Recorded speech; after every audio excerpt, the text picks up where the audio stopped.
Hey!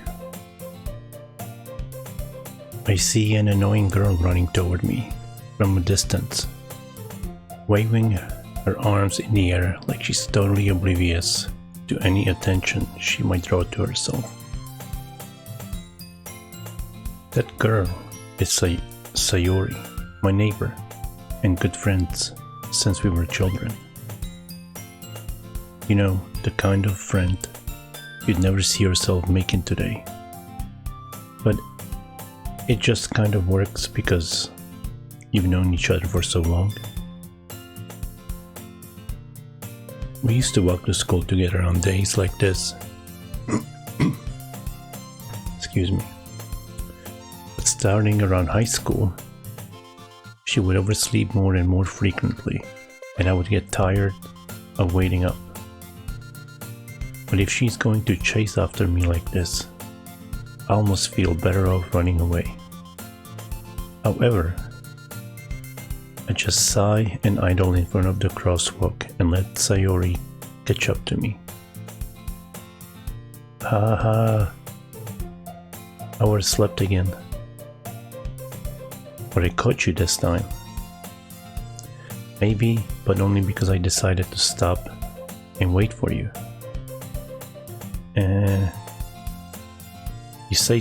You say that like you were thinking about ignoring me.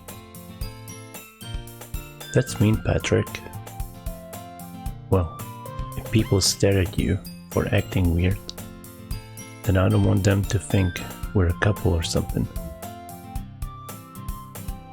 Fine. But you did wait for me after all. I guess you don't have it in you to be mean, even if you want to. Whatever you say, Sayori.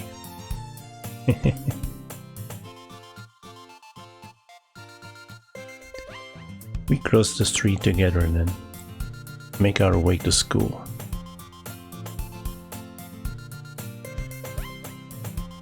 As we draw near, the streets become increasingly speckled with other students making their daily commute. By the way, Patrick, have you decided on a club to join yet? A club? I told you already. I'm really not interested in joining any clubs. I haven't been looking either. That's not true. You told me you would join a club this year. Did I? I'm sure it's possible that I did in one of our many conversations where I dismissively go along with whatever she's going on about. Sayori likes to worry a little too much about me, but I'm perfectly content just getting by on the average while spending my free time on games and anime. I was talking about how I'm worried that you won't learn how to socialize or have any skills before college. Your happiness is very important to me, you know? And I know you're happy now, but I die at the thought of you becoming a need in a few years because you're not used to the real world. You trust me, right? Don't make me keep worrying about you. Alright. I'll look at few clubs if it makes you happy. No promises though. Will you at least promise me you'll try a little? Yeah, I guess I'll promise you that. Yay! Why do I let myself get lectured by such a carefree girl? More than that, I'm surprised I even let myself relent to her. I guess seeing her worry so much about me makes me want to ease her mind at least a bit. Even if she does exaggerate everything inside of her head.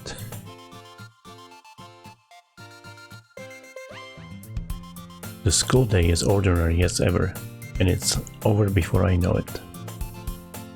After I pick up my things, I stare blankly at the wall, looking for an ounce of motivation.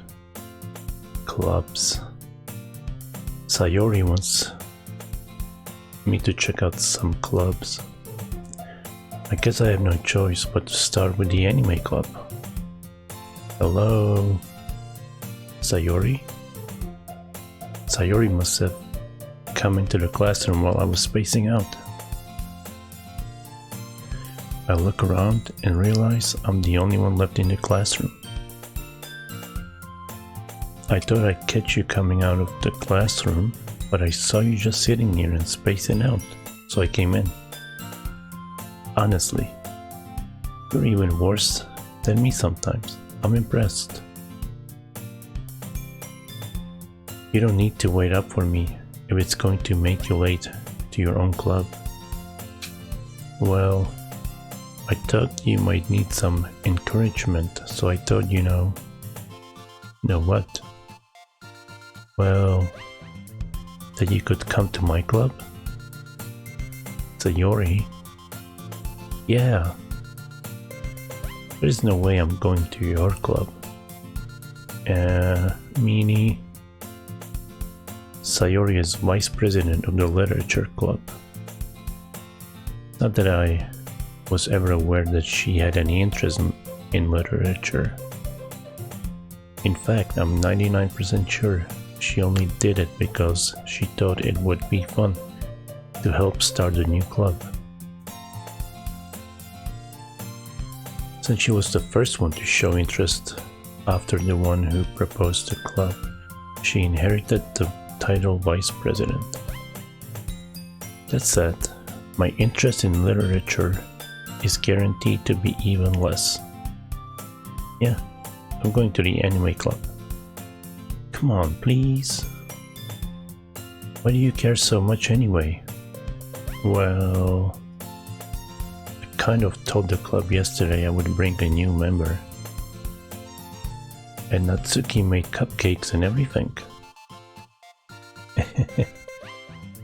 Don't make any promises you can't keep. I can't tell if Sayori is really that much of an airhead, or if she's so cunning as to have planned all of this out. I let out a long sigh. Fine. I'll stop by for a cupcake, okay? Yes, let's go.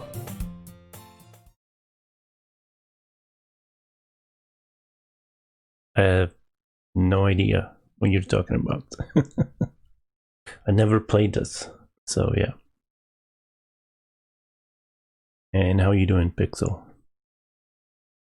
And thus today marks a day I sold my soul for a cupcake. I dejectedly follow Sayori across the school and upstairs, a section of the school I rarely visit, being generally used for third-year classes and activities. Sayori, full of energy, swings open the classroom door.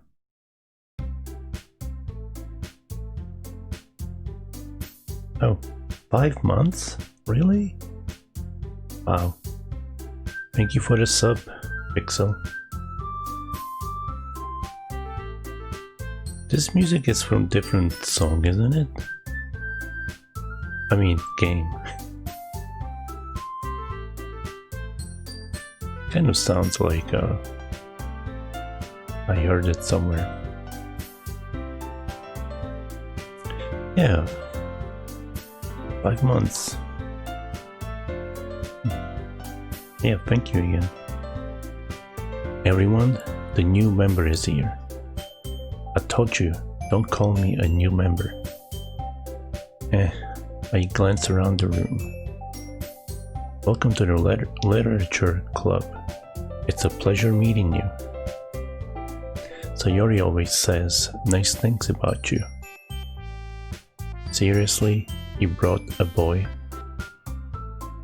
Way to kill the atmosphere. Ah, Patrick, what a nice surprise. Welcome to the club.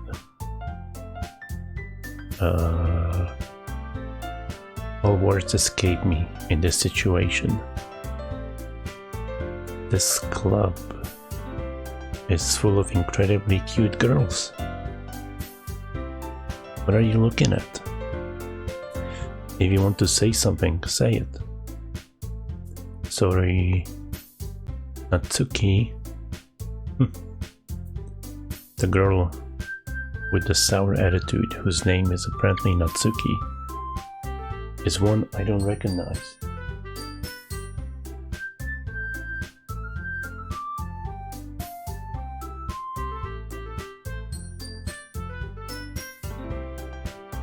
Sorry, I was lowering the volume a little bit.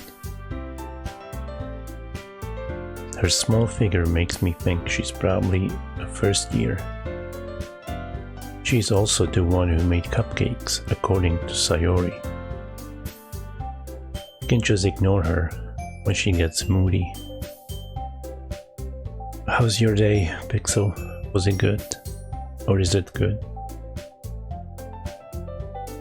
Sayori says that quietly into my ear, then turns back toward the other girls. Anyway, this is Natsuki, always full of energy. And this is Yuri, the smartest in the club. Don't say things like that.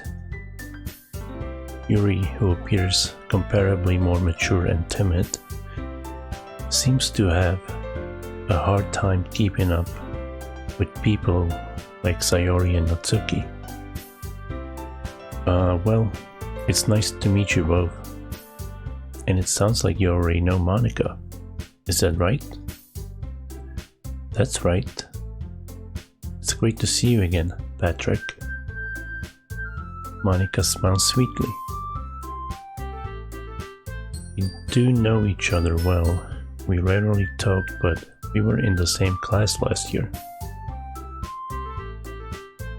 Monika was probably the most popular girl in class. Smart, beautiful, athletic. Basically, completely out of my league. So having her smile at me so genuinely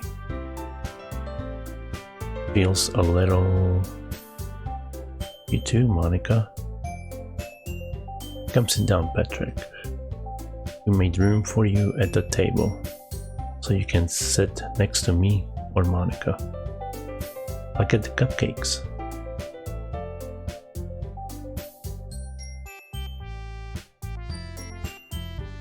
Yeah, I've been I had to download this today. I know I downloaded it before, but I couldn't find the installer, so I had to download it again. And I've been keeping this secret. I hope Moise shows up. I haven't heard from her in a couple of hours, so we'll see. She can always watch the VOD. Hey, I made them. I'll get them. Sorry, I got a little too excited. Then how about I make some tea as well? The girls have I can't read. The girls have a few desks arranged to form a table. As Sayori mentioned, it's been widened so there is one space next to Monika and one space next to Sayori. Natsuki and Yuri walk over to the corner of the room where Natsuki grabs a wrapped tray and Yuri opens the closet. Still feeling awkward, I take a seat next to Sayori. Natsuki proudly marches back to the table, tray in hand. What's up, Dan? How you doing?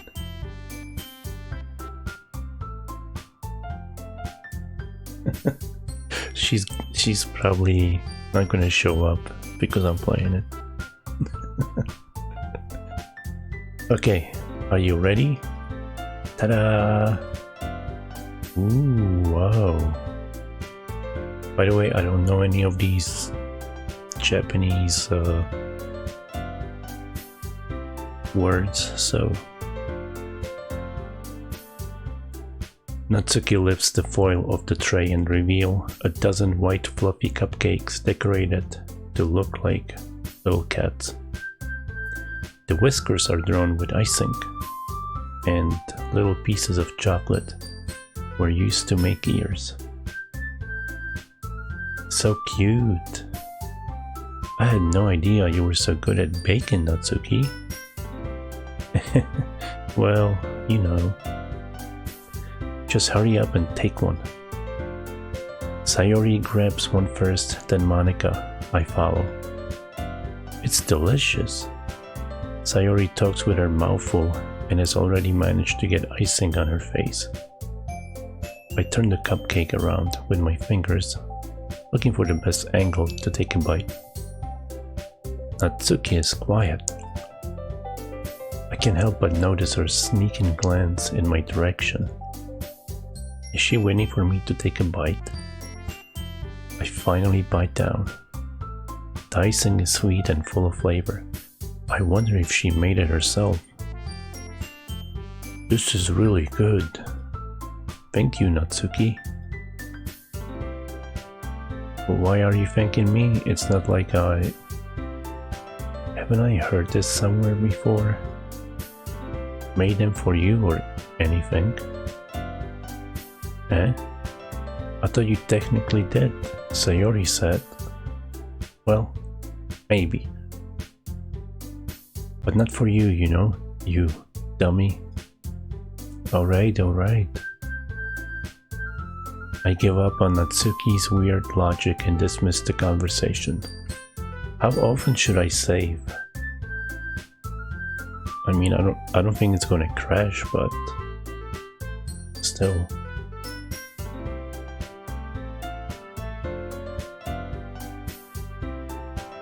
My hand hurts already. Is there another button I can use?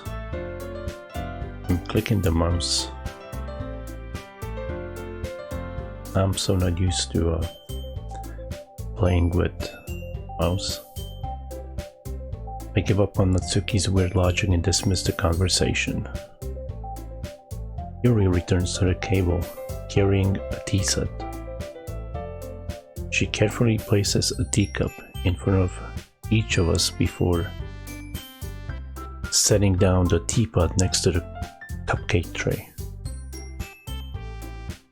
You keep a whole tea set in this classroom? Don't worry, the teachers gave us permission. After all, doesn't a hot cup of tea help you enjoy a good book? I guess.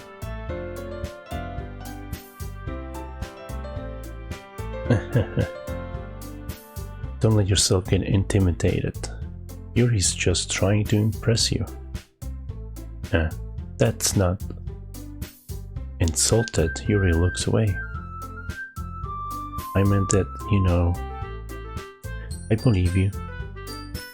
Well, tea and reading might not be a pastime for me, but I at least enjoy tea.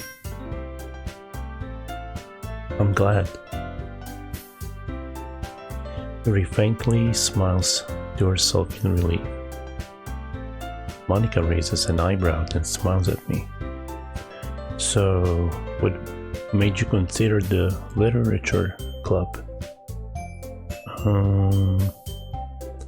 I was afraid of this question. Something tells me I shouldn't tell Monica that I was practically dragged here by Sayori. Well, I haven't joined any clubs yet, and Sayori seemed really happy here, so... That's okay, don't be embarrassed. Well, make sure you feel right at home, okay? Oh, we'll make sure. As president of the literature club, it's my duty to make the club fun and exciting for everyone. Monica, I'm surprised. How come you decided to start your own club? You could probably be a board member for any of the major clubs. Weren't you leader of the debate club last year? Well, you know, to be honest, I can't stand all the politics around the major clubs. It feels like nothing but arguing about the budget and publicity and how to prepare for events. I'd much rather take something I personally enjoy and make something special out of it. And even encourages others to get into literature, then I'm fulfilling that dream. Monica really is a great leader. Yuri also nods in agreement. Then I'm surprised that there aren't more people here. Then I'm surprised there aren't more people in the club yet. It must be hard to start a new club. You could put it that way. Not many people are very interested in putting out all the effort to start something brand new.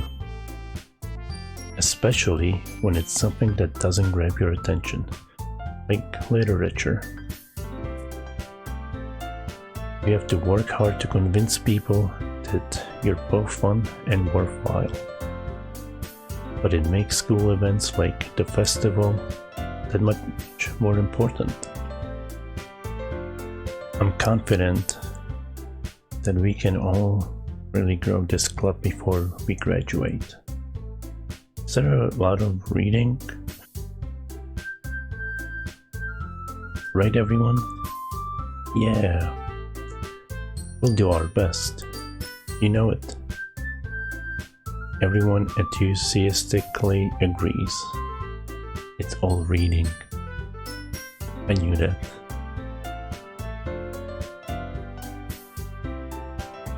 Such different girls, all interested in the same goal. Monica must have worked really hard just to find these three. Maybe that's why they were all so delighted by the idea of a new member joining. Though I still don't really know if I can keep up with their level of enthusiasm about literature. So Patrick, what kind of things do you like to read?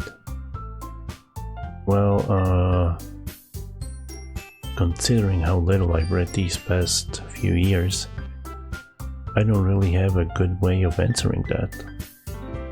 Manga? I mutter quietly to myself, half joking. Natsuki's head suddenly perks up. It looks like she wants to say something, but she keeps quiet.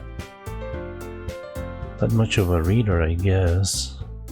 Well, that can change. What am I saying? I spoke without thinking after seeing Yuri's sad smile. Anyway, what about you, Yuri? You better like reading. I hate reading. And I don't like the word literature. And I don't like to say my name. Well, let's see. Yuri traces the rim of her teacup with her finger. My favorites are usually novels that build deep and complex fantasy worlds. The level of creativity and craftsmanship behind them is amazing to me. And telling a good story in such a foreign world is equally impressive. That's a good idea. That's also shorter. Yuri goes on, clearly passionate about her reading. She seems so reserved and timid since the moment I walked in, but it's obviously by the way her eyes light up that she finds her comfort in the world of books, not people. But you know, I like a lot of things. I should just scroll as I read. Stories with deep psychological elements usually immerse me as well. Isn't it amazing how a writer can so deliberately take advantage of your own lack of imagination to completely throw you for a loop? Anyway, I've been reading a lot of horror lately. I read a horror book once. desperately grasp something I can relate to at a minimal level. At this rate, Yuri might as well be having a conversation with a rock. Really? I wouldn't have expected that, Yuri. For someone as gentle as you. I guess you could say that. But if a story makes me think or takes me to another world, then I really can't put it down. Surreal horror is often very successful at changing the way you look at the world, if only for a brief moment. I hate horror. Oh? Why's that? I'll adjust. Natsuki's eyes dart over me for a split second. Never mind.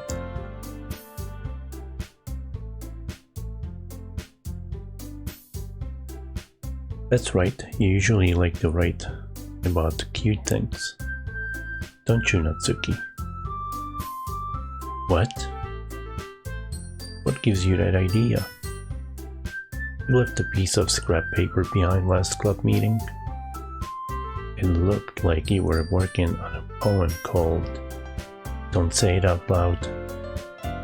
And give that back. Fine, fine. Your cupcakes, your poems, everything you do is just as cute as you are.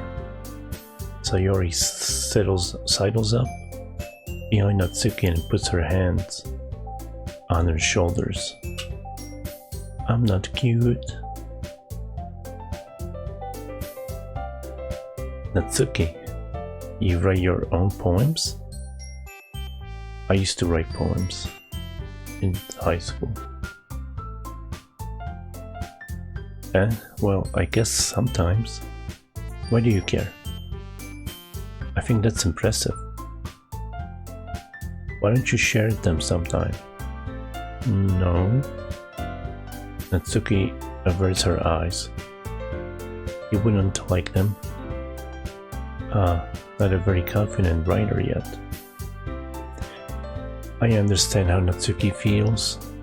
Sharing that level of writing takes more than just confidence. The truest form of writing is writing to oneself. You must be willing to open up to your readers, exposing your vulnerability, and showing even the deepest reaches of your heart. That's another word I don't like to pronounce. Do you have writing experience too, Yuri? Maybe if you share some of your work, you can set an example and help Natsuki feel comfortable enough to share hers. I guess it's the same for Yuri. I wanted to read everyone's poems. We all sit in silence for a moment. Okay. I have an idea, everyone. Natsuki and Yuri look quizzically at Monika. Let's all go home and write a poem of our own. Then next time we meet, we'll all share them with each other. That way, everyone is even.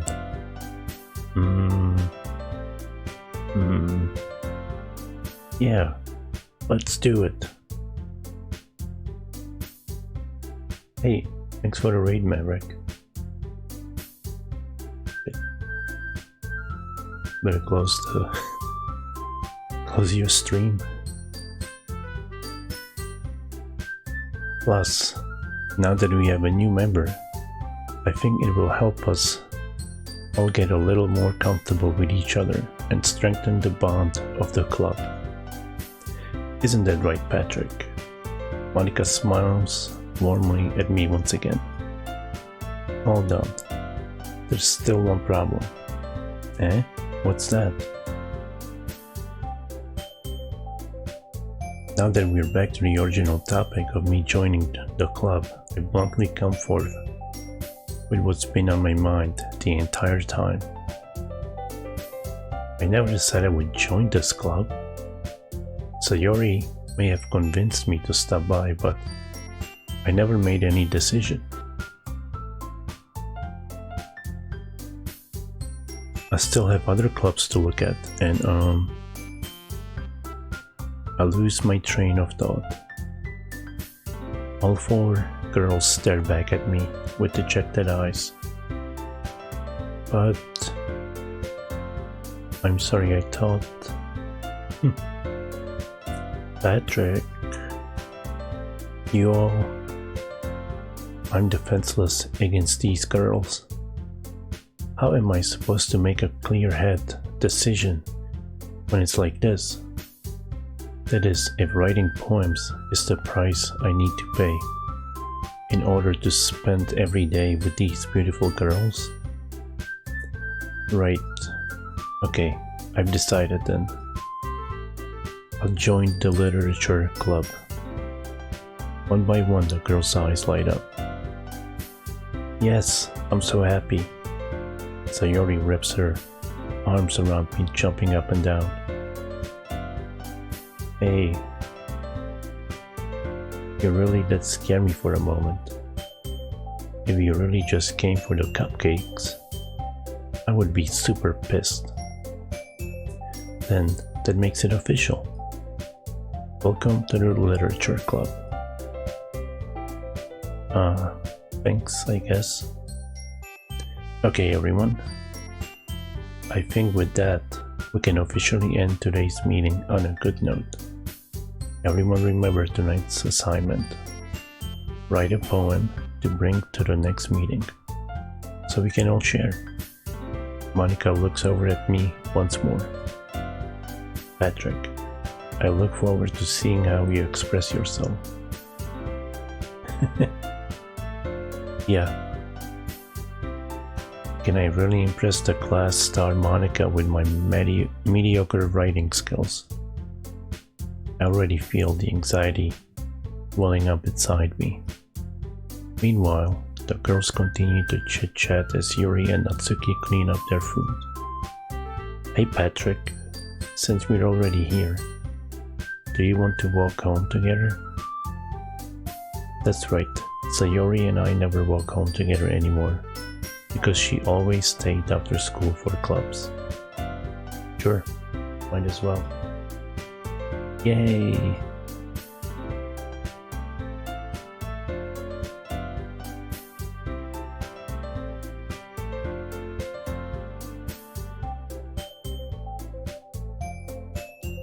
Okay.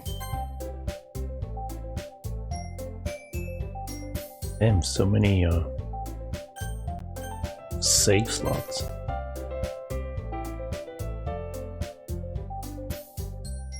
With that, the two of us depart to the club room and make our way home. The whole way my mind wanders back and forth between the four girls. Sayori, Natsuki, Yuri, and of course, Monica. Which one do you think I like?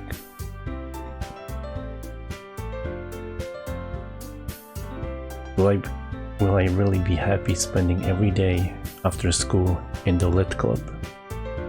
Perhaps I'll have the chance to grow closer to one of these girls. Alright. I'll just need to make the most of my circumstances, and I'm sure good fortune will find me. And I guess that starts with writing a poem tonight.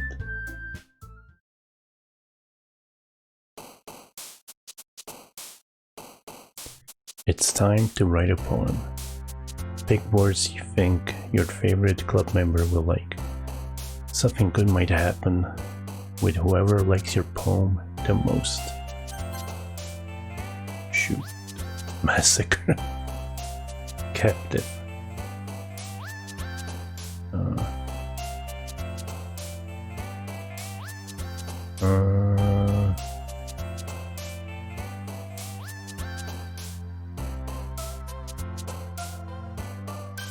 Let's go with vanilla.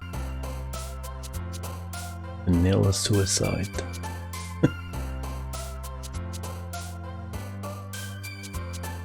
What kind of poem am I making here?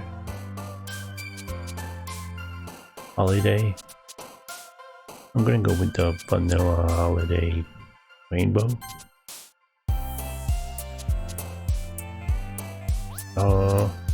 Which one is this one? That's the cupcake girl. Yuri, right? No, Doki? Oh, I'm bad with I already forgot her names.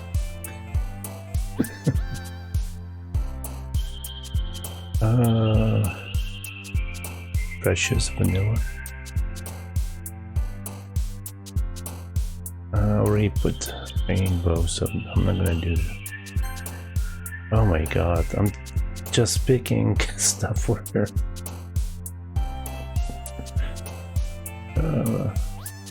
Bouncy. Games.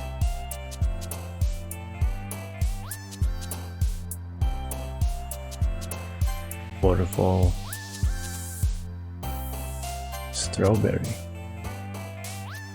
I gotta pick Doki Doki.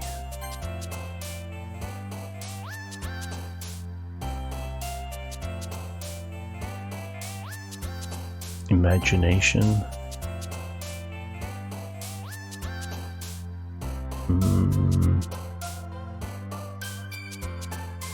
Vivacious. Fireflies. I'm just picking whatever, almost.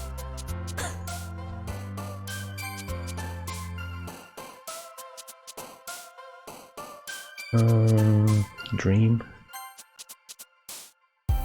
Universe. I think I know her stuff. She wants like imagination. So daydream would probably... No? Damn. Existence?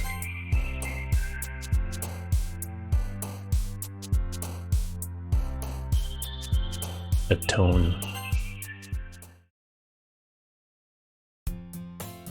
Hi again, Patrick. What's up, Selfie? How are you doing?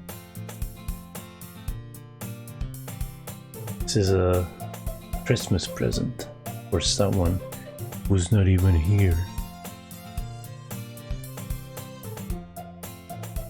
Glad to see you didn't run away from us, on us. Nah, don't worry. This might be a little strange for me, but I at least keep my word. Well, I'm back at the Lit Club. I was the last to come in, so everyone else was already hanging out.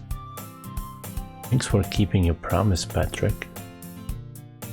I hope this isn't too overwhelming of a commitment for you. Making you dive headfirst into literature when you're not accustomed to it.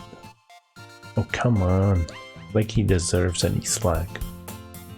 Sayori told me you didn't even want to join any clubs this year. And last year too. I don't know if you plan to just come here and hang out or what. But if you don't take us seriously, then you won't see the end of it. Natsuki, you certainly have a big mouth for someone who keeps their manga collection in the club room. Natsuki finds herself stuck between saying Monica and manga.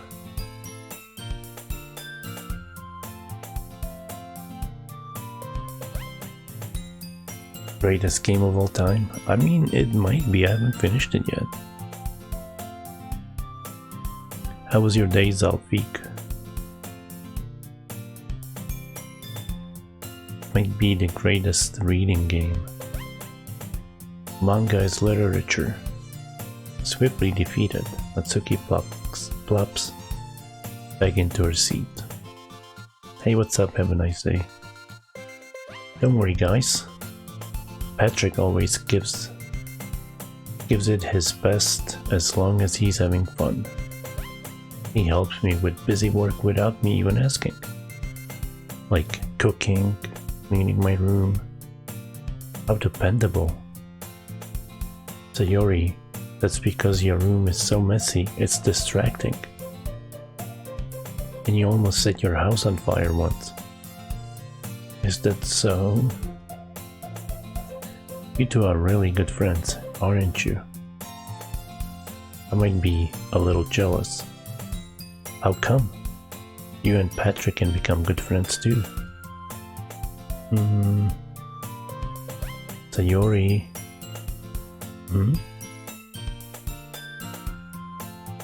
As usual. Sayori seems oblivious to the weird situation she just put me into. Oh, Yuri even brought you something today, you know? Wait, Sayori? Me? Not really. Don't be shy. It's really nothing. What is it? Never mind. Sayori made it sound like a big deal when it's really not. What do I do? Eh? I'm sorry, Yuri, I wasn't thinking. I guess it means it's up to me to rescue the situation. Hey, don't worry about it. First of all, I wasn't expecting anything in the first place. So any nice gesture from you is a pleasant surprise. It'll make me happy no matter what. Is that so? Yeah. I wouldn't make it a big deal if you don't want it to be. Alright, well, here. Yuri reaches into her bag and pulls out a book. I didn't want you to feel left out. I picked out a book that I thought you might enjoy. It's a short read, so it should keep your attention, even if you don't usually read. And we could, discuss it if you wanted. This is... How is this girl accidentally being so cute? She even picked out a book she thinks I'll like, despite me not reading much. Yuri, thank you. I'll definitely read this.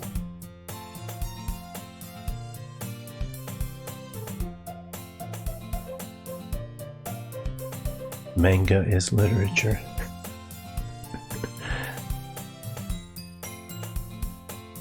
Oh man. Wait, manga is literature? Really? Thought it was just pictures. I enthusiastically take the book. You. Well, you can read it at your own pace. I'll look forward to hearing what you think. Now that everyone's settled in, I expected Monica to kick off some scheduled activities for the club. But that doesn't seem to be the case. Sayori and Monica are having a cheery conversation in the corner. Yuri's face is already buried in the book, but I can't help but notice her intense expression, like she was waiting for this chance. Meanwhile, Natsuki is rummaging around in the closet.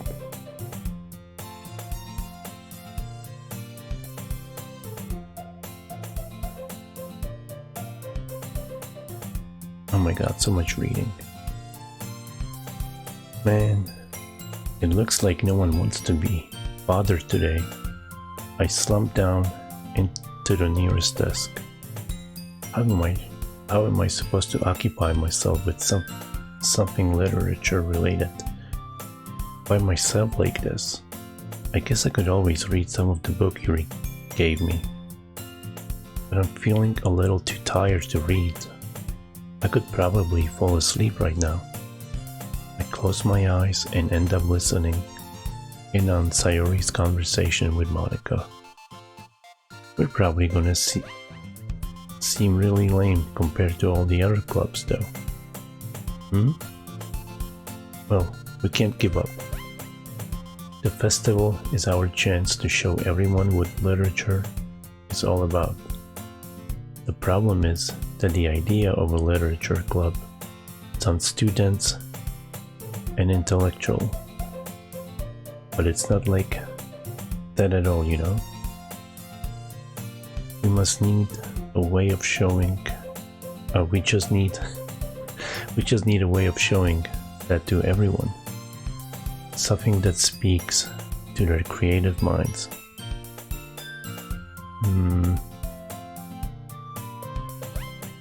That doesn't solve the problem though. What do you mean? Even if we come up with the most fun thing ever, nobody will come in the first place if it's a literature event. So it's more important to figure out how to get people to show up in the first place, you know? And after they come, we can do the thing to speak to their creative minds. What's this? Sayori is taking this really seriously. It's rare to hear her deliberating like this. That's a good point. In that case, do you think food will do the trick? What kind? Well, I guess we could... Cupcakes! Good thinking. Natsuki would love to do that. Do the thing? What thing? You're right. Oh, you mean like this? Natsuki makes the best cupcakes. That works out perfectly. That wasn't why you suggested it. Cupcakes speak to my creative tummy. Oops. Cupcakes it is then. I'm hungry. Anyway, we still need to work out the details of the event itself. I find myself smiling. In the end, Sayori is still her usual self. But therein lies the unexpected reason I admire her. Unlike me, who has trouble finding any motivation at all, Sayori can put her mind to things and make them come to life. I suppose that's why I end up letting her get on my case about things. I can't help but wonder what it would be like to see the world through her eyes. Whoa! I open my eyes and find Sayori's face filling my vision. I nearly fall out of my chair. Sorry. Wait. Actually, I'm not sorry at all. It's your fault for sleeping like that. This isn't the napping club. Does our school have a napping club? You're staying up late again, aren't you? Now that you're in the club, you're gonna have less time for anime, you know? You'll need to get used to it. Don't say that out loud. I glance over my shoulder to see if Monica overheard. It's true though. Yeah. I know. You're always looking out for me, Sayori. It's what I do best. That's a problem. What about you? You look out for me better than you look out for yourself. You're still oversleeping every day, aren't you? Not every day. That's not very convincing. How many days this past week have you gotten up on time? That's, it's a secret. I knew it. Come on. At least give me the benefit of a doubt. I can't even do that. Look, Sayori, it's written all over you. Eh? Sayori glances around at herself. How is it written all over me? You were clearly in a rush this morning. Look, your hair is sticking out all around here. Huh? I run my fingertips down the side of Sayori's hair, trying to straighten it out. Man, you really need a brush for this. My hair is just really hard to get right. I won't fall for that. There's more than just your hair. Look, your bow isn't straight either. And there's a toothpaste stain on your collar right here. I tried to wipe off the stain with my finger, but nobody would ever notice that. Of course they would. Nobody's gonna tell you about it because they don't want to embarrass you.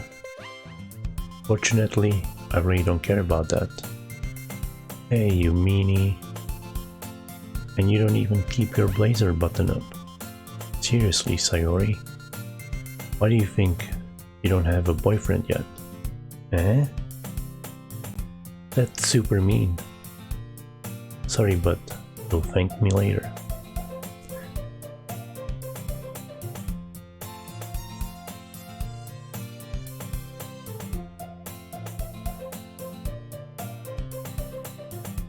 I mean, I read manga once.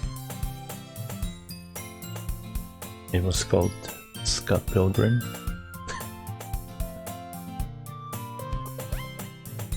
I start to button her blazer from the bottom. Once you see how much better it looks, you'll change your mind.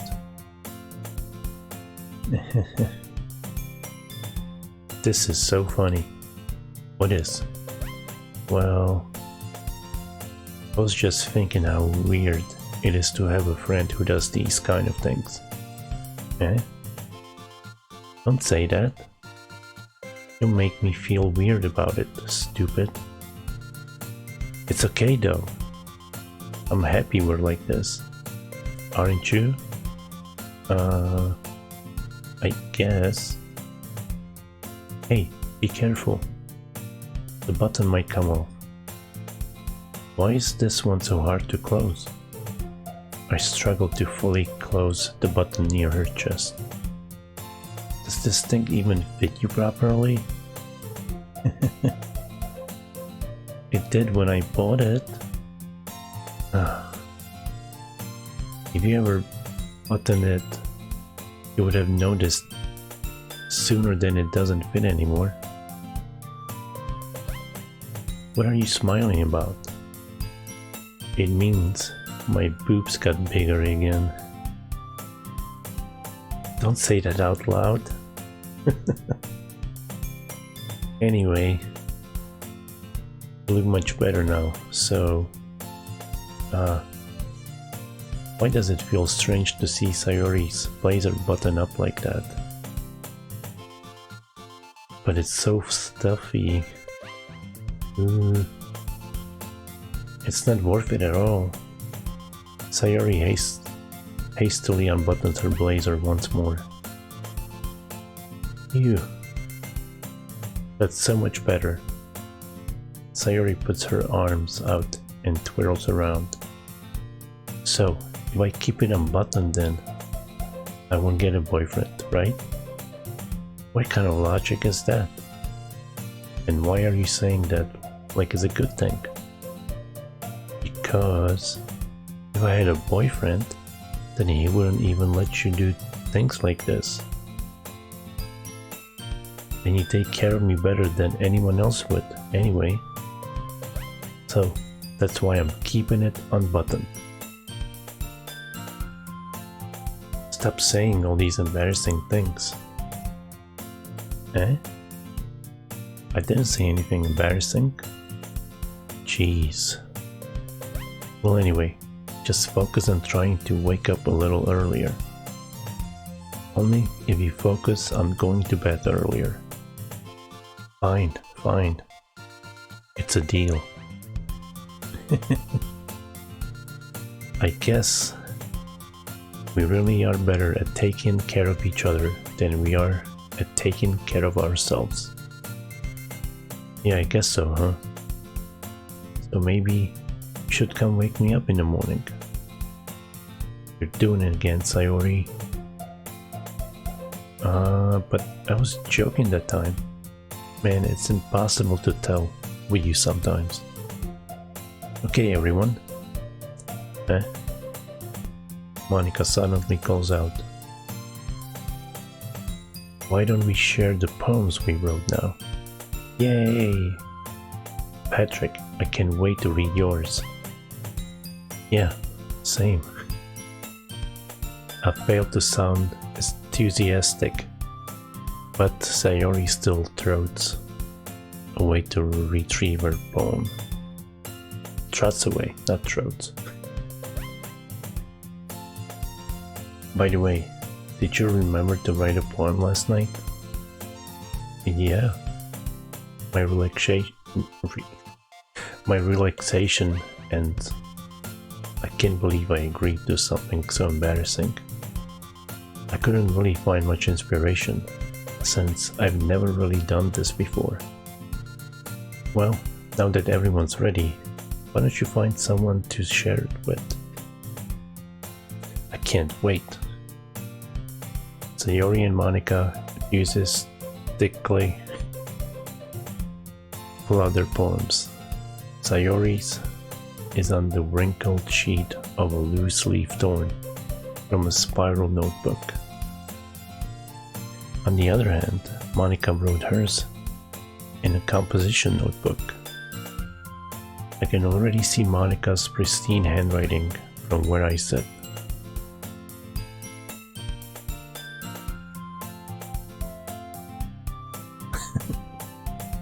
It's a pretty good poem.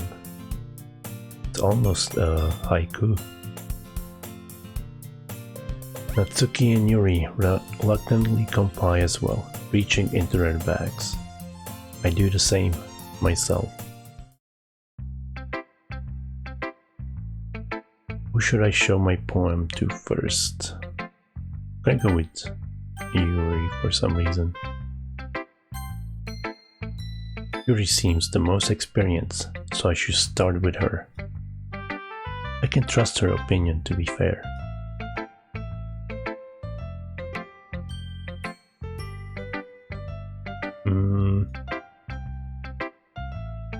Yuri stares at the poem. A minute passes, more than enough time for her to finish reading. Oh. Sorry.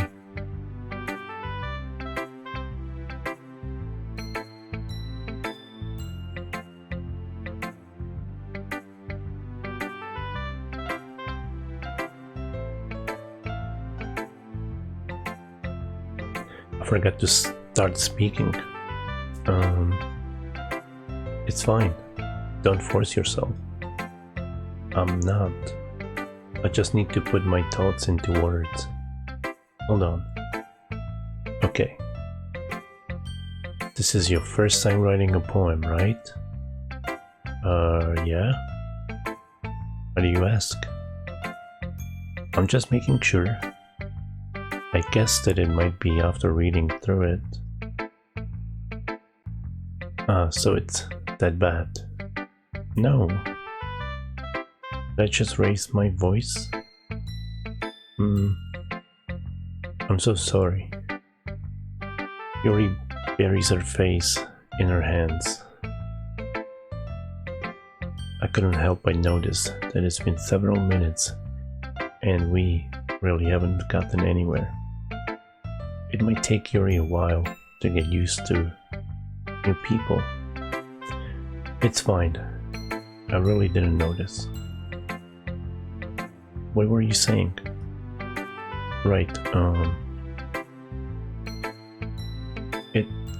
just that there are specific writing habits that are usually typical of new writers.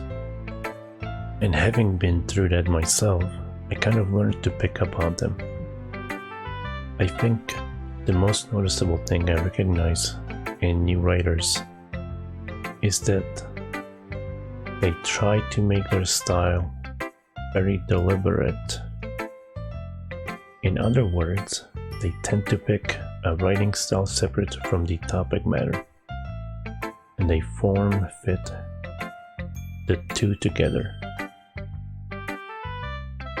I thought I was the best girl. The end result is that both the style and the expressiveness are weakened. Once you refine her train of thought, it's as if her demeanor totally changes.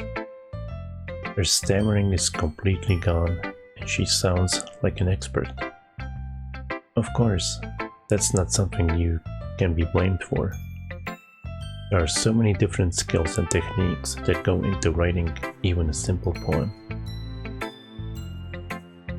Not just finding them and building them, but getting them to work together is probably the most challenging part.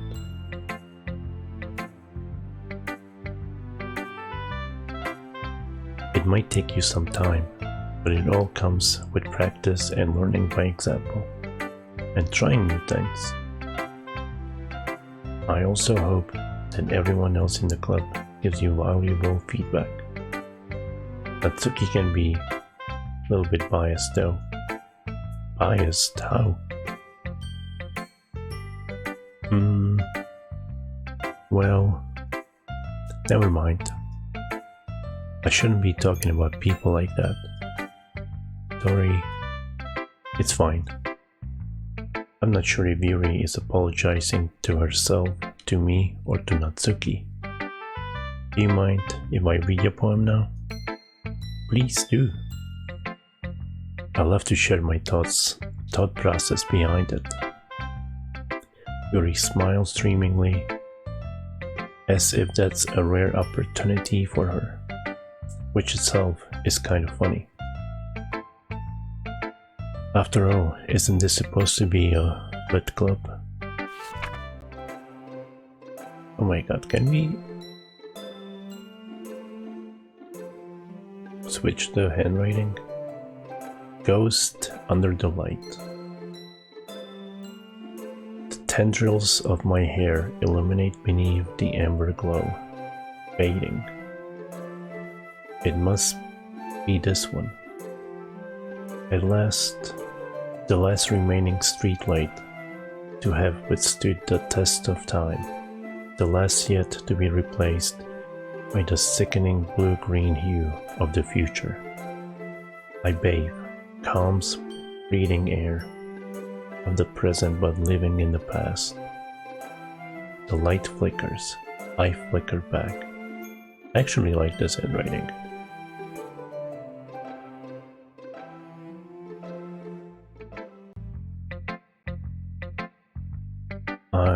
I'm sorry I have such terrible handwriting.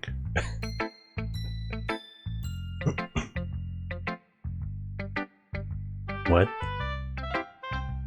I wasn't thinking that at all. But it took you a long time to read. I was admiring the handwriting, right? Well, I just don't read script very often. I actually think your handwriting is pretty. Eh? That's a relief. Also, I like the poem.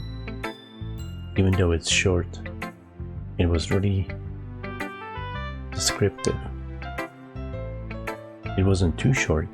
I usually write longer poems. Not at all. I'm really glad you like it. I'll be honest, since it's our first time sharing, I wanted to write something a little more mild. Something easy to digest, I suppose. Are you into ghosts, Yuri? Woohoo. Actually, The story isn't about a ghost at all, Patrick. Really? I must have totally missed the point.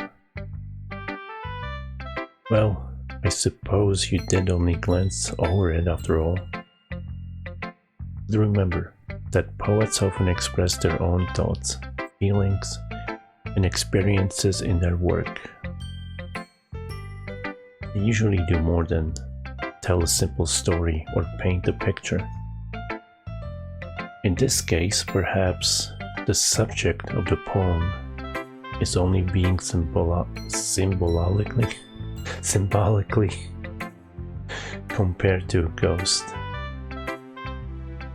lingering in her last remaining place of comfort, unable to let go of the past, and soon to be left with nothing.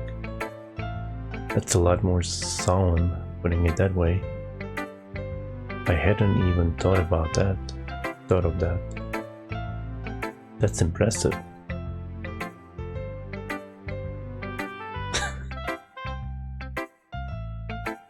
It's nothing really.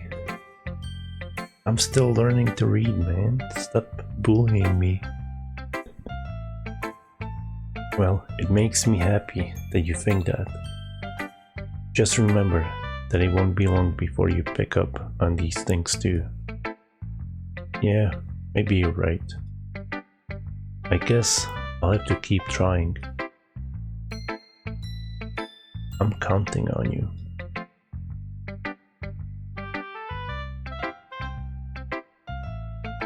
Let's go with Monica.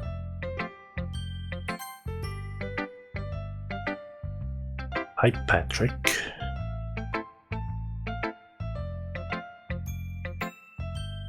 Having a good time so far? It's funny that each of my nieces pronounces my name differently. One says Patrick, and the other one says Patrick. She has trouble with R sometimes. Having a good time so far? Ah, yeah. Good. Glad to hear it. By the way, since you're new and everything, if you ever have any suggestions for the club, like new activities or things we can do better, I'm always listening. Don't be afraid to bring things up, okay? Alright, I'll keep that in mind. Of course, I'll be afraid to bring things up.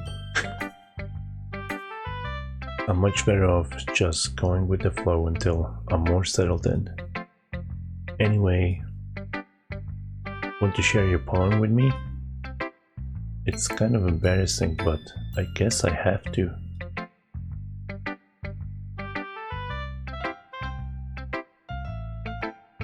Don't worry, Patrick.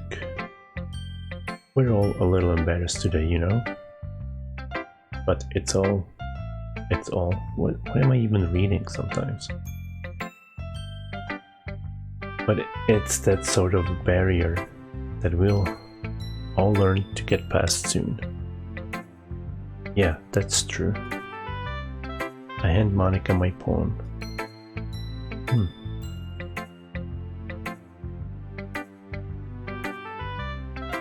I like this one. It makes me think of something Sayori would like. Is that so? You and Sayori are really good friends, right? I wouldn't be surprised if you had those sort of things in common. Why is my internet being dodgy again? Ah well. We may be good friends, but Sayori and I are actually really different. Well, that may be the case, but maybe there are also some similarities that you wouldn't expect. The way she talks about you, it sounds like the two of you really care about each other's well-being. Even if you show it in different ways, it ends up being more similar than you think. So I think that's the kind of vibe I get when reading your poem. You sure you're not reading into it too much? Would be. Oh gosh, I sound like Yuri. But in any case, Sayori's writing has kind of a gentle feel to it. I can tell that she likes exploring with emotions, like happiness and sadness. Who knew that someone so happy would enjoy sad things too? Yeah, that's totally unexpected. Well, to each their own. And you shouldn't be afraid of. And you shouldn't be afraid to experiment a little bit either. I'm sure I'll end up trying different things a lot. It could take a while before I feel comfortable doing this. That's okay. I'd love to see you try new things. That's the best way to find the kind of style that suits you. Everyone else might be a little bit biased toward their own kinds of styles, but I'll always help you find what suits you the most. So don't force yourself to write the way everyone else wants you to write. It's not like you have to worry about impressing them or anything. Anyway, do you want to read my poem now? Don't worry, I'm not very good.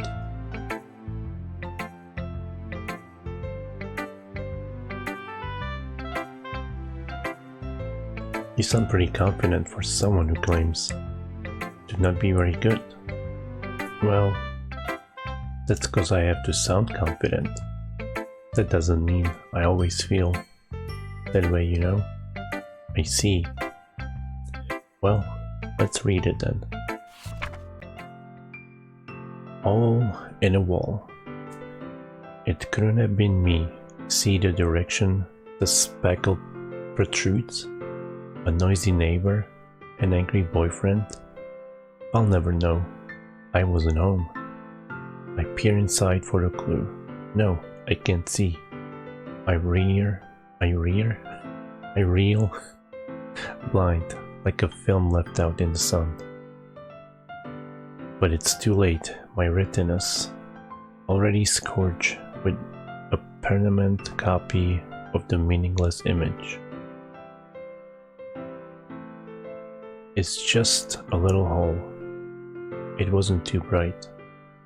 It was too deep, stretching forever into everything, a hole of infinite choices. I realized now that I wasn't looking in, I was looking out, and he, on the other side, was looking in.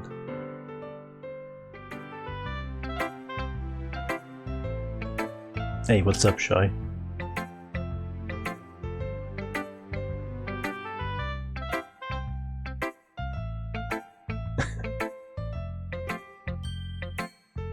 It's not a competition, I think. No, just kidding. So, what do you think? It's very freeform, if that's what you call it. I mean, she's not even here, so you can play it for her. Sorry, I'm not really the right person to ask for feedback. It's okay. Yeah, that kind of style has gotten pretty popular nowadays. That is, a lot of poems have been putting emphasis on the timing between words and lines. When performed out loud, it can be really powerful. What was the inspiration behind this one? Well, I'm not sure if I know how to put it. I guess you could say that I had some kind of epiphany recently. It's been influencing my poems a bit. An epiphany. Yeah, something like that. I'm kind of nervous to talk about deep stuff like that because it's kind of coming on strongly. Maybe after everyone is better friends with each other. Anyway, here's Monica's writing. Tip of the day. Sometimes when you're writing a poem or a story, your brain gets too fixated on a specific point. If you try so hard to make it perfect, then you'll never make any progress. Just force yourself to get something down on a paper and tidy it up later. Another way to think about it is this. If you keep your pen in the same spot for too long, you'll just get a big dark puddle of pink. So just move your hand and go with the flow. That's my advice for today. Thanks for listening. Let's go with Natsuki after I take a sip of water.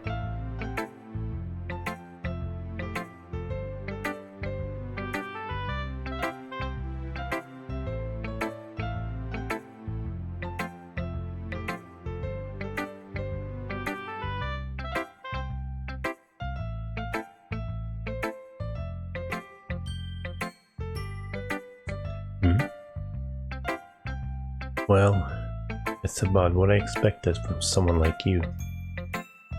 That's a little blunt. Well, excuse me. It's not like I said it was bad. It just didn't evoke it just didn't invoke any emotions. So basically, it's not cute enough for your tastes. Do you want to get smacked? I'll pass.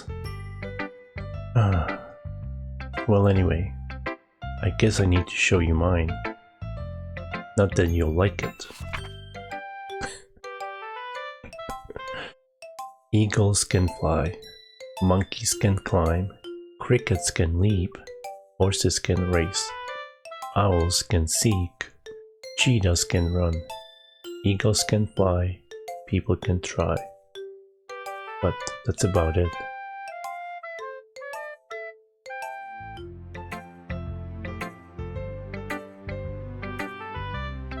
Are you sure? I don't think she makes kids poems. She's like Madonna, I guess, with her kids book. Yeah.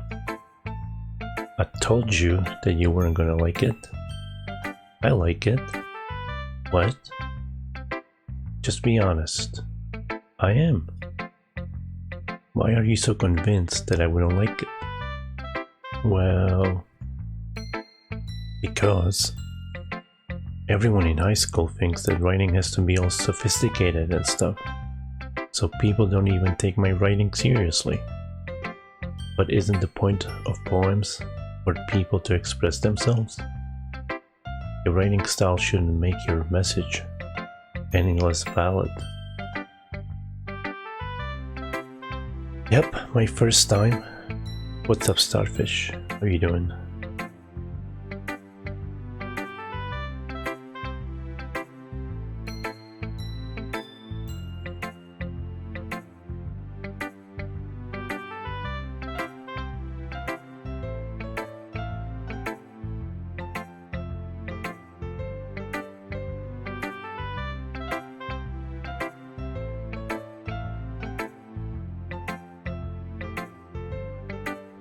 How's the Final Fantasy going? 7.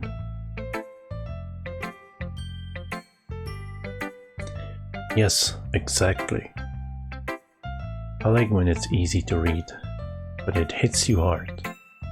Like this poem. Seeing everyone around you do great things can be really disheartening. So far it's been a lot of reading. Oh my god, I was about to say I just started, but it's been like 80 minutes now.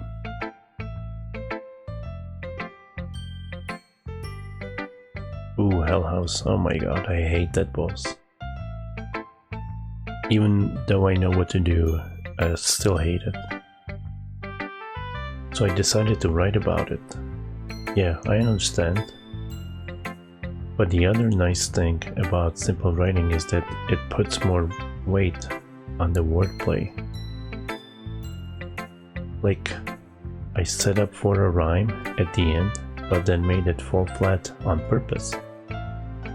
It helps bring out the feeling in the last line. So you did. I guess more went into it than I realized. That's what it means to be a pro. I'm glad you learned something. Didn't expect that from the youngest one here, did you? Yeah, guess not. I decided to humor her with that last comment. I don't really care how old everyone is, but if Natsuki is feeling proud, then I won't take that away from her.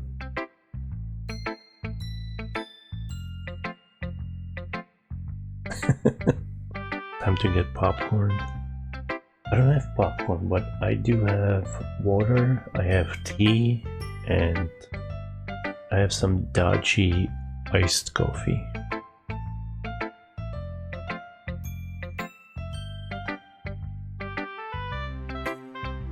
Okay, let's do Sayori. She's gonna have the best poem. Oh my goodness. This is so good, Patrick. Eh? I love it. I had no idea you were such a good writer. Sayori, you must be seriously overreacting. I'm not a good writer at all. I can't wait for the poem that's been generated.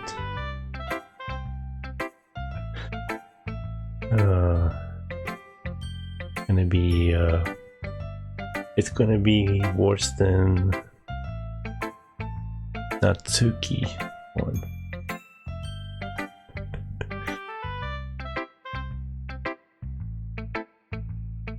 I'm always nice to everyone. I honestly have no idea what I'm doing. Well, maybe that's why. Because I have no idea what I like either. Jeez. Yuri's opinion was way more constructive than this. Are you sure you don't like it because I wrote it? Eh? Well, I'm sure that's part of it.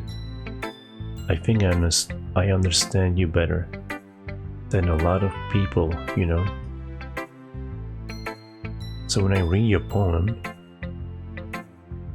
it's not just a poem, it's a Patrick poem. And that makes it feel extra special. Like I can feel your feelings in it. Sayori hugs the sheet against her chest. You're so weird, Sayori. I'm really happy just that you wrote one. It just reminds me of how you're really a part of the club now. Not to mention the fact that I'm standing in front of you in the club room. Well, of course.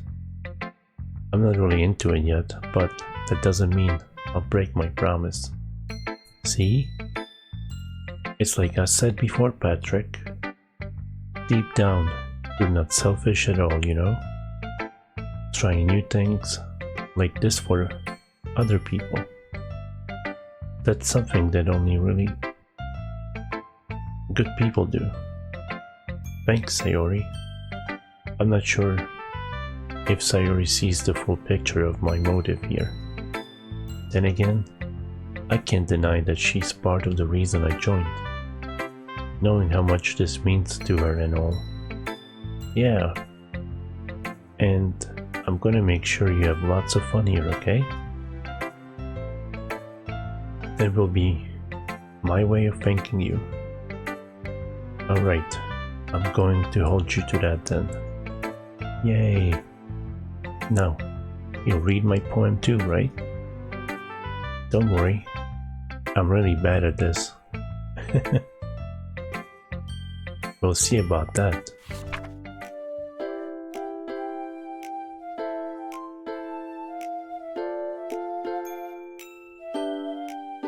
Dear sunshine, the way you glowed through my blinds in the morning, it makes me feel like you missed me. Kissing my forehead to help me out of bed, making me rub the sleepy from my eyes. Are you asking me to come out and play? Are you trusting me to wish away a rainy day? I look above, the sky is blue. It's a secret, but I trust you too. If it wasn't for you, I could sleep forever, but I'm not mad. I want breakfast. That's actually, whoops, really cute. Sayori, this is just a guess, but did you wait until this morning to write this? No? Just a little bit?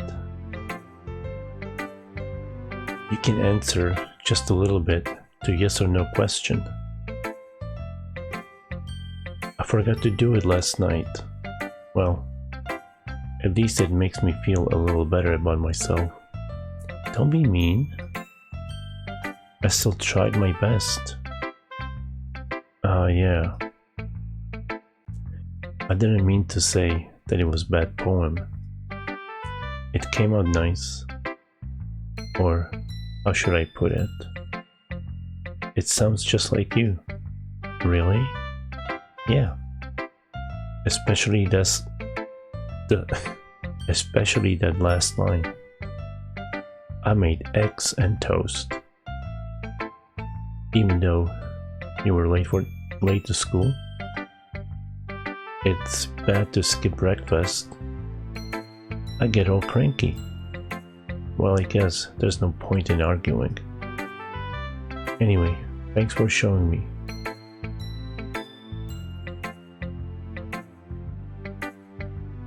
This was so much fun. Monica's the best. Ah, yeah. But next time, I won't forget. And I'm gonna write the best poem ever. Well, I guess I look forward to it. I'm gonna save here.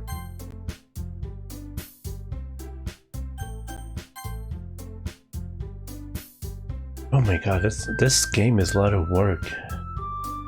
Like my hand hurts just clicking.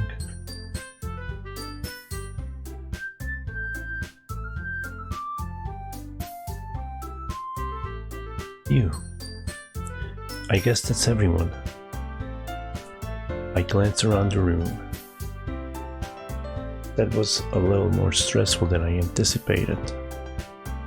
It's as if everyone is judging me for my mediocre writing abilities. You get to hang out with Sayori. Out, I get to read my poem.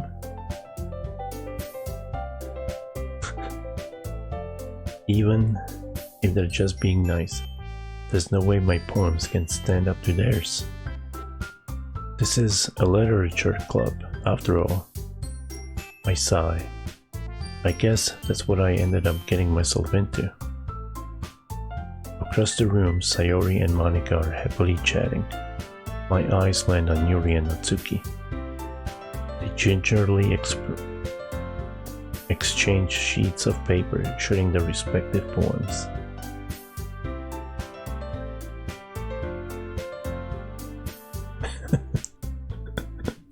I don't think Yuri likes me after that poem. As they read in tandem, I watch each of their expressions change. Natsuki's eyebrows furrow in frustration. Meanwhile, Yuri smiles sadly. What's with this language? Eh? Did you say something? Oh, it's nothing. Natsuki dismissively returns the poem to the desk with one hand. I guess you could say it's fancy. Ah, thanks.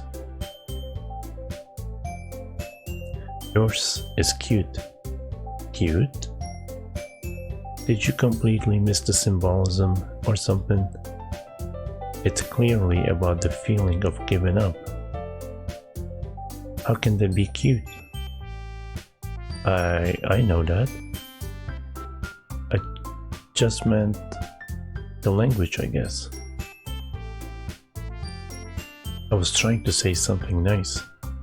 Eh? You mean you have to try that hard to come up with something nice to say? Thanks, but it really didn't come out nice at all. Well, I do have a couple of suggestions. If I was looking for suggestions, I would have asked someone who actually liked it. Which people did, by the way. Sayori liked it, and Patrick did too. So based on that, I'll gladly give you some suggestions of my own. First of all, excuse me. I appreciate the offer, but I've spent a long time establishing my writing style. I don't expect it to change anytime soon, so of course I come across something particularly inspiring, which I haven't yet. And Patrick liked my poem too, you know. He even told me he was impressed by it. Natsuki suddenly stands up. Oh? I didn't realize you were so invested in trying to impress our new member, Yuri. Eh? That's not what You're just... Yuri stands up as well. Maybe you're just jealous that Patrick appreciates my advice more than he appreciated yours. Huh? And how do you know he didn't appreciate my advice more? Are you that full of yourself?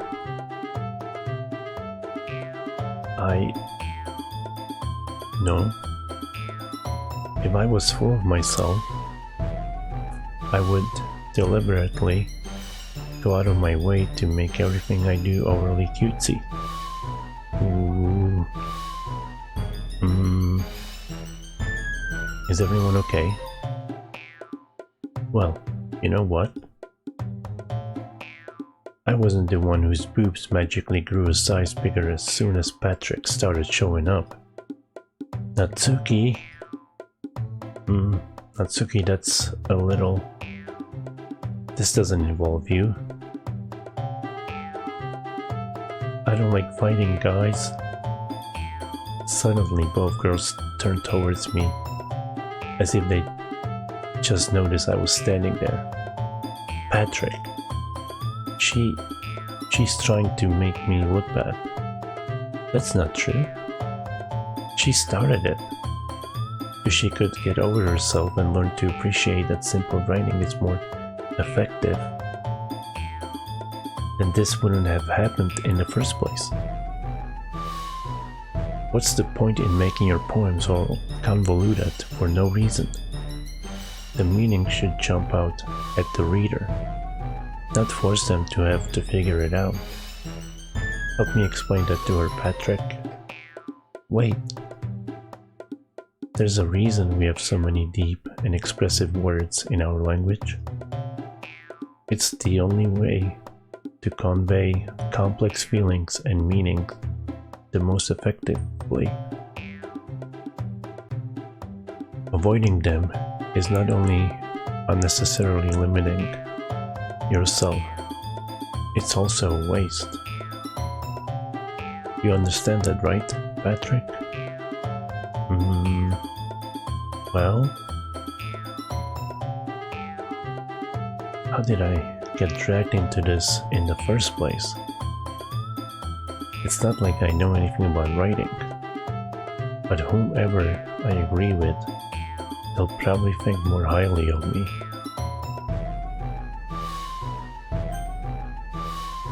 This is kind of a cop-out, I don't know. I'm gonna go with Yuri. But this might be a funny situation.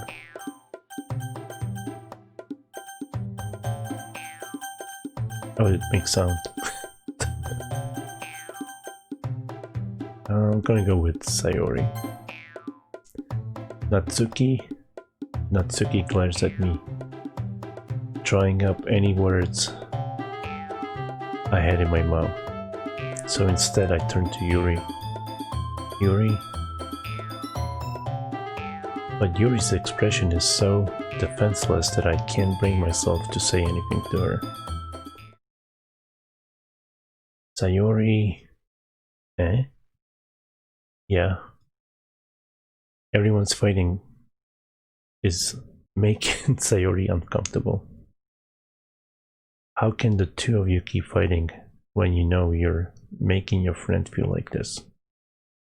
Patrick. Well, that's her problem. This isn't about her. I agree. It's unfair for others to interject their own feelings into our conflict. I knew that was gonna be a cop-out. What's up, Tux? How you doing? Above the waist. Yeah, unless Sayori wants to tell Yuri what a stuck-up jerk she's being. She would never. It's your immaturity that's made her upset in the first place. Excuse me? Are you listening to yourself? This is exactly why nobody likes. Stop. Natsuki, Yuri. You guys are my friends. I just want everyone to get along and be happy. My friends are wonderful people, and I love them because of their differences.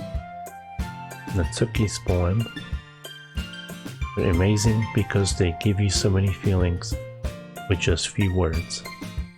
And Yuri's poems are amazing because they paint beautiful pictures in your head. Everyone's so talented. So why are we fighting? Because, well, also,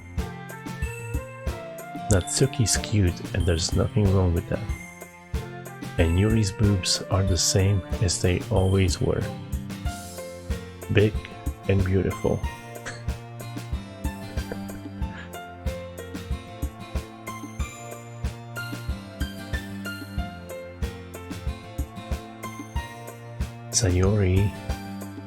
Sayori stands triumphantly.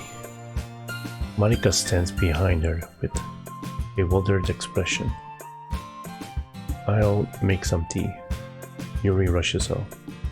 Natsuki sits down with a blank expression on her face, staring at nothing. So this is why Sayori is vice president? I whispered to Monica. She nods in return. To be honest, I might come off as a good leader and I can organize things. But I'm not very good with people. I couldn't even bring myself to interject. As president, that's kind of embarrassing of me.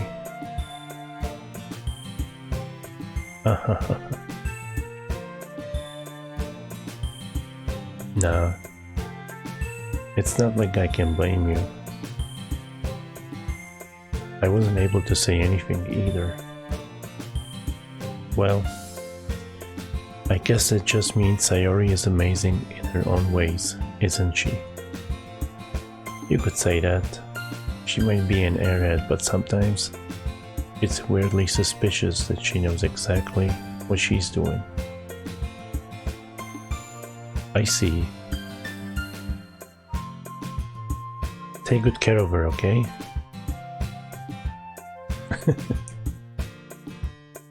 But I'm more amazing, right? What you been playing, Tux? I would hate to see her get herself hurt. That makes two of us. You can count on me. Monica smiled sweetly at me, causing my stomach to knot. Such a genuine person really does make a good president, regardless of what she says.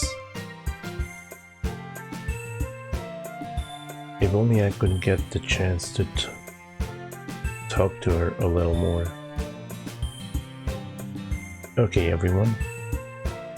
It's just about time for us to leave. How did you all feel about sharing poems? It was a lot of fun. Well, I'd say it was worth it. It was alright, well, mostly. Patrick, how about you? Yeah, I'd say the same. It was a neat thing to talk about with everyone. Awesome. In that case, we'll do the same thing tomorrow. And maybe you'll learn something from your friends too. So your poems will turn out even better. I think to myself, I did learn a little more about the kinds of poems everyone likes. With any luck, that means I can at least do a better job impressing those I want to impress. I nod to myself with newfound determination. Patrick? Ready to walk home? Sure, let's go.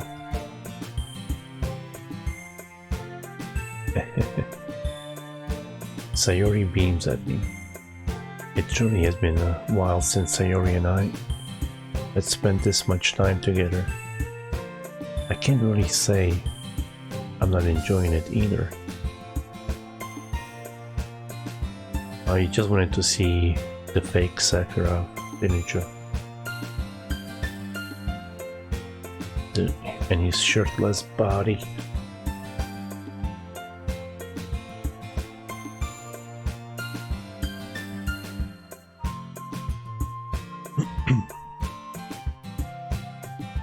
Sayori, about what happened earlier.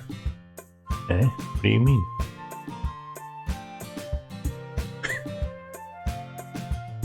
Wow. It's gonna be fights going on here. You know, between Yuri and Natsuki. Does that kind of thing happen often? No.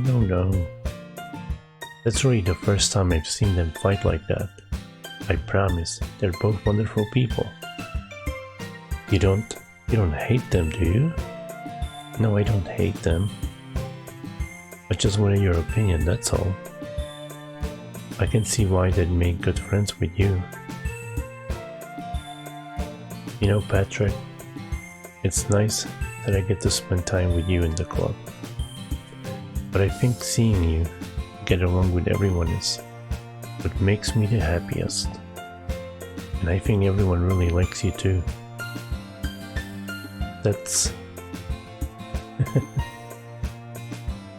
Every day is going to be so much fun. Sigh.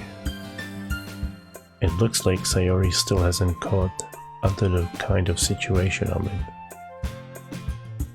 Sure, being friends with everyone is nice, but does it really need to stop there? Well, oh well. We'll just have to see what the future holds, Sayori.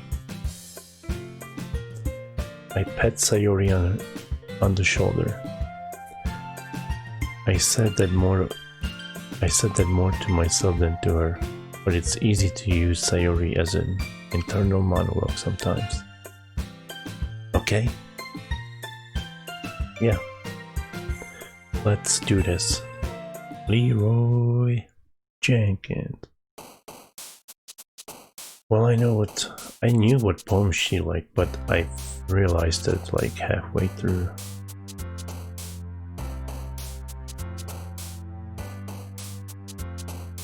I think anxiety might be her thing.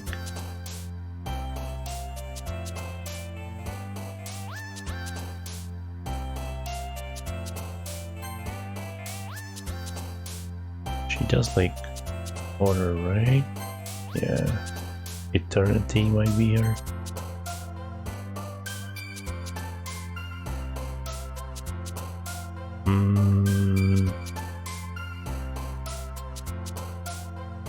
Crimson?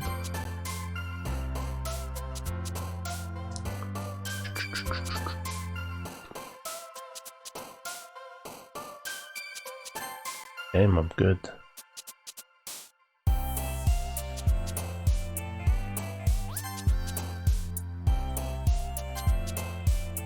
I remember this one from last time.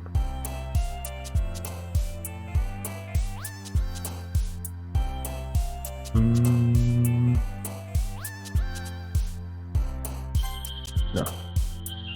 Pleasure.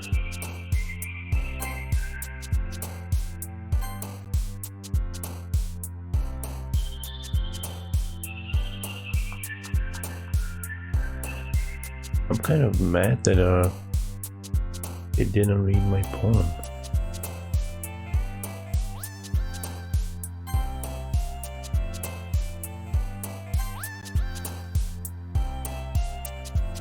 I don't think she likes my poem at all.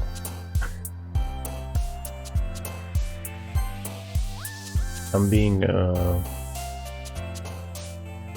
biased, I think.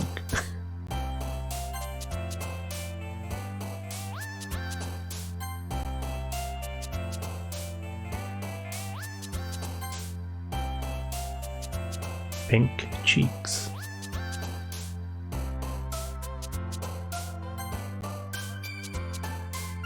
Oh my god.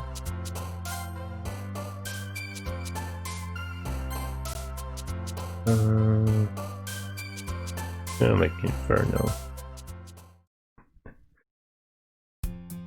No, I haven't streamed 5 yet. It's gonna be maybe sometimes next year. It's on the list below.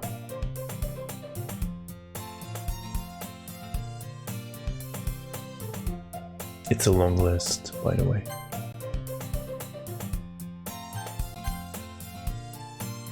Another day passes and it's time for the club meeting already. I've gotten a little more comfortable here over the past couple days. Entering the club room, the usual scene greets me. Hi Patrick. So, Sayori. Looks like you're in a good mood today. Yep, the new God of War.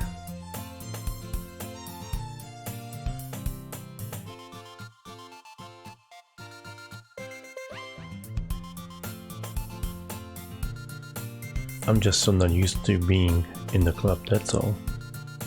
I see. That's a pretty simple thing to get you in a good mood. But I guess it's always the simple things with you anyway. Speaking of which, I'm kinda hungry. Will you come with me to buy a snack? No thanks. Eh? That's not like you at all.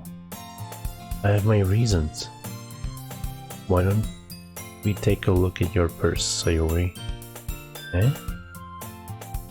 Why that all of a sudden? No reason really. I just wanted to look at it.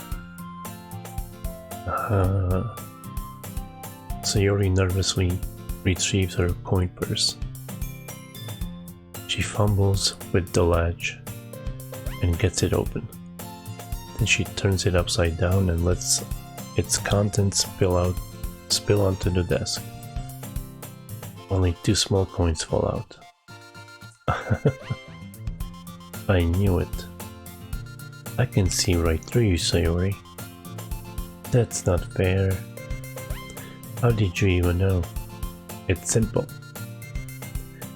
If you had enough money in the first place, you would have bought a snack before coming to the club room.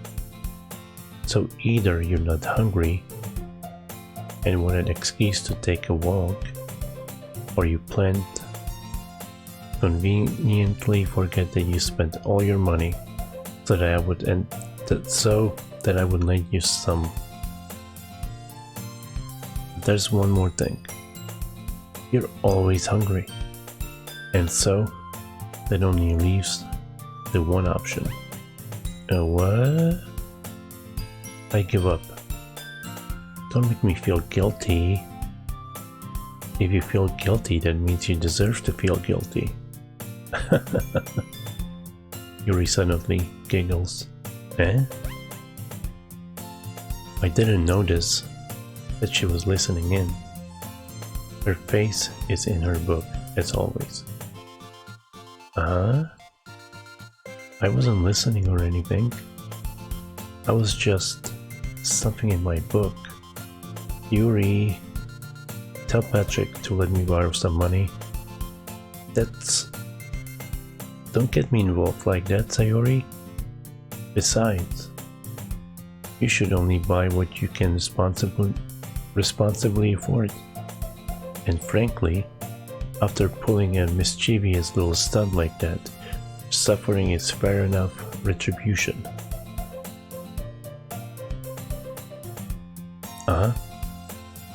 Did I just... I didn't mean that. I got too absorbed in my book.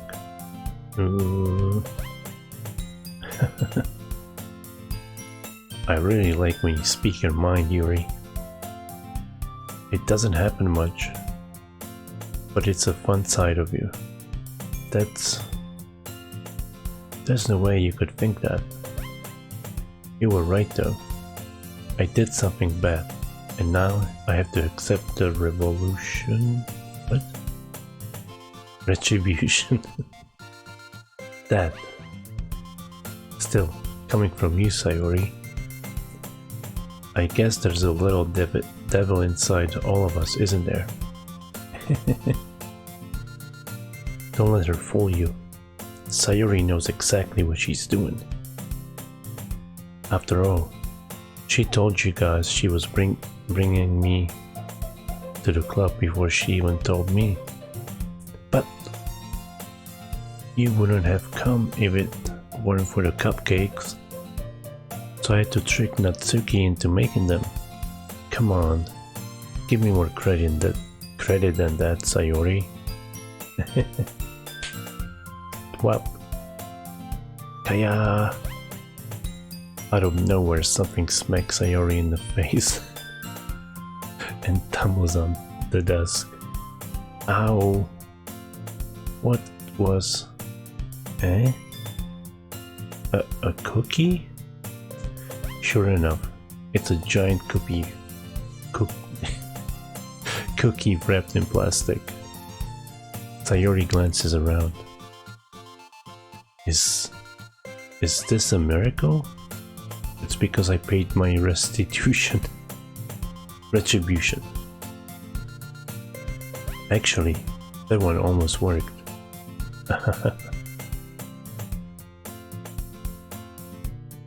Wee. I was just gonna give it to you. But then I heard you blab about the cupcakes. It was totally worth seeing your reaction though. Natsuki. That's so nice of you. I'm so happy. Sayori hugs the cookie. Jeez, just eat it.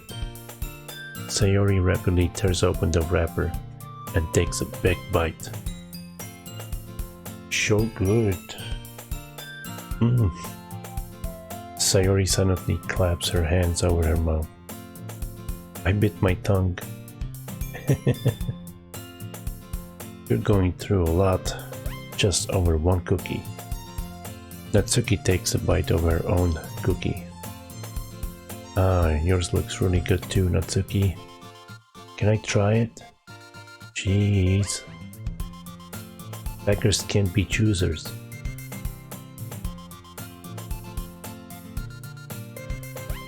But yours is chocolate. Yeah. Why do you think I gave you that one? Fine. Still, I'm really happy that you shared this one with me. Sayori gets out of her seat and goes behind Natsuki, then wraps her arms around her. Ah, jeez. I get it. Cookie still in hand, Natsuki reaches up to nudge Sayori off of her. Sayori suddenly leans down and takes a bite out of Natsuki's cookie. Hey! Did you seriously just do that? Mouthful, Sayori trots away to safety. Yuri and I laugh as well. Jeez, you're such a kid sometimes. Monika, can you tell Sayori? Eh? Natsuki glances around. Monika isn't in the club room. Huh? Where's Monika anyway? Good question. Have any of you heard anything about her being late today? Not me. Yeah, I haven't either. That's a bit unusual. I hope she's okay. Of course she's okay. She's probably just had something to do today. She's pretty popular, after all. Eh? You don't think she has a... I wouldn't be surprised. She's probably more desirable than all of us combined. That's true. Excuse me? Suddenly, the door swings open. Sorry, I'm super sorry. Ah, there you are. I didn't mean to be late. I hope you guys weren't worried or anything. Eh? Monika chose the club over her boyfriend after all. You're so strong-willed. Boyfriend? What on earth are you talking about? Monika quizzically glances at me. Never mind that. Would help you... What held you up anyway? Well, my last period today was study hall. To be honest, I kind of lost track of time. That makes no sense though. You would have heard the bell ring, at least. I must have not heard it, since I was practicing piano. Piano? I wasn't aware you played music as well, Monika. I don't really. Which one's your favorite, Tux? I kind of just started recently. I've always wanted to learn piano. That's so cool. You should play something for us, Monika. That's... Monika looks at me. Maybe once I get a little bit better, I will. Yay! That sounds cool. I'd also look forward to it. Is that so? In that case, I will let you down, Patrick. Monika smiles sweetly. I didn't mean any pressure or anything like that. Don't worry. I've been practicing a whole lot recently, and I'd really love the chance to share once I'm ready. I see. In that case, best of luck. Thanks. Yuri, maybe? Why does everyone like Yuri? Is it her hair? So I didn't miss anything, did I? Not really. I choose to leave out Sayori's mischievous escapade. I'm sure Natsuki will.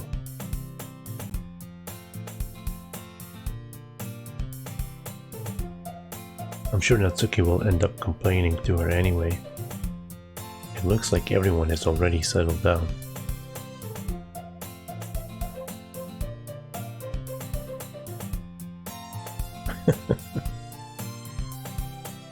Sayori somehow already finished her entire cookie. Yuri is back to her book, and Natsuki disappeared into the closet.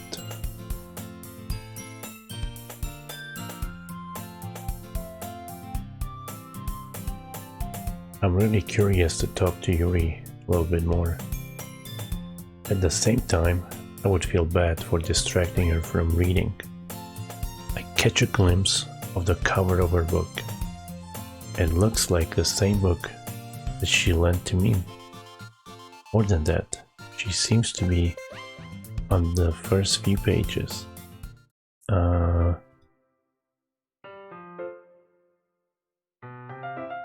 Crap.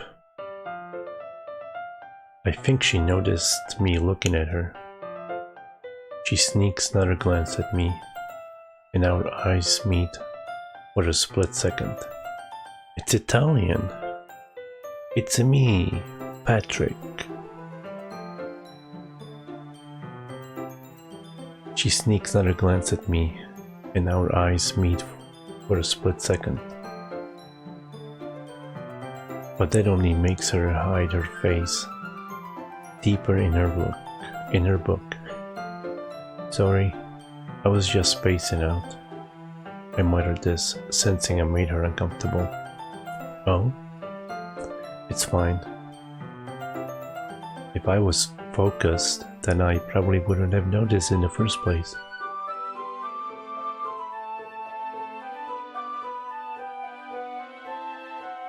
But I'm just rereading a bit of this, so... That's the book that you gave me, right? I wanted to reread some of it. Not for any particular reason. Just curious. How come you have 2 copies of the same book? I mean, I have 2 copies of the same book. And then I have a few copies of the same game. Does that make me weird? Well, when I stopped at the bookstore yesterday, that's not what I meant. I mean, I just happened to buy 2 of them. I see.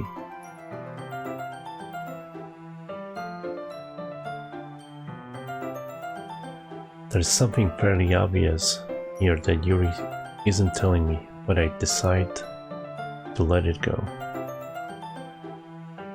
I'll definitely start reading it soon. I'm glad to hear. Once it starts to pick up, you might have a hard time putting it down.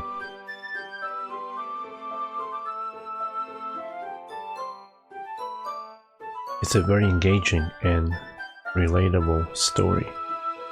I thought you said I was Dutch.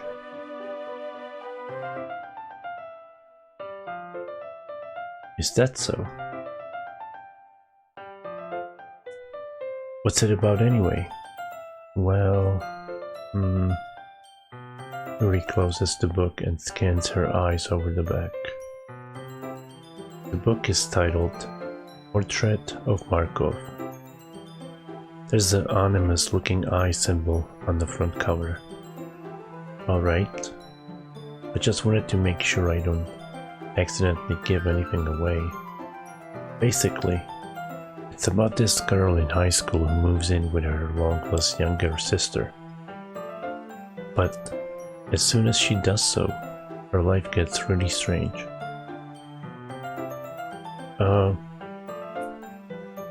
Does she talk to me right now because of the poem I made?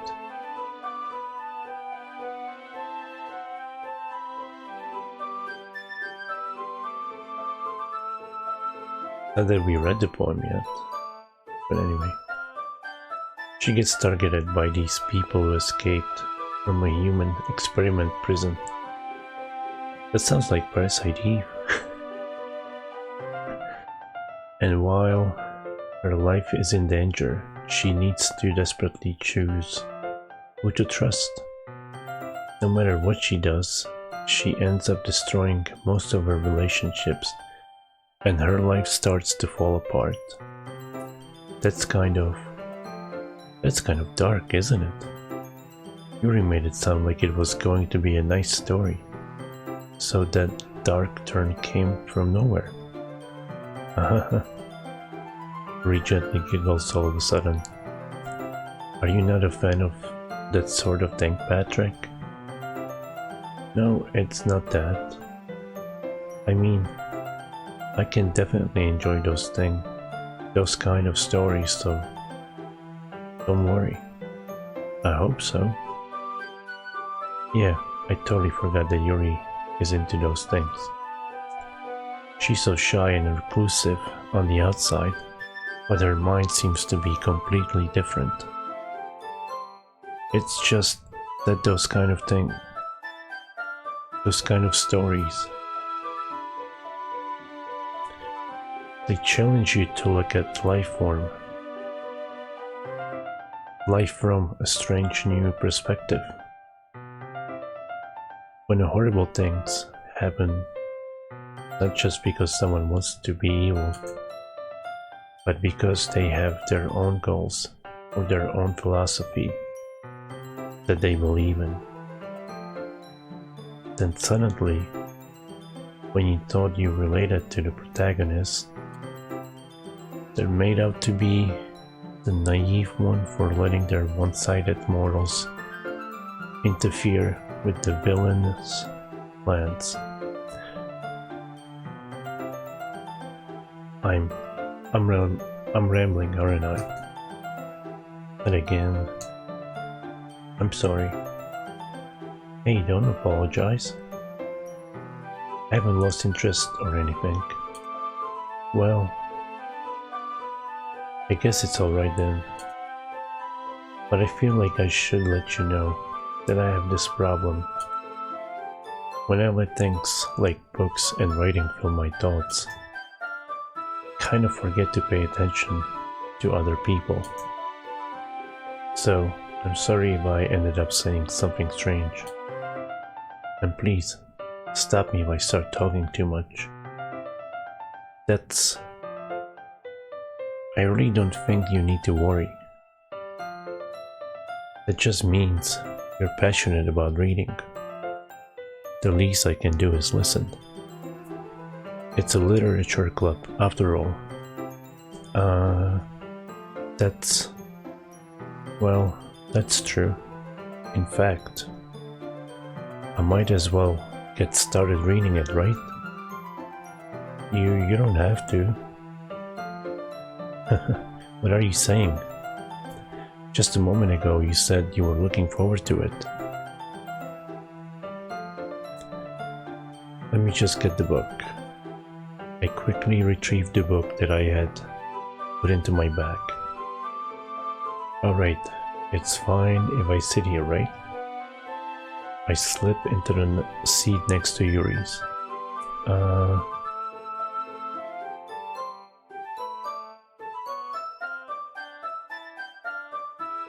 Yeah.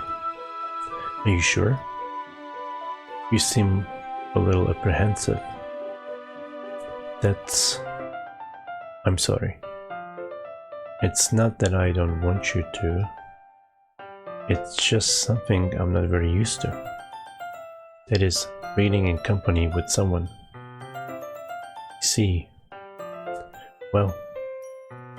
Hey, Brett. How you doing? And thanks for the follow the other day.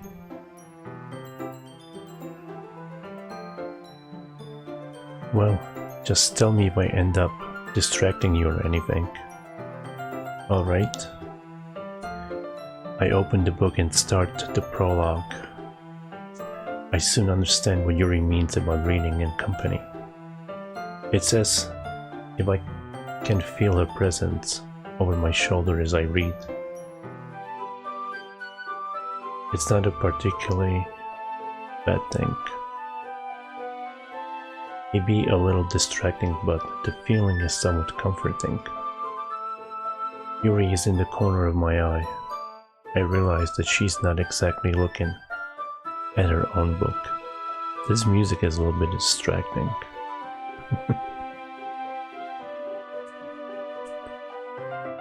I glance over. It looks like she's reading from my book instead. Sorry, I was just... Yuri, you really apologize a lot, don't you? I do? I don't really mean to. Sorry, I mean... Here, this should work, right? I slide my desk until it's up against Yuri's. Then I hold my book more between the two of them. I suppose so. Did you enjoy the Homecoming game?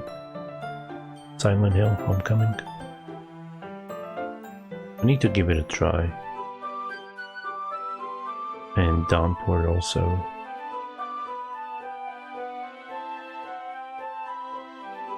I know they are not the greatest and latest, but I never played them.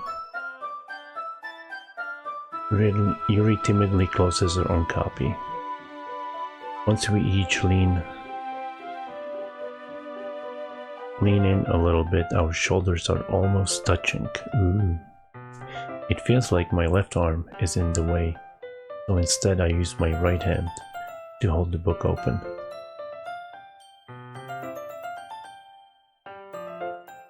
Have you played Origins yet?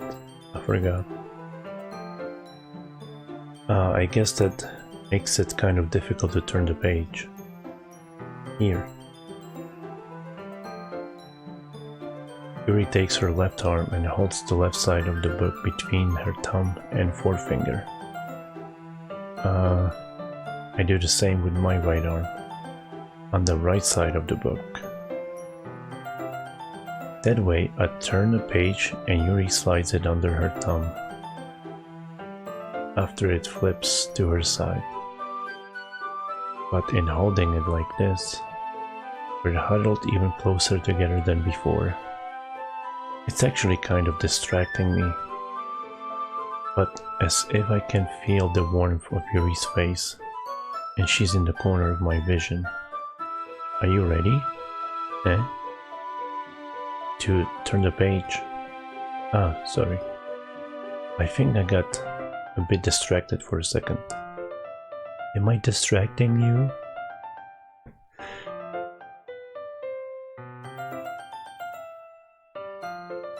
Yeah, I didn't like Origins at all. I mean, it wasn't bad, but it was kind of like... I don't know. It was weird.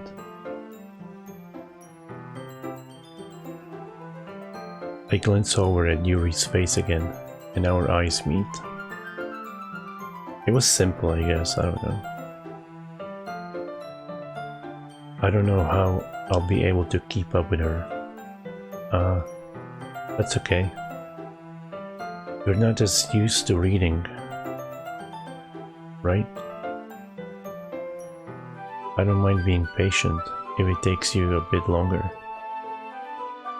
It's probably the least I can do, since you're being so patient with me.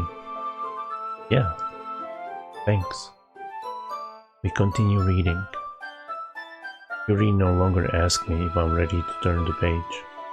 Instead, I just assume that she finished the page before me, so I turn it by my own volition.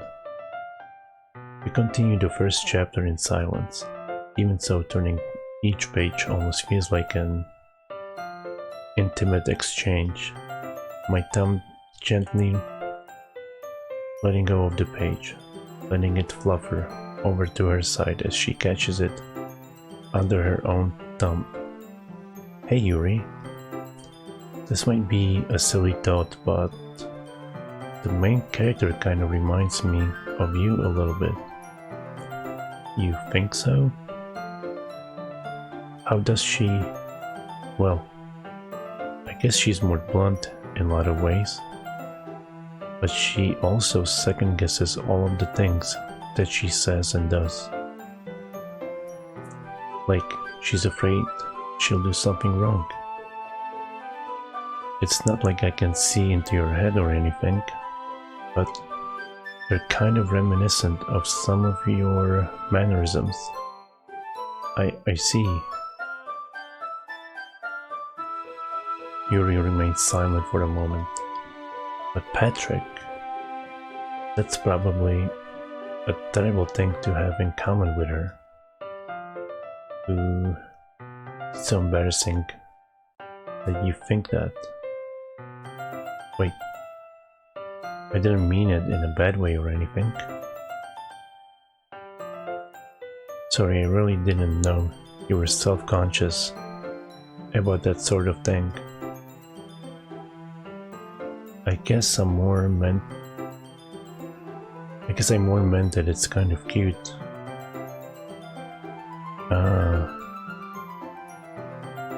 What are you saying all of a sudden? Okay, everyone. I think it's about time we share today's poems with each other. We might not have enough time if we wait too long. Yuri exhales, spared from finishing her thought. Is that alright, Yuri? You look kind of down. I'm sorry if you haven't been looking forward to this. It's not. It's fine. Yuri releases her hand from the book, causing it to close on top of my thumb. Alright, I guess I'll do some more reading tonight. Or would you prefer I only read it with you? I guess I don't have too much of a preference either way. Oh my god, she's here.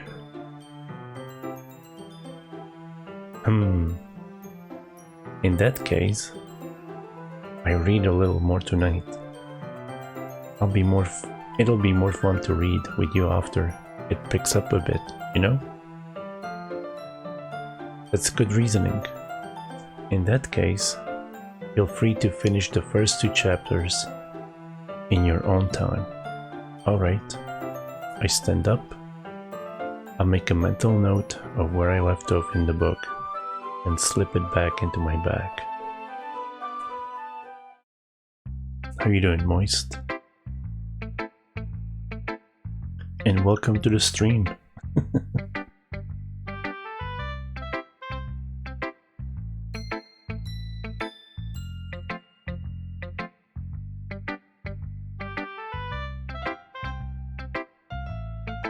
My jaw is gonna hurt more than after a fun time with a friend.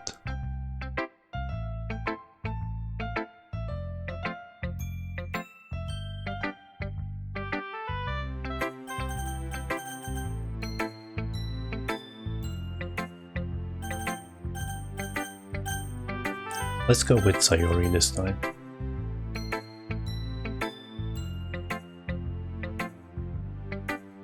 Ooh, I like this one, Patrick. It has some nice feelings in it. I'm glad. Still though, your tone makes it sound like you liked yesterday's poem better. I guess you caught me. Sometimes you know me a little too well for my own good. Ooh, thanks for the bits, Brad. Excuse me. This is actually really hard game. A lot of reading.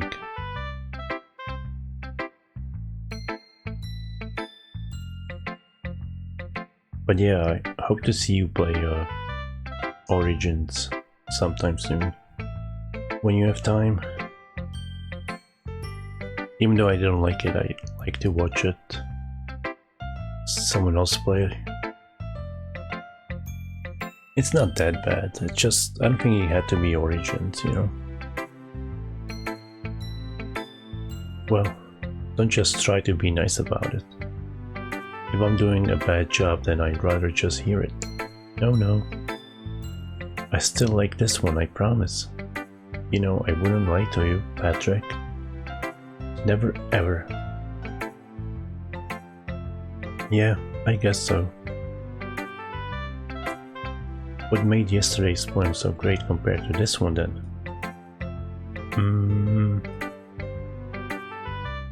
Well, I'm not very good at figuring out if poems are good or bad.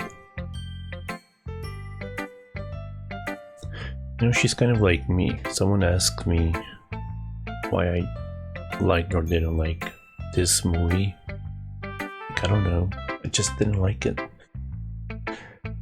Don't expect me to write like a 1,000-word essay on why I didn't like it. Hey, what's up, Dan? Are you new here? Welcome to the stream.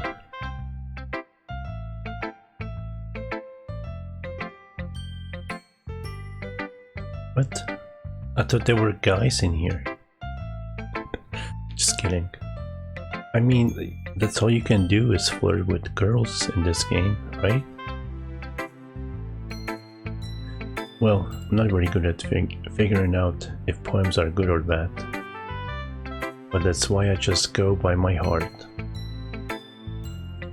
If it makes me feel things, then it must be a good poem. I'm not sure that's exactly how it works.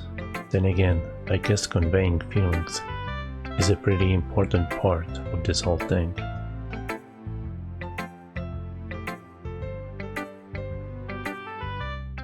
Yeah, maybe. Maybe the guy will make a Doki wrestling club.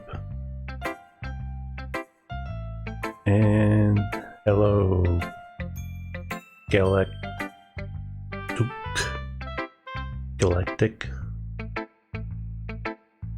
How are you doing? I'd play that. Doki Grappling Club. I wanted to play Doki Panic, but somebody was hitting me not to play that. Honestly, I don't even know what kind of writing you like in the first place. Yeah, me neither. Why don't you at least try giving it some thought? You want to write something for me? That's so sweet. Yeah, right. But you're always thinking about other people. You need to think about yourself once in a while. If you don't, you might end up getting hurt at some point. Eh? Well, I don't really know what you mean, but I'll try to keep it in mind. Well, whatever. I have been reading for 2 hours. My head hurts. And I don't like reading. I'm so bad at it. Anyway, let's see.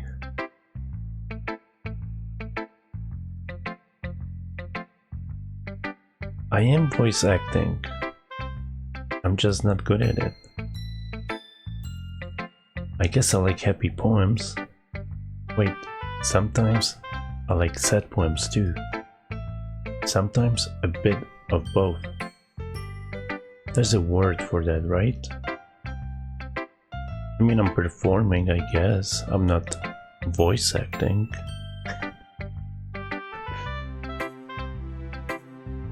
And thank you for the follow, Galactic. Moise should come over here and voice act. What's the word I'm looking for? Bittersweet. Yeah. I like things that are happy and things that are sad. Happy and sad. I can see you liking something sad, Sayori. Well, like happy the most, but sometimes when you have a little rain cloud in your head, a sad poem can help give the rain cloud a little hug and make a nice happy rainbow. Sayori, that's unexpectedly poetic.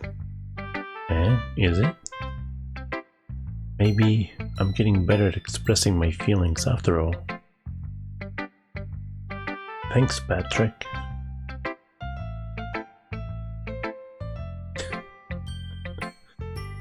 I'll give you some voice acting. Hey, all the guy parts are taken. I should go write that down then. You can read my poem now, okay? Oh my god, she wrote...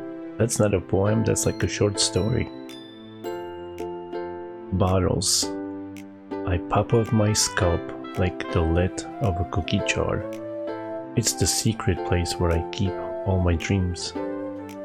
Little balls of sunshine, all rubbing together like a bundle of kittens. I reach inside with my thumb and forefinger and pluck one out.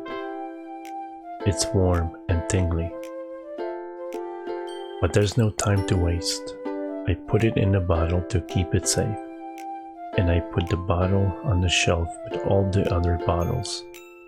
Happy thoughts, happy thoughts, happy thoughts in bottles, all in a row.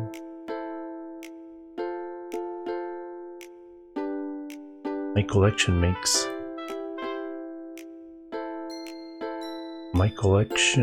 makes me lots of friends.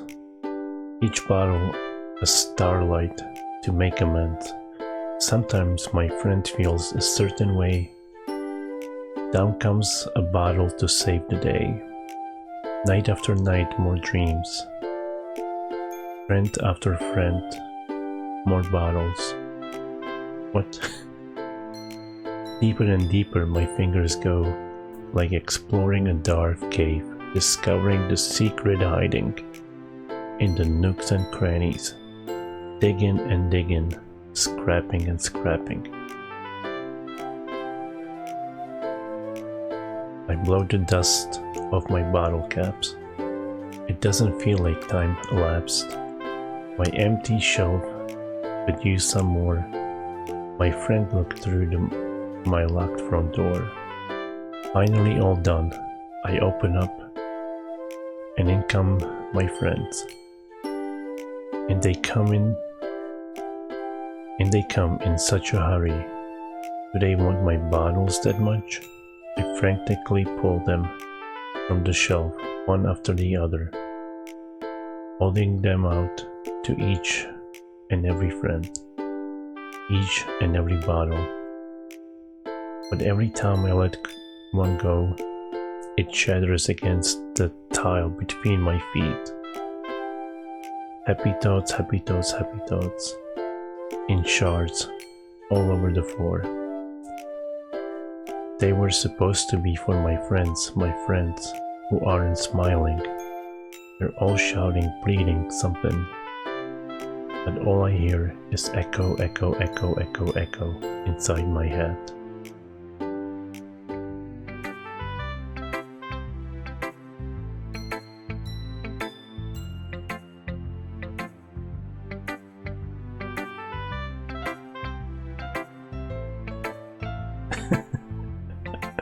I'll edit it later.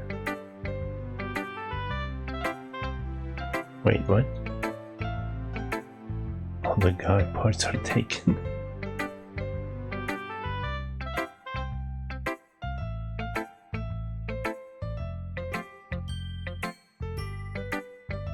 Don't worry about it, I'll fix it later.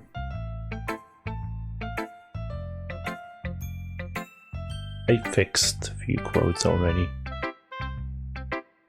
Or make them you know, have same style. Because sometimes, you know, someone doesn't put a, usually me, doesn't put a period after or whatever. Holy crap. Sayori, did you really write this? Of course I did. I didn't... Oh, didn't I tell you yesterday I was gonna write the best poem ever?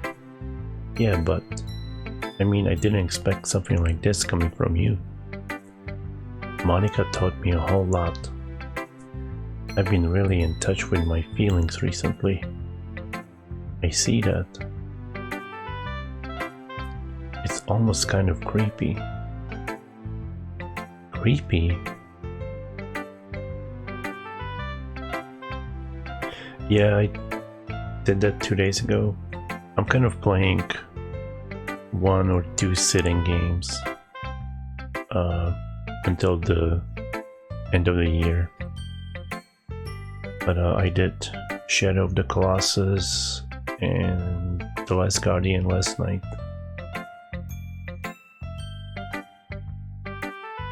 I had fun with those.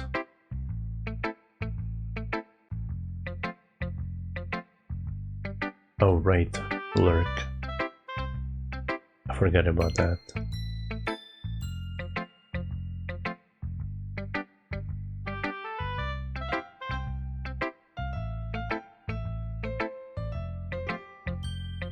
Yeah.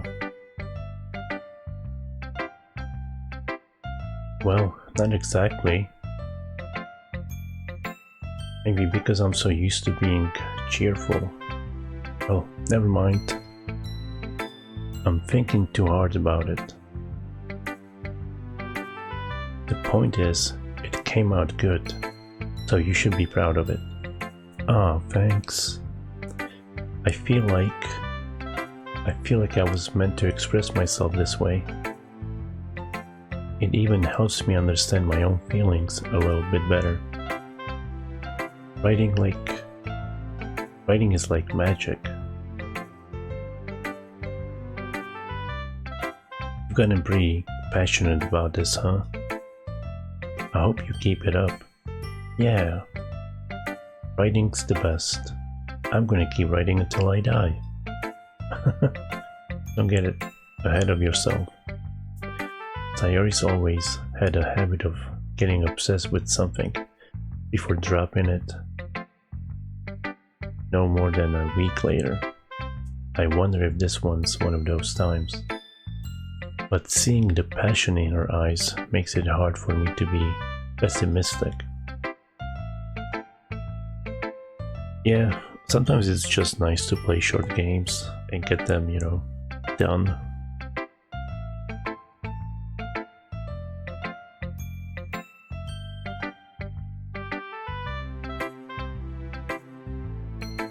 Spicy chicken nuggets?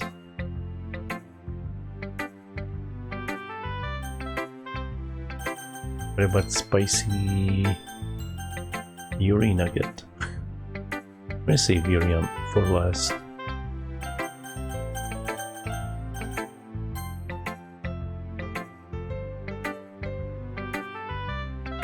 Oh snap. I don't know what she said. I accidentally clicked.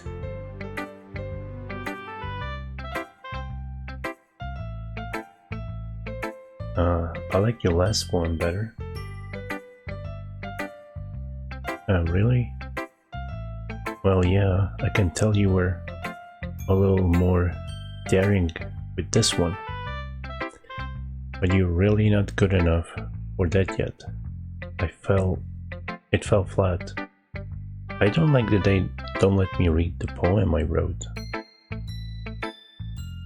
Oh, I guess history would help, right? Oh, she just said never mind. That may be true, but I just wanted to try something different. Restart game. I bet I could get back to this in like 5 minutes.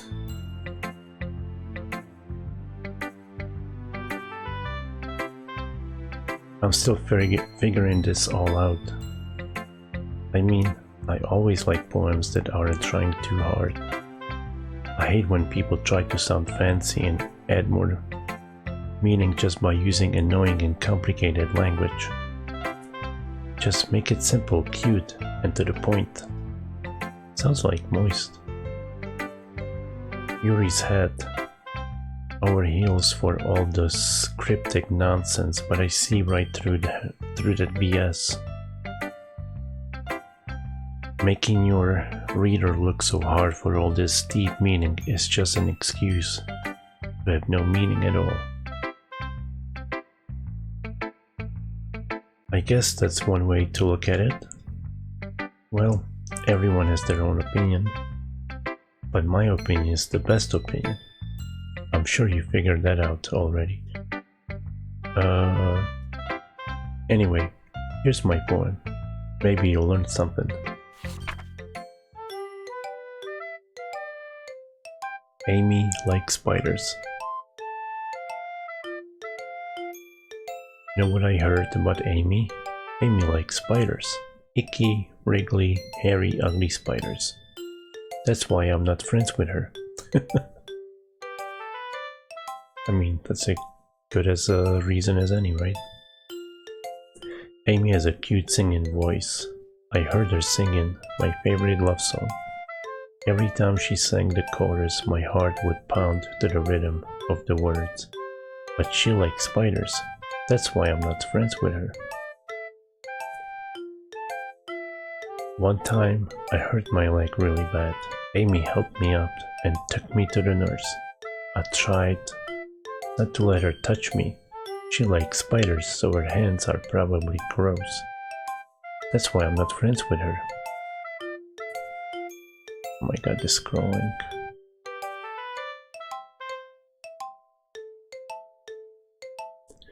Amy has a lot of friends. I always see her talking to people. She probably talks about spiders. What if her friends start to like spiders too?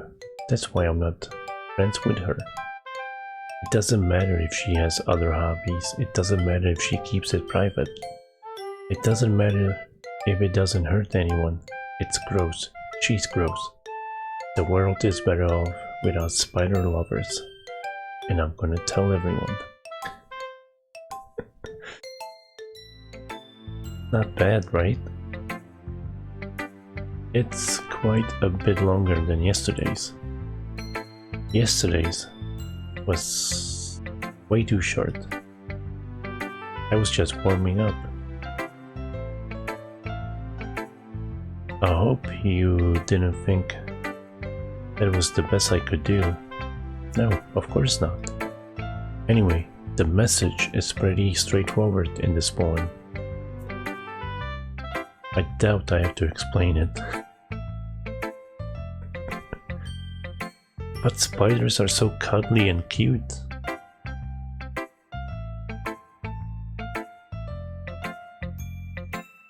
Sometimes you can explain complicated issues with just simpler analogies, with much simpler analogies.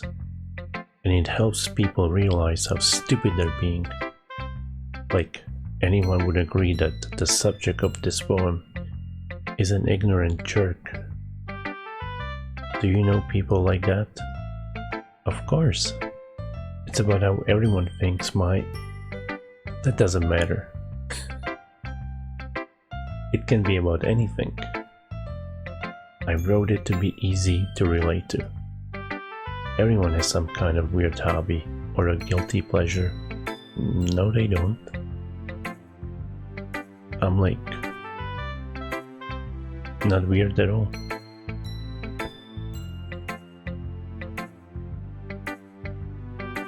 Something that you're afraid if people find out, they'd make fun of you or think less of you. But that just makes people stupid. Who cares what someone likes, as long as they're not hurting anyone, and it makes them happy?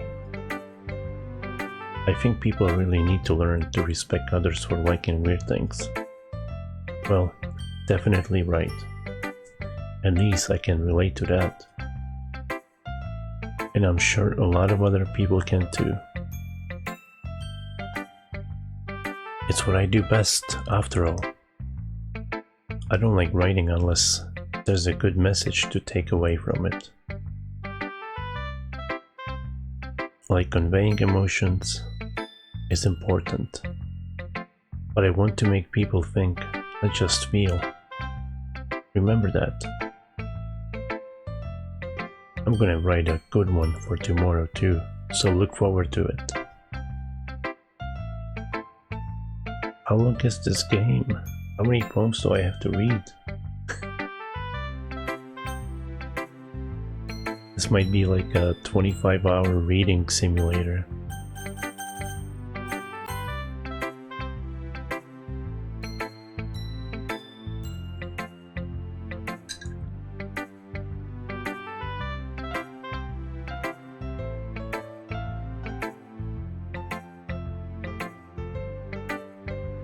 $69.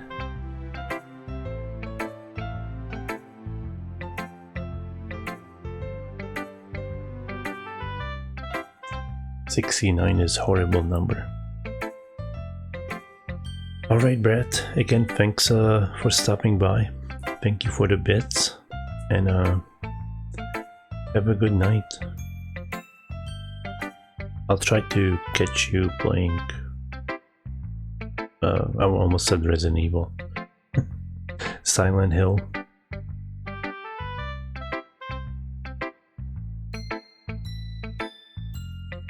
Yeah, Brett is cool. He's playing through some of the Silent Hills lately.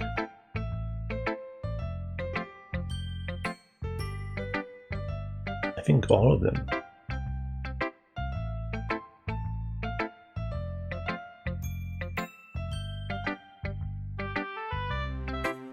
Hi again, Patrick. How's the writing going? Alright, I guess. I'll take that, as long as it's not going bad. I'm happy that you're applying yourself. Maybe soon you'll come up with a masterpiece. I wouldn't count on that. You never know. Want to share what you wrote for today? Sure, here you go. Give my poem to Monica. Alright. Why is everyone having Japanese name and then we have just Monica?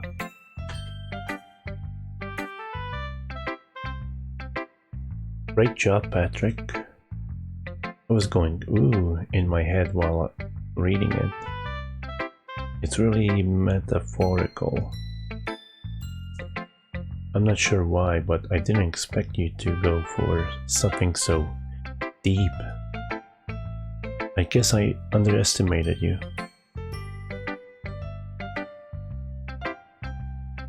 It's easiest for me to keep everyone's expectations low.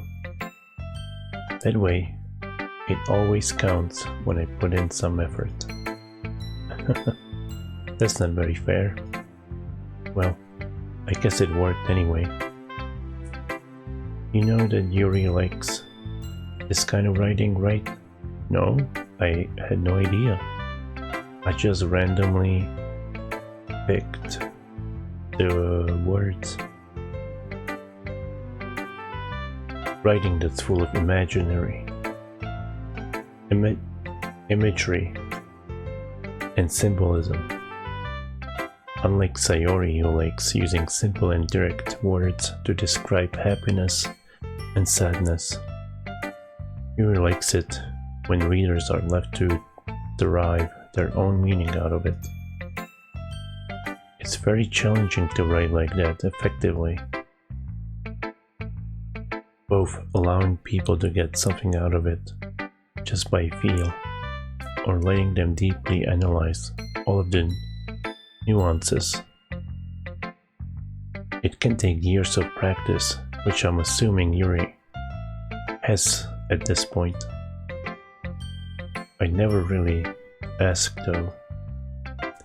I'm sure I'm nowhere near her level yet. Don't worry so much about that. You do your own thing. Just keep exploring and learn by trying new things. But anyway, you want to read my poem now? I like the way this one turned out, so I hope you do too. Alright, let's take a look. Save me. The colors, they won't stop. Bright, beautiful colors. Flashing, expanding, piercing. Red, green, blue, and endless. Cacophony of meaningless noise. The noise, it won't stop. Violent, granting waveforms. Squeaking, screeching, piercing. Sine, cosine, tangent. Like playing a chalkboard on a turntable. Like playing a vinyl on a pizza crust. An endless poem of meaningless. Load me. Oh, I get it. That's pretty cool.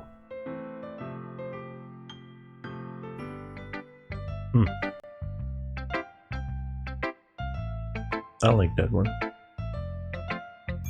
It's even more abstract than your last one, huh?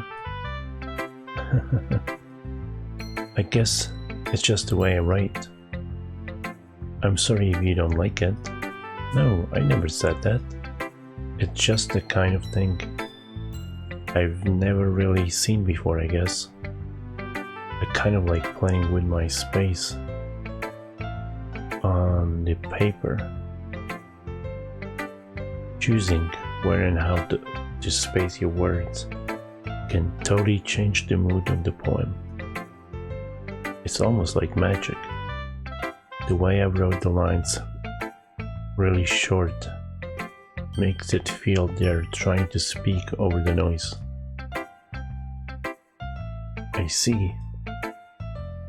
It's still hard for me to tell what's it about though. Sometimes asking what the poem is about isn't the right question. A poem can be abstract as a physical expression of a feeling, or a conversation with a reader. So putting it that way, not every poem is about something. Anyway, here's Monica's writing tip of the day. Sometimes you'll find yourself facing a difficult decision. When that happens, don't forget to save your game. Okay, Snake. You never know when you might change your mind, or when something's unexpected. When something unexpected might happen. Wait, is this tip even about writing? What am I even talking about? That's my advice for today. Thanks for listening.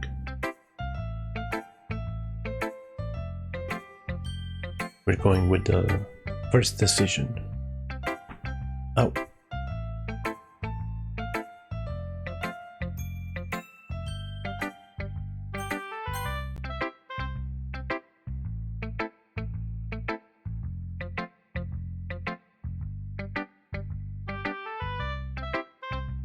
Let's see what you've written for today. Grace stares at the poem with a surprised expression on her face. Do you like it? Patrick, how did you pick up on this so quickly? Like halfway through the first poem? Just yesterday I was telling you the kind of techniques worth practicing. Maybe that's why. You did a good job explaining. I really wanted to try giving it more imagery. Why do I keep saying imaginary? Yuri visibly swallows. Even her hands appear sweaty. I'm not used to this. Used to what? I don't know. It's fine. Take your time. Yuri breathes and collects her thoughts. I know that Yuri likes to think before she speaks, so I offer that patience to her. Yeah, just being appreciated like this, I guess. It probably sounds really stupid, but seeing someone motivated by my writing, it just makes me really happy. Are you saying you've never shared your writing before? Yuri nods.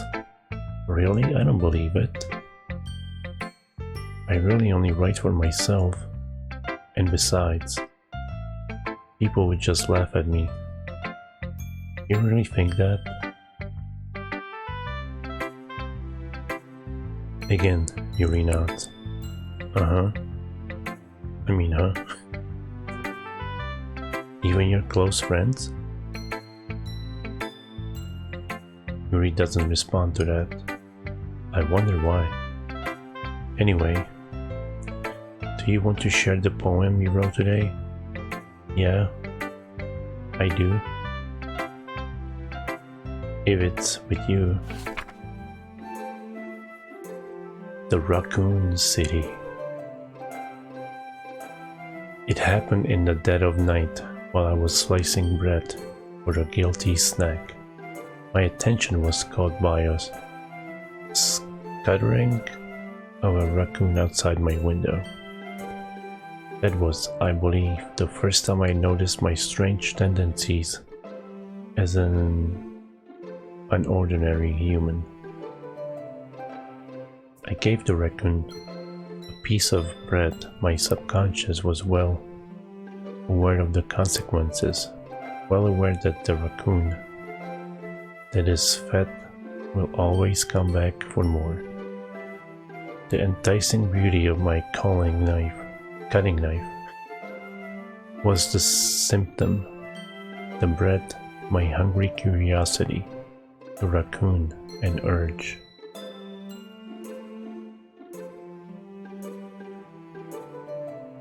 The moon increments its phase and reflects that much more light off of my cutting knife. The very same light that glistens in the eyes of my raccoon friend. I slice the bread fresh and soft. The raccoon becomes excited, or perhaps I'm merely projecting my emotions onto the newly satisfied animal. The raccoon is taken to the following me. You could say that we've gotten quite used to each other. The raccoon becomes hungry more and more frequently, so my bread is always handy. Every time I brandish my cutting knife, the raccoon shows me its excitement. A rush of blood. Classic Pavlovian conditioning. I slice the bread, and I feed myself again. Is she the raccoon?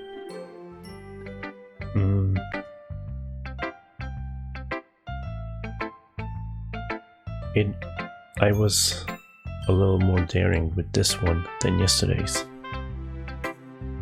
I can see that. It's a lot more metaphorical. I don't know if it's my fault, but I can't begin to imagine what this poem is about. That's right.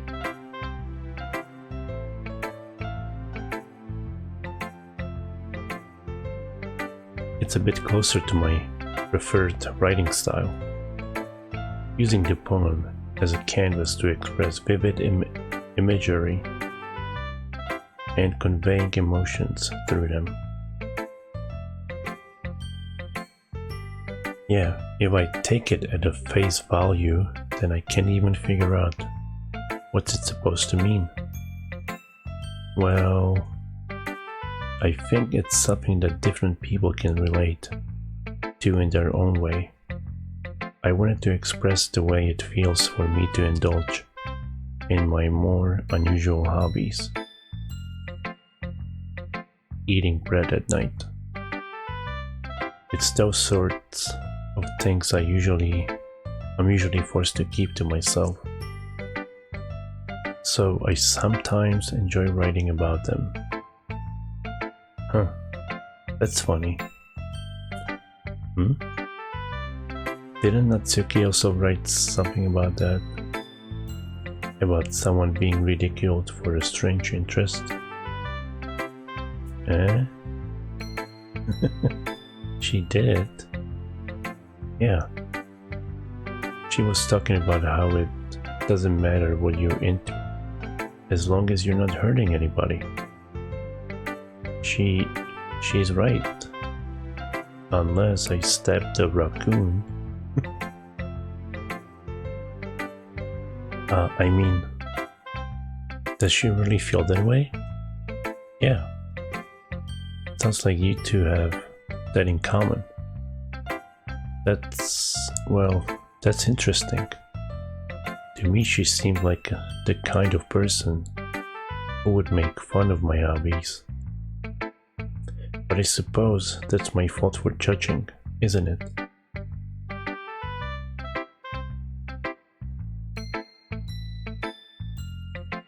Please don't tell her I said that. Don't worry, I have no reason to. Okay. Well, thank you for sharing it with me. After all, if I hadn't learned to embrace my own weirdness, I would probably hate myself. I might be ranting a little bit now, but I'm glad that you're a good listener.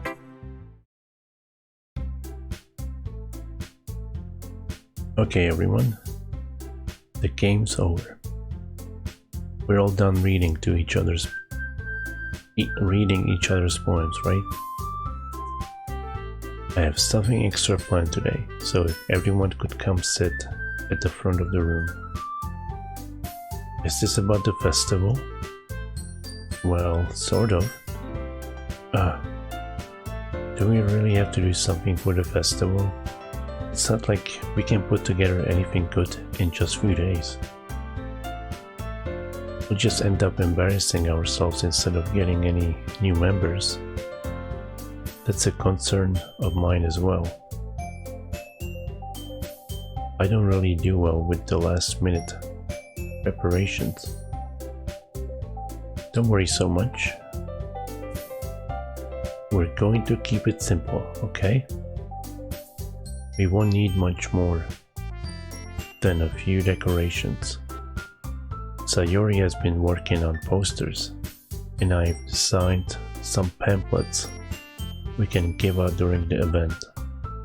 Okay, that's great and all, but it doesn't tell us what we're actually going to be doing for the event. Sorry, I thought you heard about it already. We're going to be performing.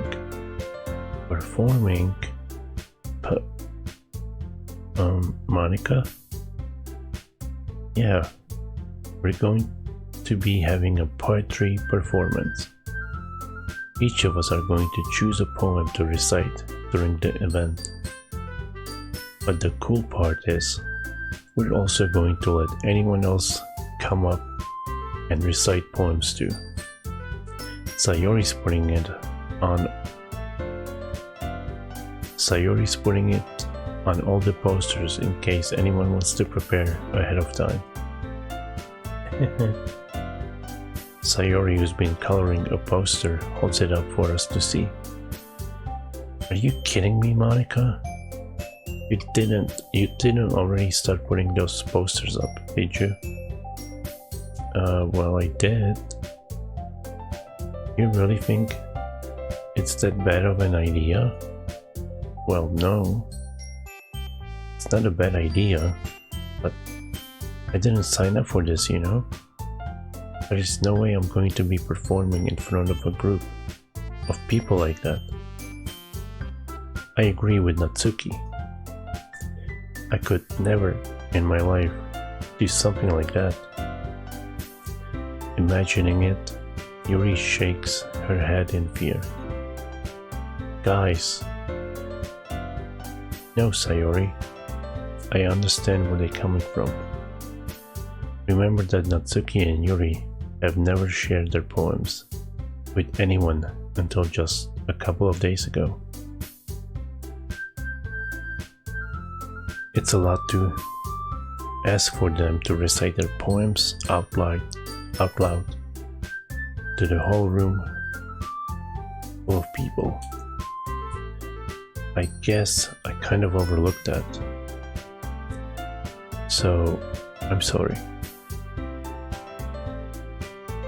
But I still think we should give it our best. We're the only ones responsible for the fate of this club. If we start the event and each put on a good performance, then it will inspire others to do the same. And the more people who perform, the better we'll be able to show everyone what literature is all about. Yeah, it's about expressing your feelings, being intimate with yourself. I think that's not literature. Finding new horizons and having fun. That's right. And it's those reasons that we're all in this club today. Don't you want to share that with others? To inspire them to find the same feelings that brought you here in the first place?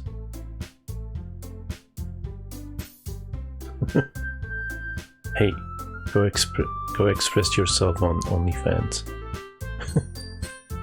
Just kidding. I know you do. I know we all do. And if all that it takes is standing in front of the room for 2 minutes and reciting a poem, then I know you can do it.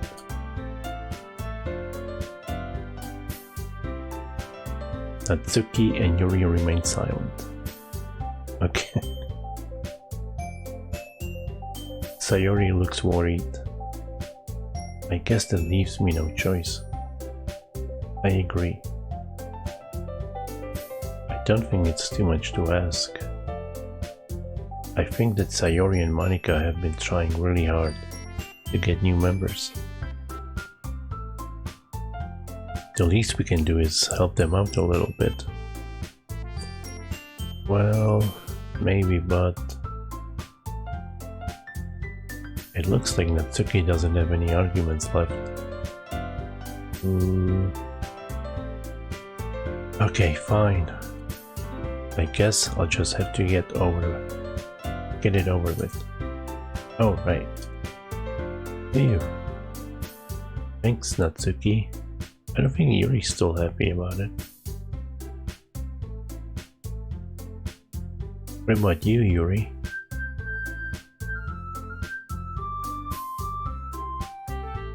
Yuri dejectedly glances around at everyone else's expectant faces.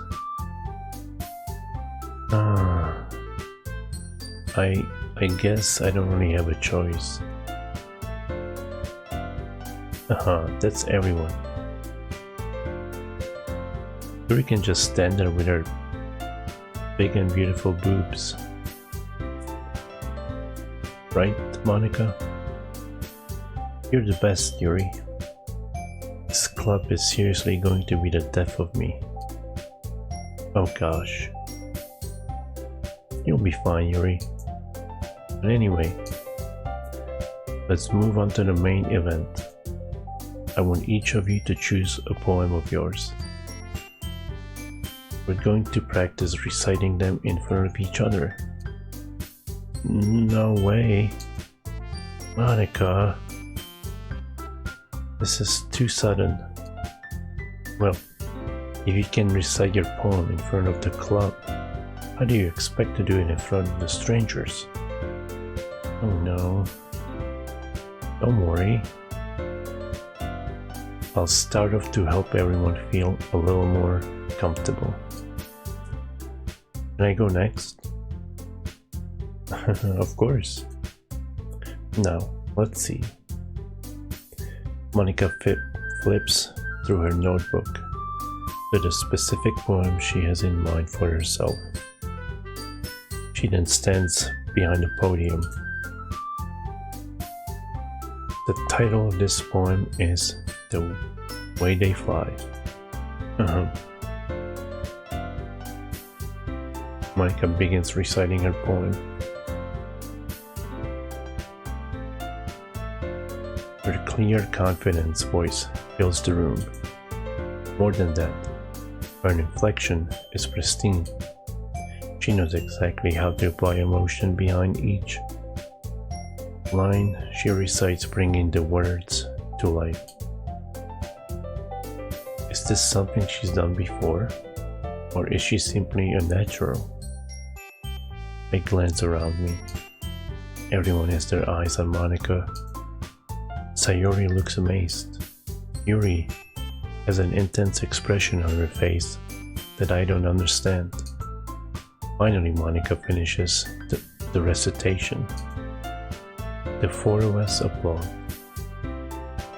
Monica takes a breath and smiles. That was so good, Monica. Thank you very much. I was just hoping to set a good example. Are you ready to go next, Sayori? I'll go next. Oh, what? Yuri's fired up all of a sudden. Yuri clutches a sheet of paper between her hands and stands up. Keeping her head down, she walks quickly over to the podium. This poem is called... Yuri anxiously glances at each of us. You can do it, Yuri. It's called... I have no idea. After image of Crimson Eye. Yuri's voice shakes as she starts reading the poem. Just a moment ago, she practically refused to do this. Why is she suddenly putting in so much effort? As Yuri gets past the first couple of lines, her voice changes. It's almost like what happens when Yuri gets absorbed into her books.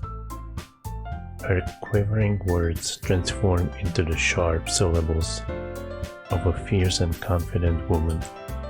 The poem is full of twists and turns in its structure that she enunciates with perfect timing. This must be a rare glimpse into the whirling fire Yuri keeps concealed inside her head. Suddenly she finished. Everyone is stunned.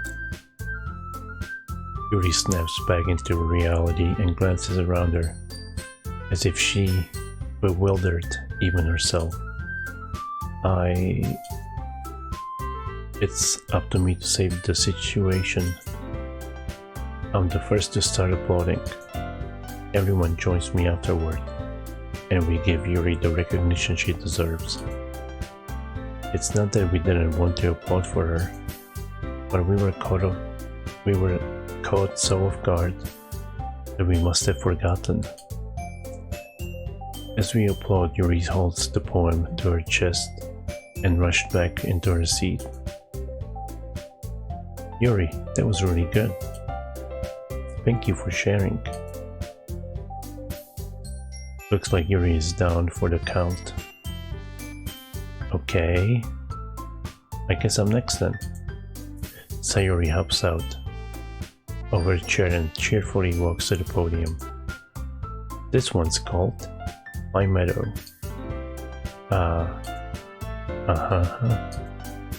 Sorry, I giggled. Sayori, it's a lot harder than I thought. How did you guys do it so easily? Try not to think of it like you're reciting to other people. Imagine you're reciting it to yourself, like in front of a mirror or in your own head. It's your poem, so it'll come out the that way. I see. Okay then. Sayori begins her poem. Somehow it feels like her soft voice is made as a perfect match. The poem isn't aimlessly cheery like Sayori is. It's serene and bittersweet. If I were to read this on paper, I probably wouldn't think much of it. But hearing it come out from Sayori's voice almost gives it a whole new meaning. Maybe this is what Sayori meant when she said she likes my poems. It's like I get to reach more deeply into someone I thought I knew, through and through. Sayori finishes and we applaud. I did it! Good job, Sayori. Even Patrick liked it. I guess that's a good sign. What does that even mean? It came out nicely, Sayori. The atmosphere of the poem fits you really nicely. But it might be that other poems wouldn't work quite as well with that kind of delivery. I don't really understand. In other words, I've seen poems of yours where that sort of gentle delivery wouldn't work as well.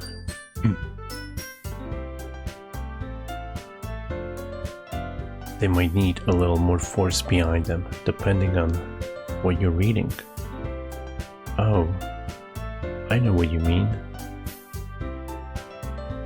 That's, well, I've been practicing that kind of thing.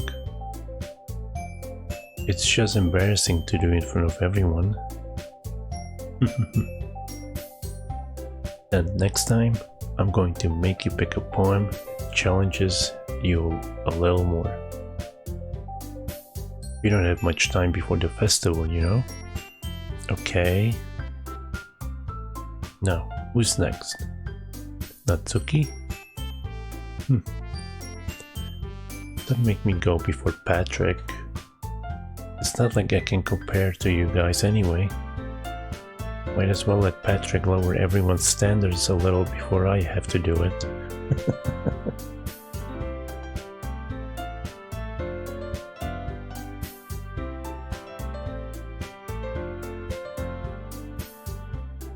Spicy noodles.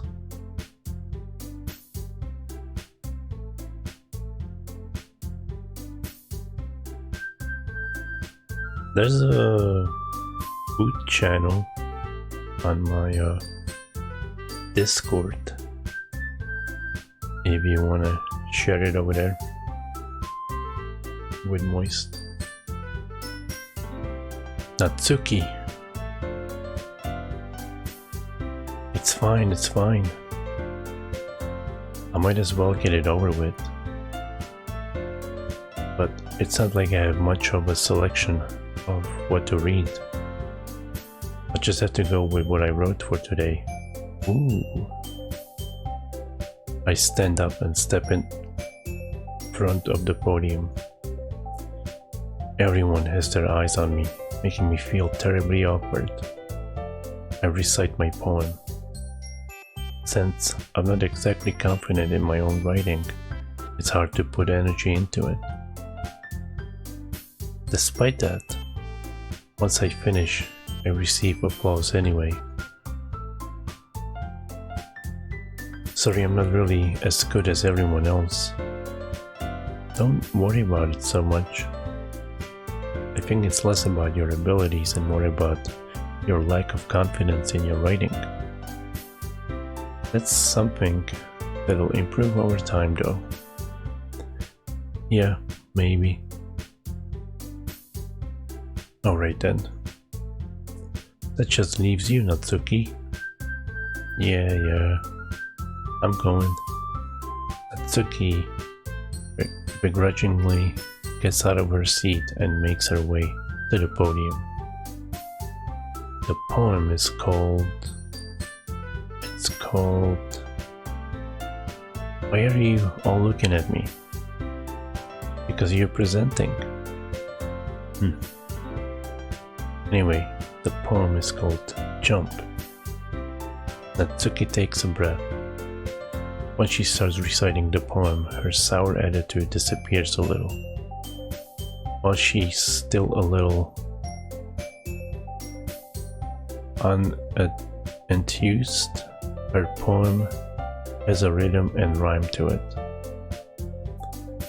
It's Natsuki's trademark style, and it works surprisingly well when spoken aloud. The words feel like they bounce up and down, as if giving life to the poem. Natsuki finishes and everyone applauds. She huffs back to her seat. That wasn't so bad, was it? Easy for you to say. You better not make me do that again. Well, do you at least feel prepared enough to recite a poem?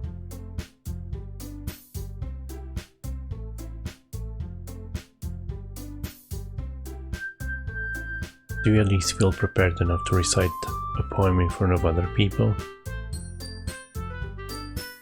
I mean, doing it in front of other people will be way easier. I can put on whatever face I want for other people. But when it's just my friends, it's just embarrassing. That's a surprise, Natsuki. I think it would be the other way around for me. Well, that's just how it is, so... Well, I guess in that case, you won't have much to worry about for the festival. Noodles are okay, news are better. Hey, keep your nudes to yourself.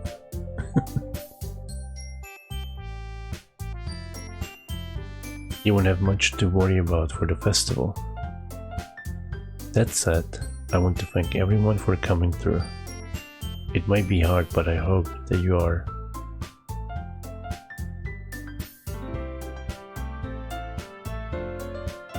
Sorry, I keep yawning. All this reading makes me yawny. It might be hard, but I hope that you all have an idea of what it's like now. Make sure you pick a poem and get enough practice before the festival, okay? I'll be making pamphlets, so let me know ahead of time what you'll be reciting. Jeez. I should probably find some other poem to recite instead. That's fine too. It doesn't have to be your own. I'm already pleasantly surprised that you're putting in all this effort for the club. It makes me really happy. Yeah, no problem. Stop flashing me your thighs. It's really distracting. Okay, everyone. I think that's about it for today. I know the festival is coming up, but let's try to write poems for tomorrow as well. Been working out really nicely so far, so I'd like to continue that. As for the festival, we'll finish planning tomorrow, and then we'll have the weekend to prepare. Monday's the big day. I can't wait. I can do this, I can do this. Alright. I stand up. There's no way I'll be able to find the same enthusiasm as Sayori. Oh my god, when did I drop all these frames? And Monica. But I'll do my best to get through it. I'm so concentrated on reading that I haven't even noticed my network being poopy. It is for the sake, it is for the sake of the club. And impressing Monica. Wait, you mean Yuri? Then I'll have to do my best. Ready to go, Sayori? Yep. Look at you two, always going home together like that. It's kind of adorable, isn't it? Jeez, guys. Don't make such a big deal out of it. It must be a little nice though. Well... how am I supposed to respond to that? It's okay, Patrick. You don't have to say it. Whatever, let's go already. I walk home with Sayori once more.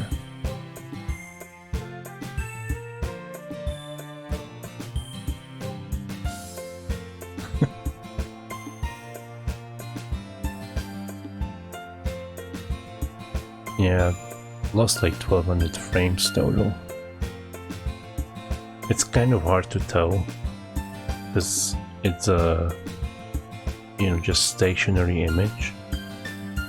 Unlike when you're playing something else, you see it lag.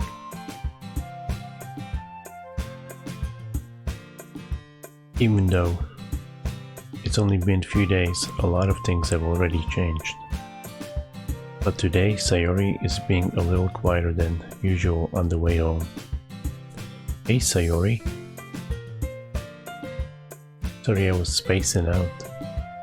Ah, no wonder.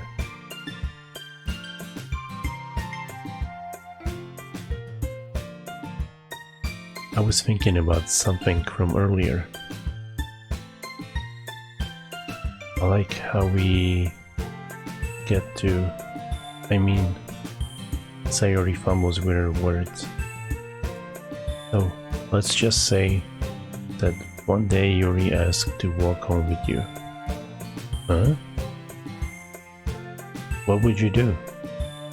What kind of question is that? You're kind of putting me on the spot here. Well...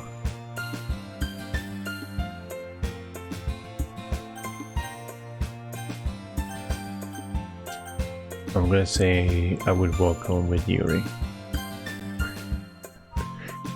Walking home with Yuri, huh?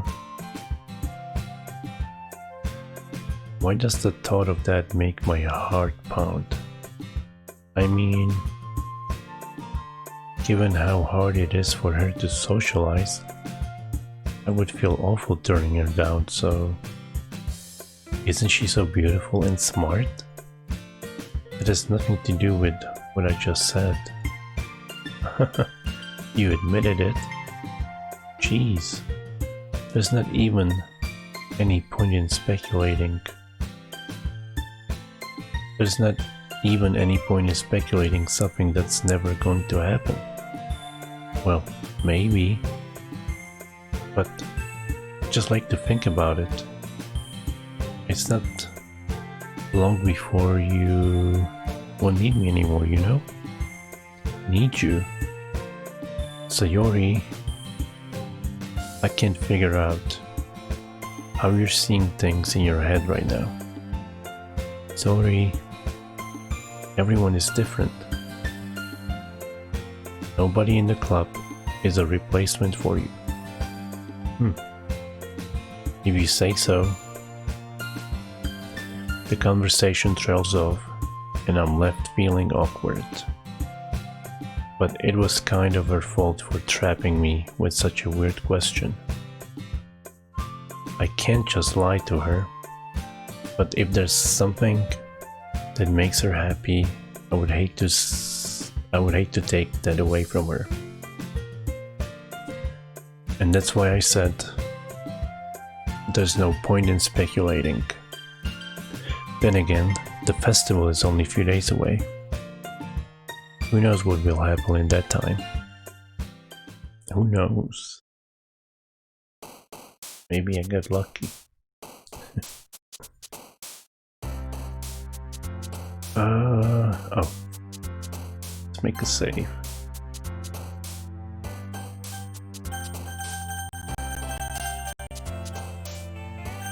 Can't handle playing all that at once.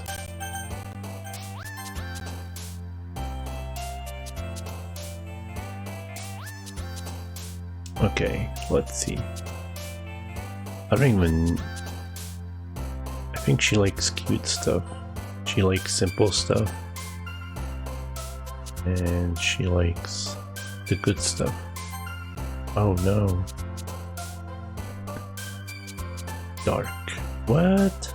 What happened? I'm being tricked here.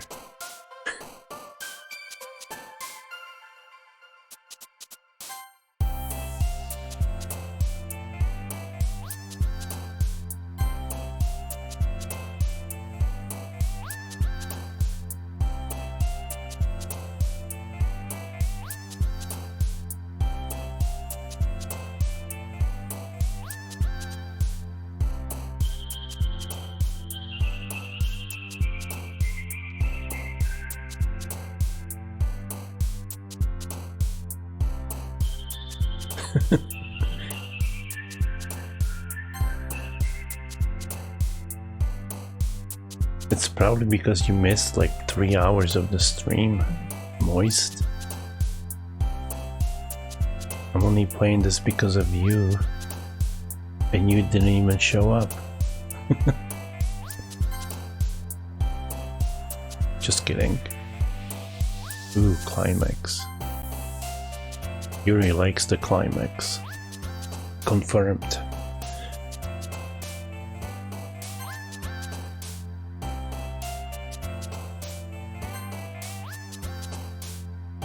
Do you think she likes romance? No.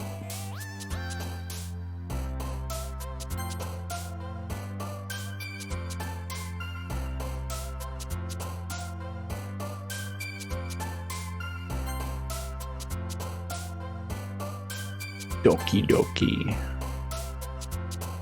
I'm always gonna choose that.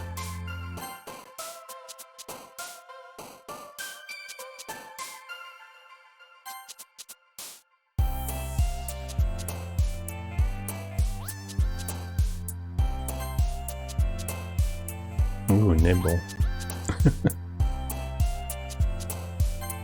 What?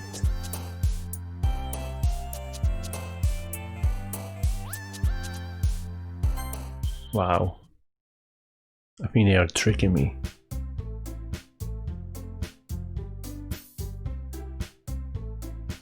Big as Bob's? I think that's something else.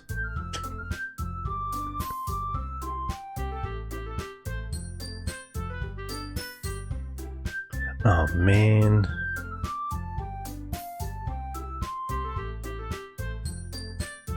I'm the last one here again. Don't worry, I just walked in too. Were you practicing piano again? Yeah. You just have a lot of determination. You must not, you just. Starting this club, I'm now picking up piano. Well, maybe not determination, but I guess passion. Remember that the club wouldn't be here if it wasn't for all of you. Big as heart. I mean, they're about same as Monica's.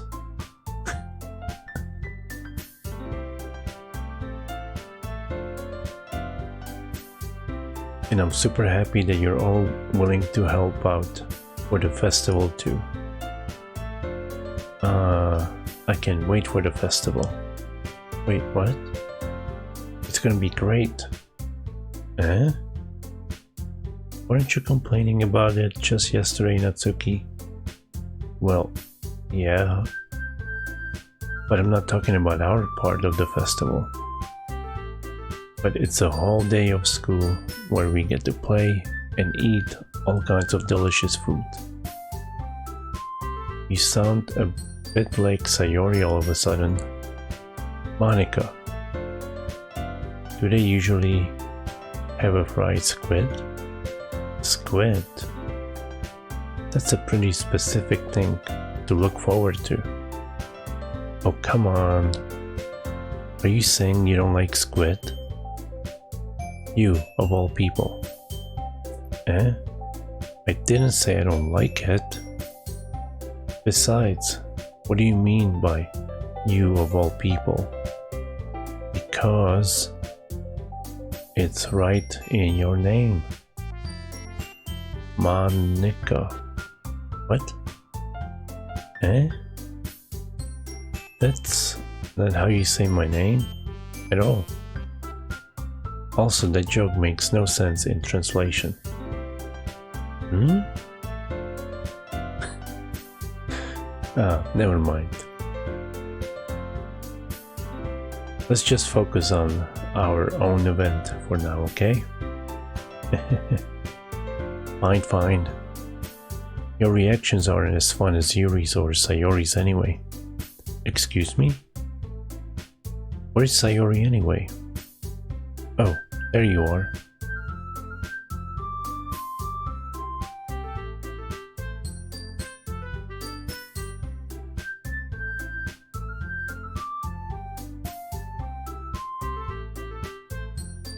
She's like a sister. I walk over to her. Hey, Sayori.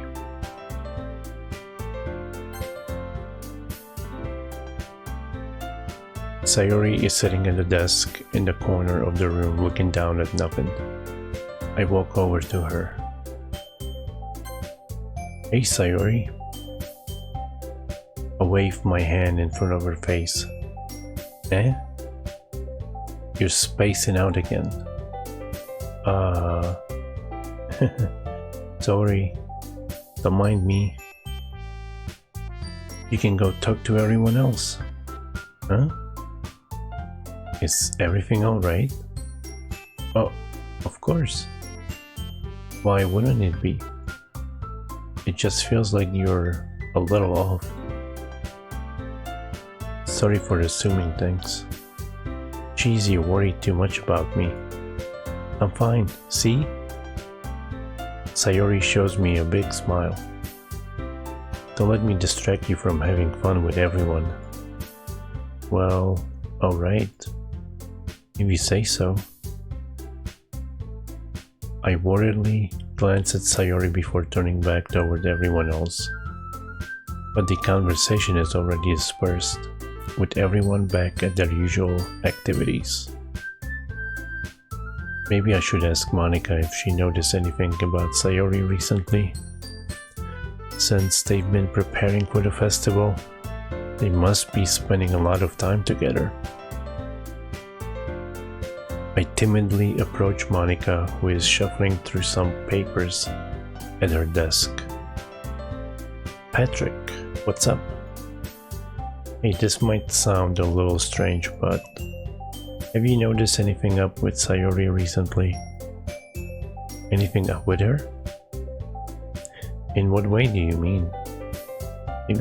Maybe I'm reading into it a little too much, but she seems a bit downcast today. Oh, you think so? I can't say I've noticed anything about her. Monica peers across the room at Sayori, who is idly dragging a rubber eraser up and down her desk. Maybe there's something on her mind, but I'm surprised I'm not the one asking you. Wait, but I'm surprised I'm not the one asking you, Patrick. You certainly know her a lot better than I do. Yeah, but she's never really like this. She's always talked to me about things that bothered her. This time, when I asked her, she was really dismissive. Sorry, I know it's not your problem. I just wanted to ask if you knew anything, so I'll drop it now. No. It's important to me too. I mean, I'm also friends with her. And I also care about the well-being of my club members, you know. Maybe I'll try talking to her myself. Are you sure about that? She seemed like she wanted to be left alone. Are you sure? Maybe she just has a hard time bringing it up with the person of interest. Person of interest? What do you mean by that? I'm saying that maybe the thing on her mind is you, Patrick. Me? How on earth would you come to that conclusion? Well, I probably shouldn't say too much, but Sayori talks about you more than anything else, you know? Eh? She's been so much happier ever since you've joined the club. It's like an extra light was turned on inside of her. What? No way. Sayori is always like that. She's always been full of sunshine. It's not any different now than it always has been. You're so funny, Patrick. Have you thought that maybe you've always seen her as so cheerful because that's just how she is when she's around you? I said too much. I'm sorry. What do I know anyway? I didn't mean to jump to conclusions, so you should just forget about what I said. I'll try to talk to her, so try not to think about it for now. Alright. Monica smiles meaningfully. I know she said to forget about it, but I already know that I won't be able to get her words out of my head. Monica stands up from her desk and walks across the room to where Sayori is sitting. I watch her kneel down next to Sayori and gently talk to her, but she's keeping her voice so quiet that I can't hear her from here. I sigh and sit myself down. I know Sayori told me not to worry about her and to have fun with everyone else, but that's impossible to do when she's behaving like this. Exactly how much do I care about her? And that I'm letting this weight me down so much.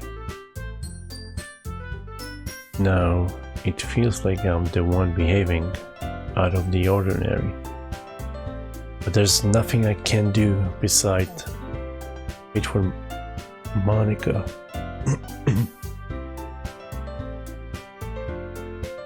Why does it feel like I'm being watched? I glance around the room.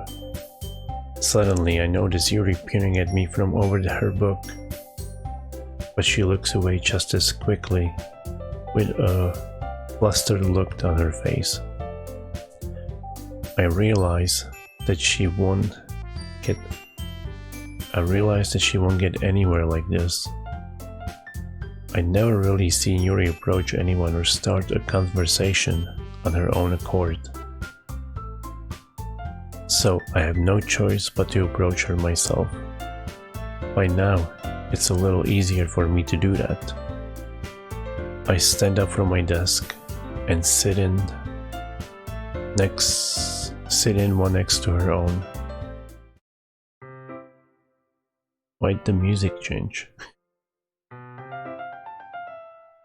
I didn't mean to bother you or anything. Relax, you didn't even do anything.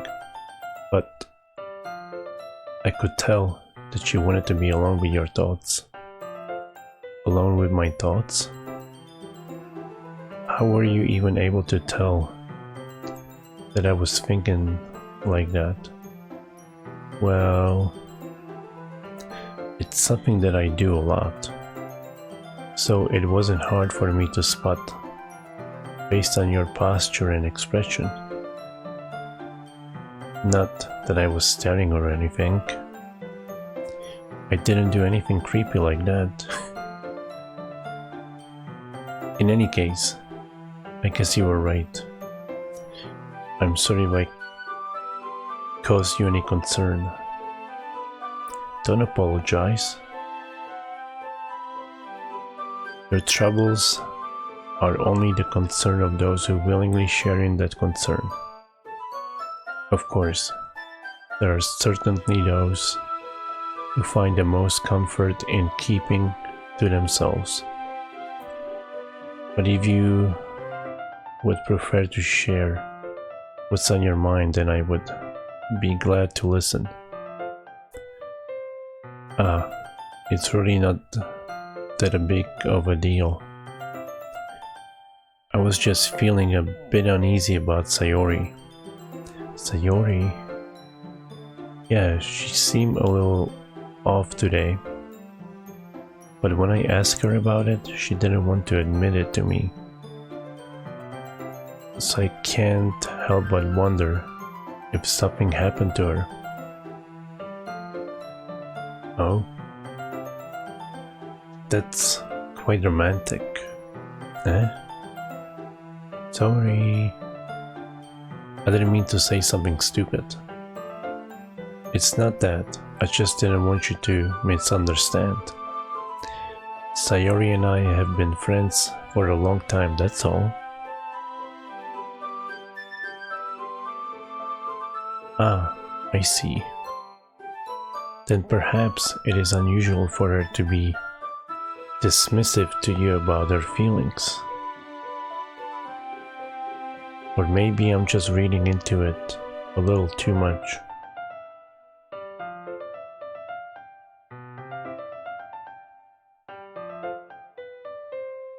Patrick, the world is full of meaning, often hidden deep beneath plain sight. And there are many untold mysteries behind every person, no matter how well you may know them. Ah, so you think that there might be something behind it, after all. I think that Sayori is a very complex person. Her mannerisms on the outside don't always match what may be going on inside her head. And she may not always know what she wants. I noticed her strange behavior today too. And I also feel some concern for her. But in your case, it looked like she was fully occupying your thoughts, wasn't she? Well, I guess that was the case. Sayori, she really means a lot to you, doesn't she? I guess. But you don't need to put it that way. We're just good friends, that's all. Yuri suddenly looks deeply into my eyes. Her expression is gentle and curious, as if she was searching for something. Embarrassed, I avert my gaze.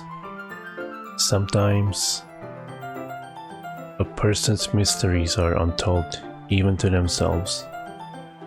And you, as someone honest and caring, may uncover feelings you weren't aware were in you.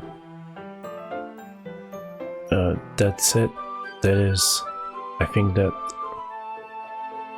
she would be a very fortunate person to have you feeling that way about her. Yuri, you're giving me too much credit. I'm a pretty simple guy, so I think I'm pretty good at understanding my own feelings. I'm not nearly as sophisticated as you. That's not a compliment, is it? It is what it is. Anyway, as long as we're here, why don't we have some reading? Well, as long as you're okay with it, yeah. I should be taking my mind off this whole thing anyway. Why don't we go ahead and get started? Yes, let's. Actually, I have a request. Do you mind if I make some tea first? Not at all. Thanks very much. If there's one thing that can make my reading time here any better, It's a nice cup of tea. Not to mention for yourself as well. Yuri stands up and makes her way to the closet. I follow and watch as she retrieves a small water pitcher from the shelf, the kind with a filter inside. Can you hold this for a second? Sure. Hey, what's up, Telanos?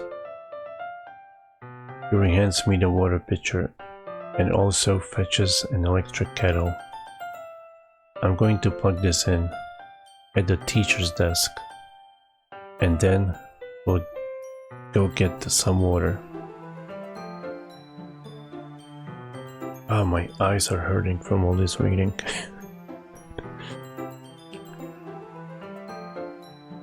She walks past me and sets the kettle down on the teacher's desk. I simply watch her movements. To my surprise, the way she moves really contrasts her speaking mannerisms. Especially because of her long legs, Yuri appears elegant and methodical. Okay, may I have the water pitcher? Thanks, I'll be right back. Ah, I might as well walk with you. Yeah, why not? Shall we go then? Yeah. Where are you two off to?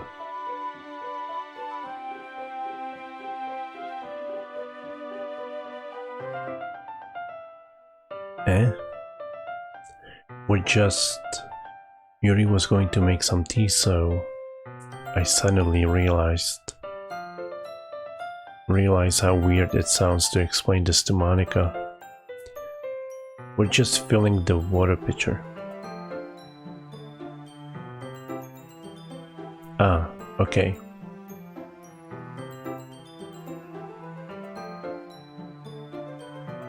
Sorry, I was just a bit curious. That's kind of a one-person job, isn't it? That's... Monica, please, mind your own business for once. Or do you want to tell me there's something wrong with helping involve Patrick in the club activities? Eh? My mouth gapes. I suppose there's nothing wrong with that. Then let's go, Patrick. Yuri quickly exits the room and I follow. I'm gonna exit the room and drink something.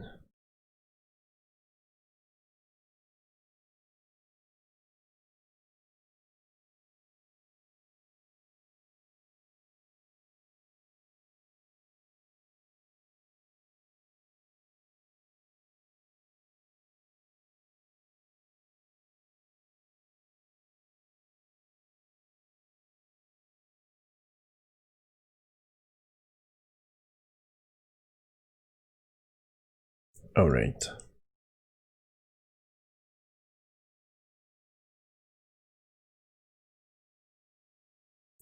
Once in the hallway, she suddenly puts her forehead against the wall. I spoke without thinking. How could I say something like that? Yuri.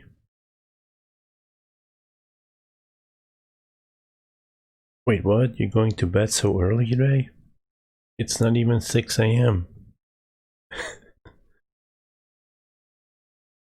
But thanks for stopping by, Telanos. Have a good night. Enjoy your Wednesday. Have a nice Christmas if I don't see you. All that good stuff.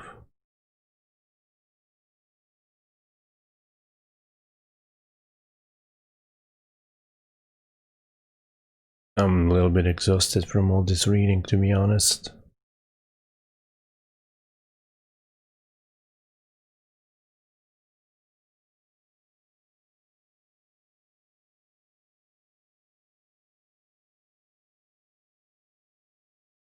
game is harder than Dark Souls.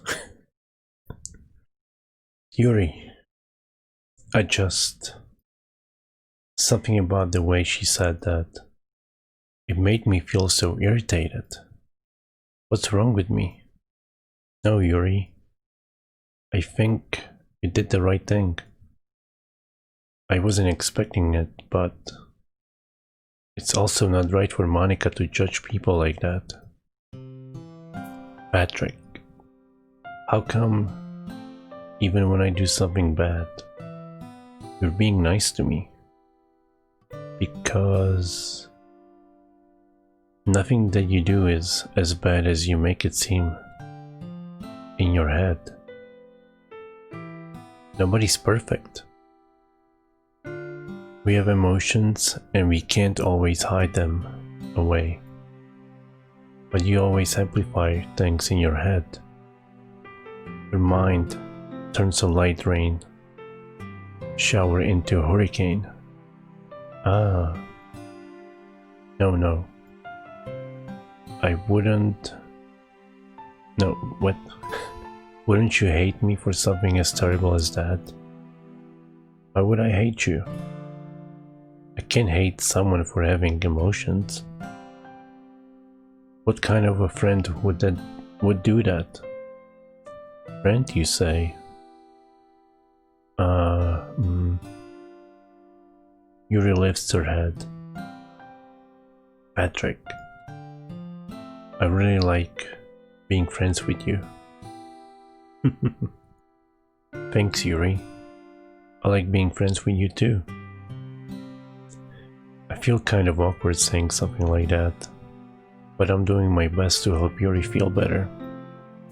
Anyway, yeah. Shall we go? Yeah.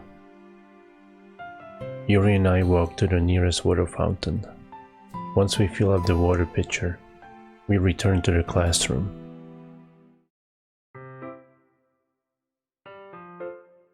Hey, thanks for the host, Hell Knight. How you doing?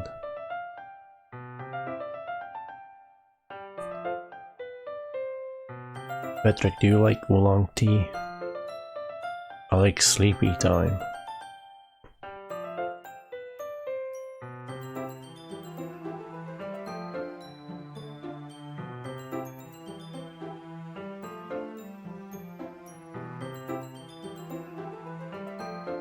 Yeah.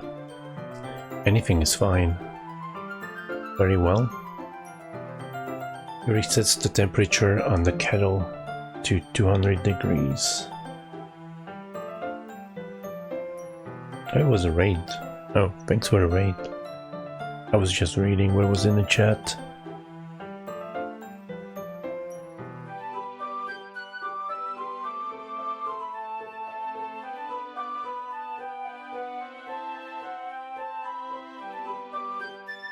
Yeah, it's the sequel to Doki Doki Panic and Doki Doki Pretty League.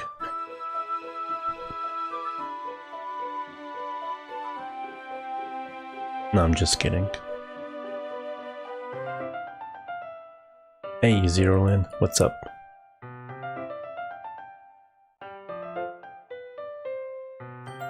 You resets the temperature on the kettle to 200 degrees. Now it's time to get the teapot. You really do this properly, don't you? Of course. I shouldn't do any less when I'm making tea for others. Even if I'm not an expert on tea or anything. Hoo-hoo. In that case, you'll only be even more impressed. Perhaps I will. Yuri fetches the teapot and begins measuring the tea leaves. To my surprise, she even starts humming a little to herself. You must be in a good mood now. Is that so? I was letting it show.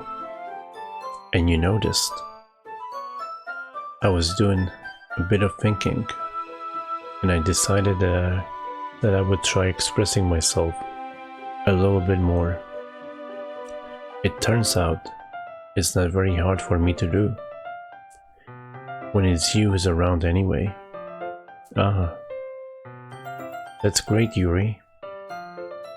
Just don't push yourself too much. You're always worrying about me, Patrick. It's very endearing. That's... Yuri wasn't kidding. I don't even know if I can keep up with this. I watch Yuri pour a cup of tea for each of us. Patrick, I have another request. Do you mind if we sit on the floor today? Eh? Why is that? It's a little bit easier on my back. I can read with my back against the wall rather than bending over at my desk. Ah, sorry, I didn't realize. No worries. I just have back pain fairly regularly, so I do my best to manage it. Is that so? I wonder why that is. It's most likely because my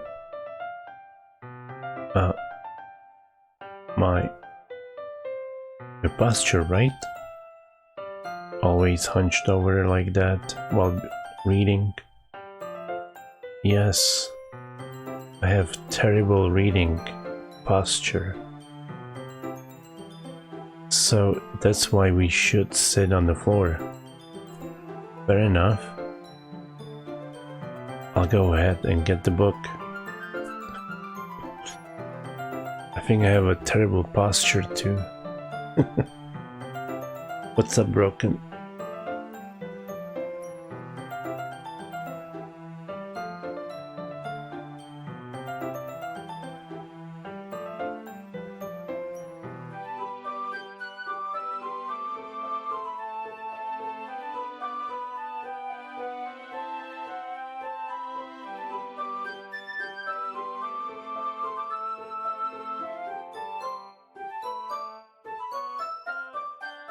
Yeah.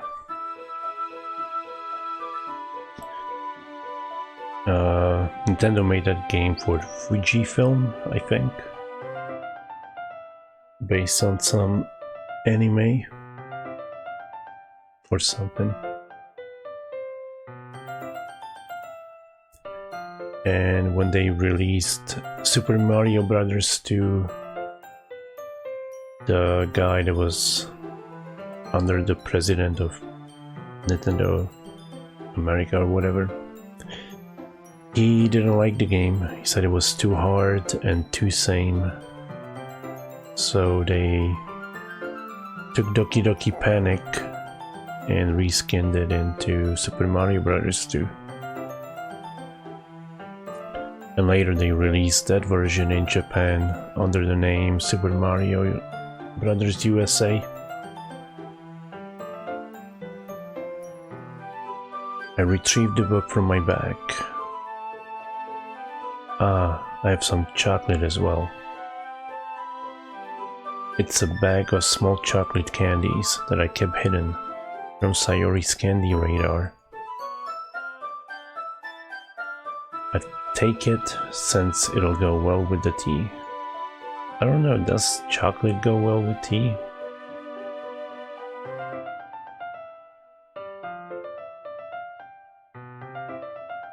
I was joking about the sequel stuff. Because all three games share the name Doki Doki.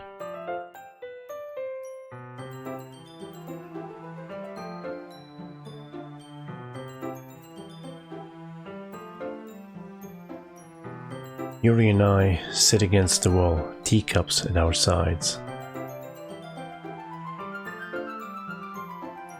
As if in sync, we assume the same reading position as last time, each holding one of the books, one half of the book. Except this time, our bodies are even closer to each other. I can't see too well. Yuri slides closer until our shoulders are touching. How am I supposed to focus on reading like this? Yuri was always kind of cute, but when she's being less apprehensive, it's almost more than I can handle. Your teacup. Yuri hands me my teacup. Holding it with my hand that's not holding the book, I end up in a position that makes it even harder to focus. Because now I need to worry about making sure I don't accidentally touch her chest. Meanwhile, Yuri hasn't noticed a single thing. She wears her intense reading expression, and I can only presume the world around her has faded away. I use all of my willpower to focus on reading. After a few minutes, I finally manage to relax a while.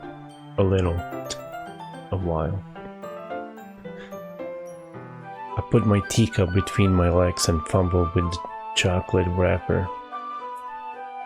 Sorry. I briefly let go of the book to finish opening the wrapper. You can have as much as you want. That's okay. I won't take any. Huh? Are you sure? Well, chocolate makes you fat. Chocolate makes you fat?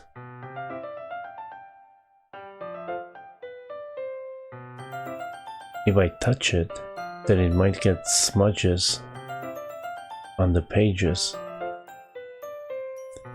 You're right. I didn't even think about that. My bad. No need to apologize. I'll hold the book, okay? Are you sure? Of course. Yuri opens the book with both hands. She holds it so that I don't have any harder of a time reading from it. But as a result, her left arm is practically resting on top of my leg. Well, in that case,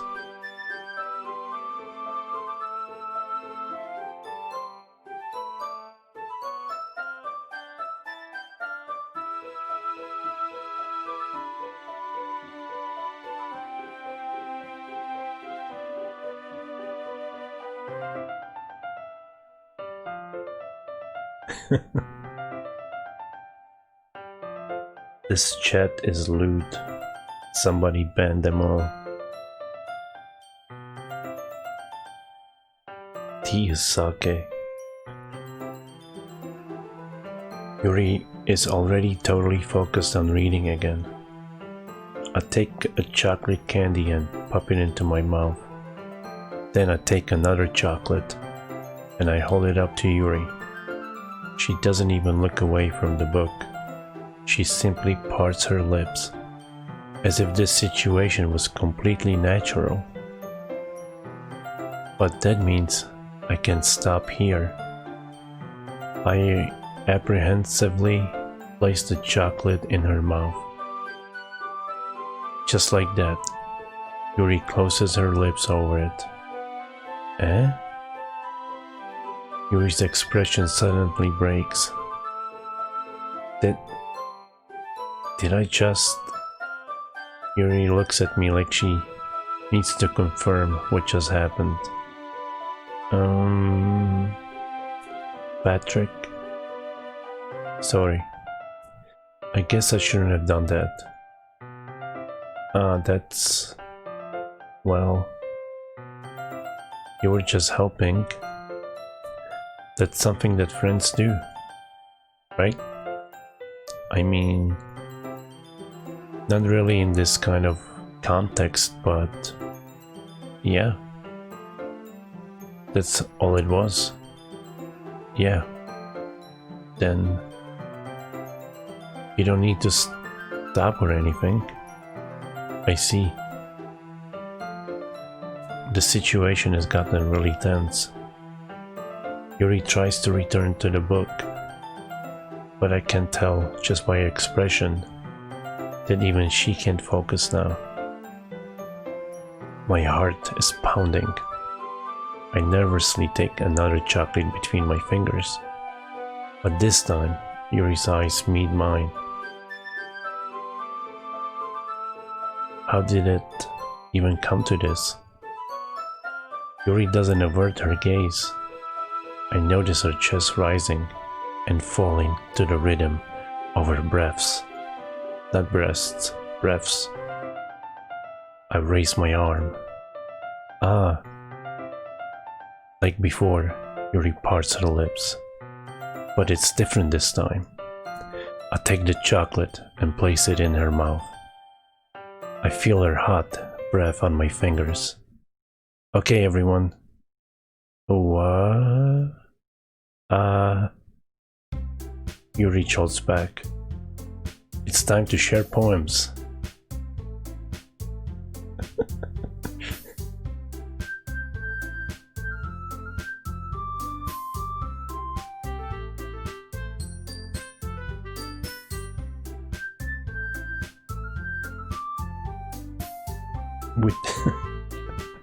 Wait, what? It's like porn without porn.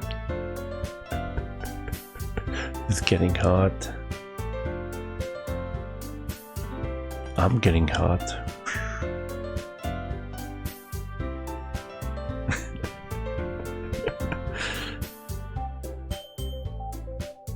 Patrick, can you help Yuri put away the tea stuff, right? You can help Yuri put away the tea stuff, right? Yeah, of course. Okay, thanks. The spell is abruptly broken. I'll take care of the cups. Yeah. Yuri picks up the teacups from the floor. I pick up the bag of chocolates. In the end, we hastily clean up without so much as a word between us. I get the feeling this is something neither of us will have the courage to bring up.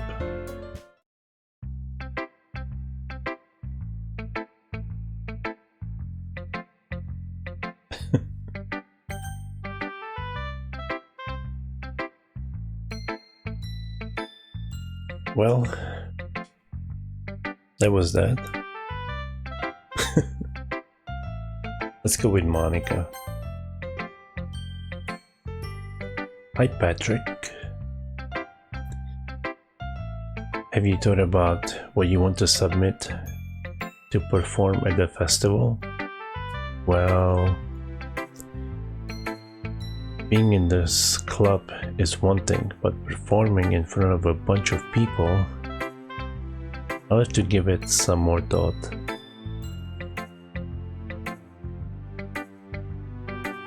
Okay, no pressure. But whatever you do, I'm sure it'll turn out great. It will also make me happy to see. Anyway, let's take a look at today's poem. Sure. I'll let Monica take the poem I'm holding in my hands. Alright, Hell Knight, thank you for the raid.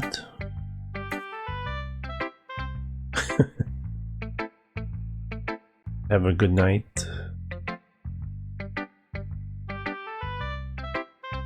And enjoy your Christmas.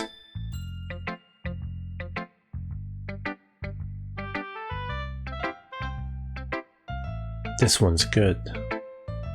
It feels like you're not only getting more comfortable with your style, but the imagery is better than the last one I read.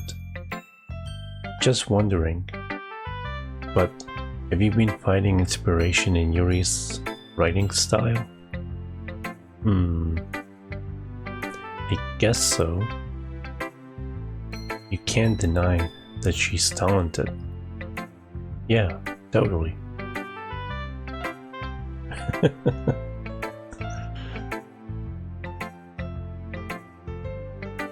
I think her poems are the most romantic. That's the way to describe it. She's like a totally different person when she picks up a pen. I noticed that too. Or when she's talking about literature, it's like a light turns on inside her. Sadly, it's hard to get much personal conversation out of her. Trust me, I've tried. Who knows what goes on in that head of hers? I hope you don't mean that in a bad way. No, of course not. I just mean that I wish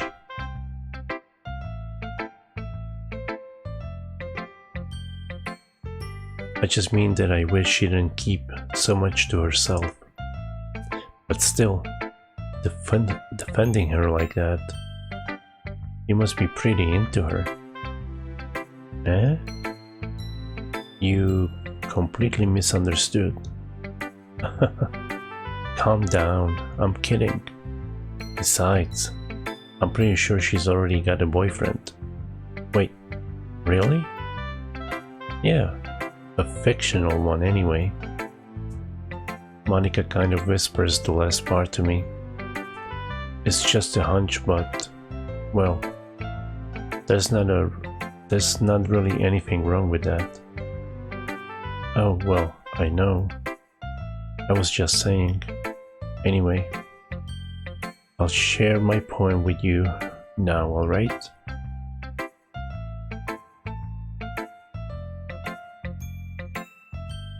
Alright.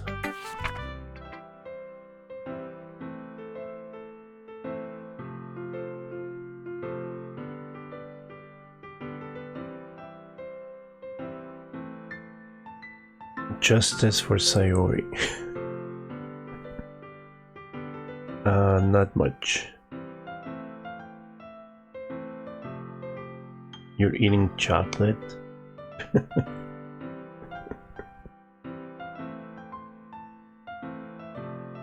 I'm having a little bit of a headache.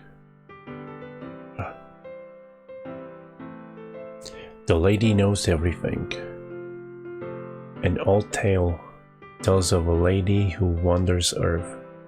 The lady who knows everything. A beautiful lady who has found every answer, all meaning, all purpose, and all that was ever sought. And here I am, a feather, lost adrift the sky, victim of the currents of the wind. Day after day I search with little hope, knowing legends don't exist. But when all else has failed me, and all others have turned away, the legend is all that remains, the last dim star glimmering in the twilit sky. Until one day the wind ceases to blow, I fall, and I fall and fall and fall even more, gentle as a feather, a dry quill, expressionless. But a hand catches me between the thumbs and forefinger. That's like the third time this is said in the game. The hand of a beautiful lady. I look at her eyes and find no end to her gaze. The lady who knows everything knows what I am thinking. Before I can speak, she responds in a hollow voice. I have found every answer, all of which amount to nothing.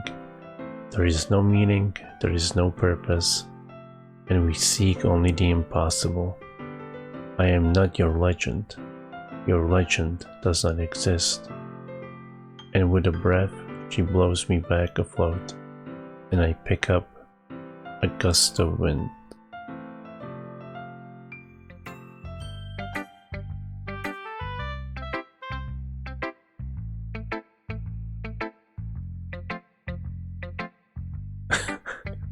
Did you say hour 6? how long is this?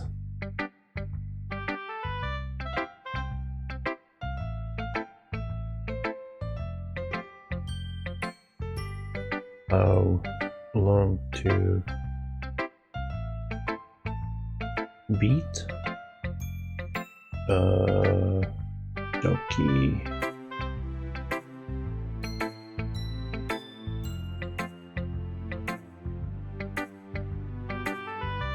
It says like 4 hours. Oh my god, I'm past 4 hours. 5.5 main and extras. Completion is 7 hours.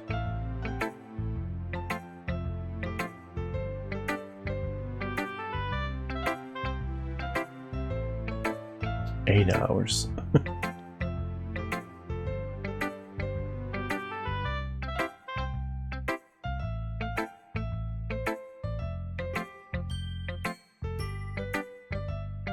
If you skip all the dialogue, oh my god.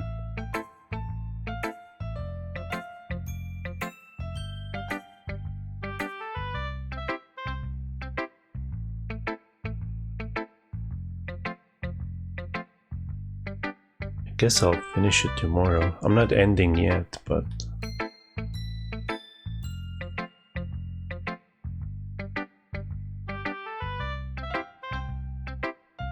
the reading is killing me.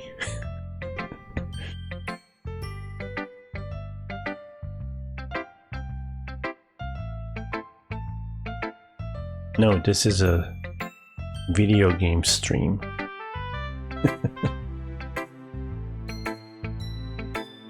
You know, I feel like learning and looking for answers are the sorts of things that give life meaning.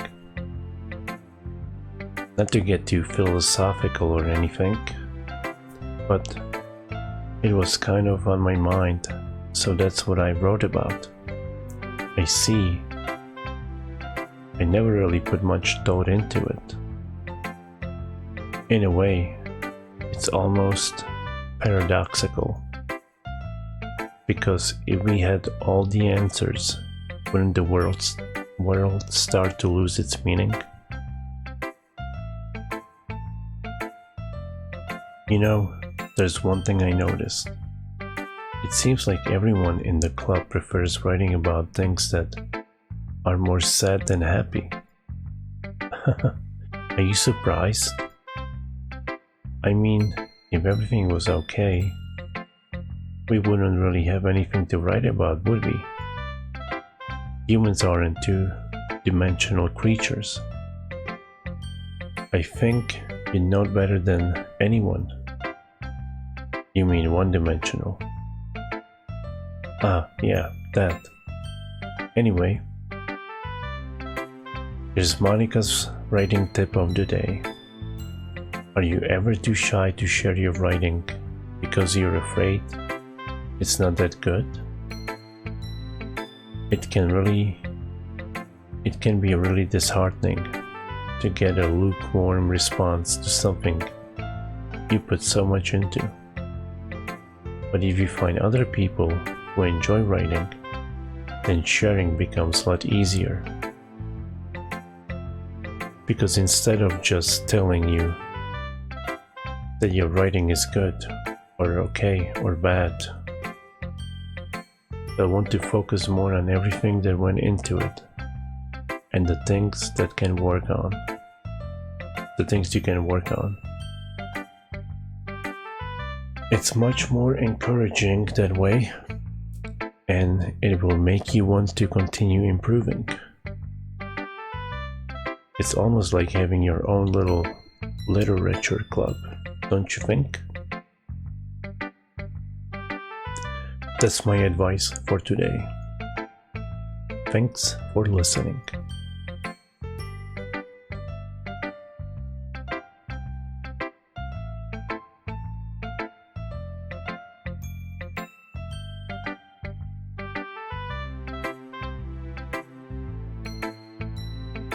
Eight hours? I probably could do 8 hours, but got a stupid headache.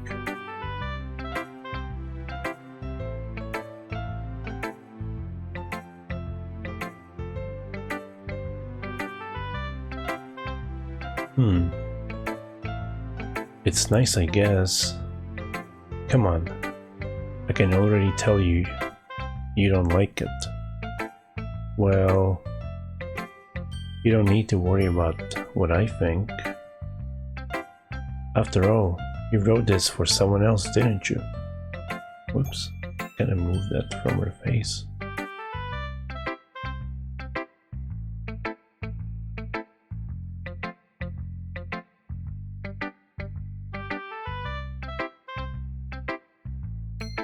Probably Yuri.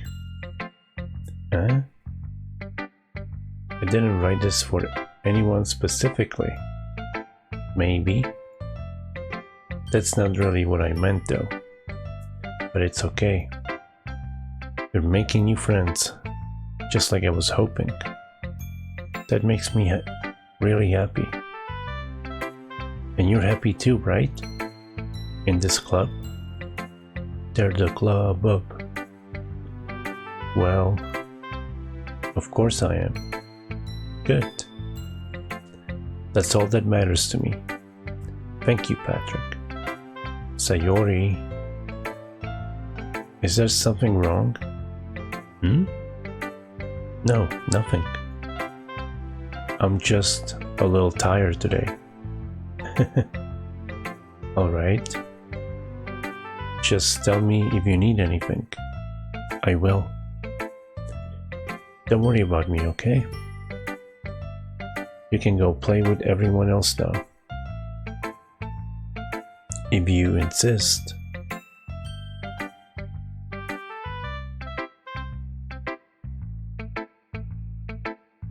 Yay. I'm gonna go home a little bit early today. Sayori? Tell Monica I wasn't feeling well, okay? I'll see you tomorrow. Before I can say anything, Sayori cheerfully walks out of the classroom, humming to herself. Well, that was fast.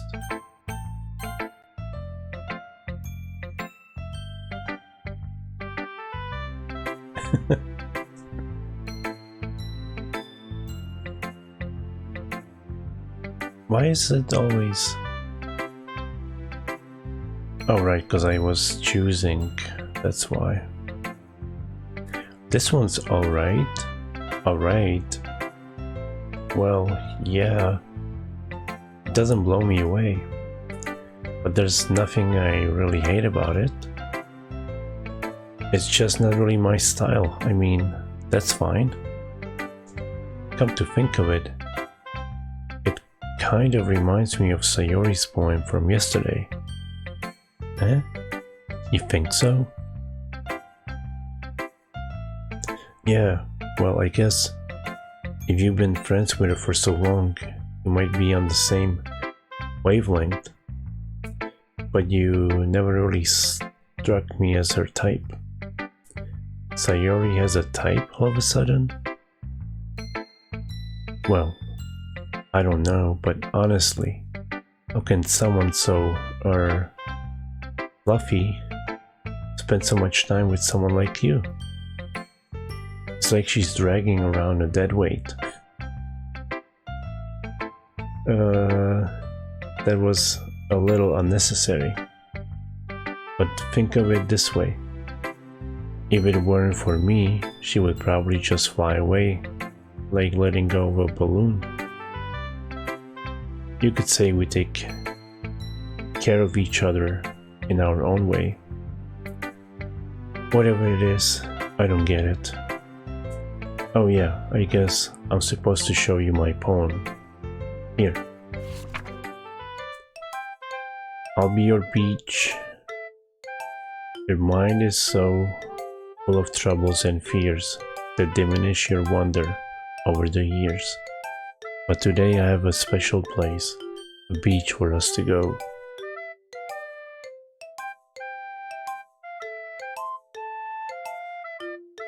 A shore reaching beyond your sight, a sea that sparkles with brilliant light. The walls in your mind will melt away before the sunny glow. I'll be the beach that washes your worries away. I'll be the beach that daydream about each day. I'll be the beach that makes your heart leap. In a way you thought had left you long ago. Let's bury your heavy thoughts in a pile of sand, bathe in sunbeams, and hold your hand.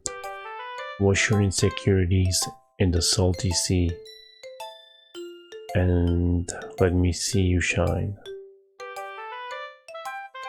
Let's leave your memories in a footprint trail, set you free in my windy sail, and remember the reasons you're wonderful when you press your lips to mine.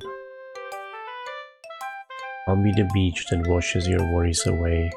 I'll be the beach that you daydream about each day. I'll be the beach that makes your heart leap. In a way you thought you had left. In a way you thought had left you long ago. Oh my god, that sentence just breaks me. But if you let me by your side, your own beach, your own escape, you'll learn to love yourself again. I'll be the beach that washes your worries away.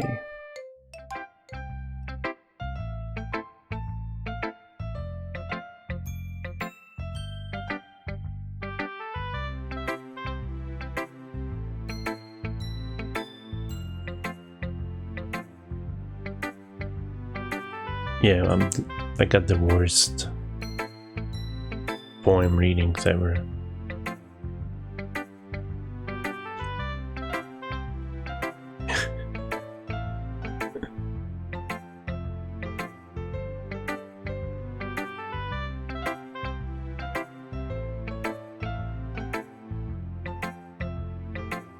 No rest. Yeah. I felt like I kept writing about negative things, so I wanted to write something with a nice message for once. Besides, the beach is awesome. Kinda hard to write anything negative about the beach. So you decided to write about the beach first and then came up with the message later. Yeah, well, it's only because of what happened yesterday. I mean, after Yuri and I realized we kind of wrote about the same thing. She wanted to pick a topic and have us both write about it or whatever. You can really see her doing that too. Making us write about a simple topic, then trying to impress me by coming up with something all fancy. Well, it's not like I care. I just did it anyway. I mean, I guess mine ended up being kind of metaphorical too. But there's nothing wrong with doing that once in a while. At the very least, it was a good practice.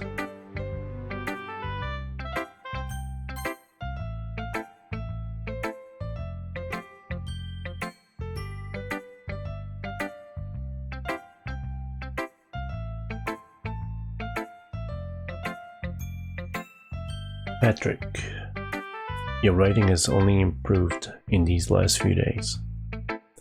Every poem you've shown me has been nothing short of spectacular. I can really feel the emotions. I'm a little envious even.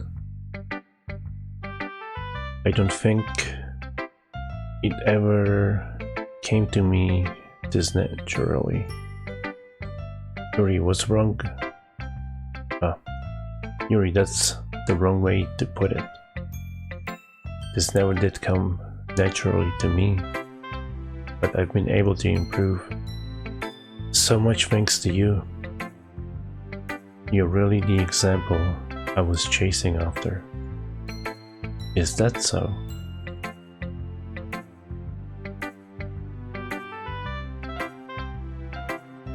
Yuri gently smiles to herself. This feeling, I'm so glad I got the chance to share my writing. I never thought it would feel like this. I remember you mentioning that yesterday. I can't believe that you're so good at something and you've never even shared it with anyone. It's kind of shame, maybe, but it's not like I really had a choice.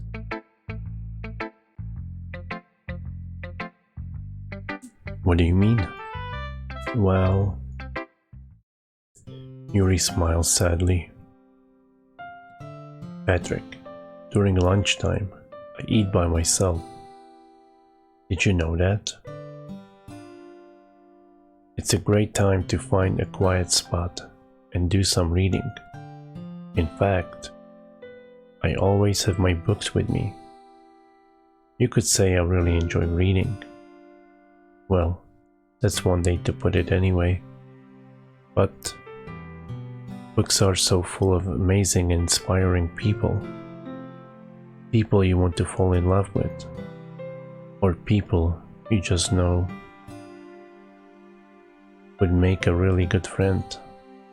Cheerful people who always put a smile on your face. Or deep thinkers and problem solvers who discover the mysteries of life. So when you look at it that way, I'm surrounded by friends every day, you know? And those friends don't laugh at me. They don't tease me for spacing out all the time. They don't make fun of my body type. And they don't hate me for acting like know-it-all. People say that about you? I'm not a know-it-all, Patrick. It's the opposite. I don't know anything. I don't know how to talk to people. I don't know how to make people see me as normal. I don't even know how to make myself happy. I have all these feelings, and all I can do with them is read and write. But it wasn't until now that I started sharing it with you that I really understood what was missing all this time. But I haven't really done anything. No. That's wrong. Just being patient and respectful. That's really important to me. I know I'm a difficult person, Patrick. I speak too slowly. I second guess myself all the time. I read too deeply into things. But every time, you've always treated me just like anyone else. It's so rare that I feel comfortable with myself when I talk to others. That's why every time I talk to you, I just feel really happy. I see. Well, I treat you how you deserve to be treated, Yuri. And if other people don't see it that way, then screw them. I mean, I joined this club hoping I would make friends. And I would say I've had at least one success. Wouldn't you? If you put it that way, yeah. We really are friends now, aren't we? Yuri puts her head in her hands, but this time she's smiling as she does it. Do you want me? Do you want to show me your poem? Yeah, I do. Let me get it for you.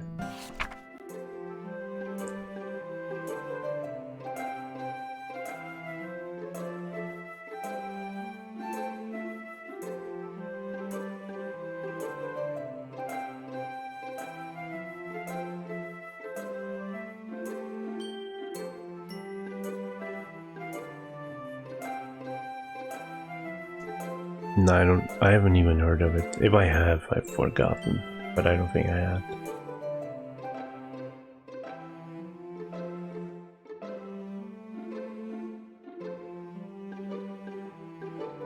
Beach, a marvel millions of years in the making. Oh my god, the scrolling is too fast. Where the womb of the earth chaotically meets the surface under a clear blue sky, an expanse of bliss, but beneath great rolling clouds, an endless enigma, the easiest world to get lost in is one where everything can be found. One can only build a sandcastle where the sand is wet, but where the sand is wet, the tide comes, it will gently lick at your foundations until you give in. Or will it? Or will a sudden wave send you crashing down in the blink of an eye? Either way, the outcome is the same. They will still build sandcastles. I stand where the foam wraps around my ankles, where my toes squish into the sand. The salty air is therapeutic. The breeze is gentle yet powerful. I sink my toes into the ultimate boundary line, tempted by the foamy tendrils. Turn back, and I abandon my peace to a road at the shore. Drift forward, and I return to earth forevermore.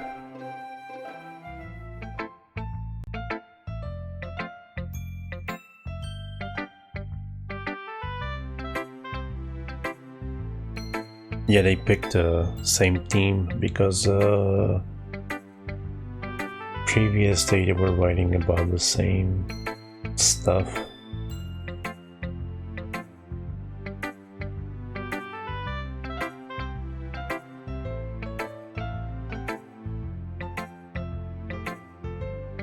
All right.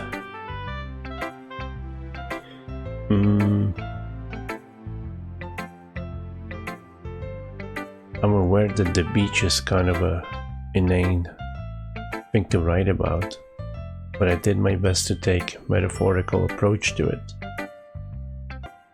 Yeah, Natsuki already told me about it. She did? She didn't say anything weird, did she? She just wanted us to write about the same topic again. I suppose to better compare the differences in our writing styles or thought processes. Anyway, it was her idea. Knowing her, it's no surprise that she wanted to do something like that. She probably just wants to show off. It's not like I have a particular interest in her writing style. I just went with her request. But, well, I suppose it's not bad to write about something simple on occasion. It can be refreshing, you know? It's good for me to calm my thoughts once in a while. Yeah, I think I agree. Thanks for sharing. Okay, you three. We're all done sharing poems, right? I know we start figuring out. Hold on a second. Is it just me, or did you say something strange just now? Huh? Something did sound a bit unusual. That's right. You deviated from your usual catchphrase when addressing the club. Catchphrase? I don't have a catchphrase. Jeez. Why is the mood so weird today? Must be the chocolate. Look, even Yuri isn't immune to it. Stagnating air is common foreshadowing that something terrible is about to happen. In your books, maybe. Look, the only thing different is that Sayori isn't here. Ah, it seems you're right. Sayori always helps lighten up the mood. A little bit, doesn't she? It's almost like everyone's balance is thrown off a little when she's not around. Where the heck did she run off to anyway? I thought she just went to pee. Natsuki, please show some decency. Oh, come on. She actually wasn't feeling too well and went home early. Is that so? I hope she's alright. Seriously? Of all the times to not go home with her, you pick the time she's not feeling well? So much for you being all lovey-dovey. No? First of all, stop misunderstanding my friendship with Sayori. And second, she's kind of been avoiding me today, so I didn't want to force it. Ooh? That curious expression coming from Yuri of all people. Calm down, guys. I talked to her earlier and everything is fine. What did she say? Anyway, we need to figure out the rest of the festival preparations. So let's decide what everyone will be doing this weekend. I already know what I'm doing. That's right. Natsuki will be making cupcakes. But we might need a lot of them and different flavors. Can you handle that all by yourself, Natsuki? Challenge accepted.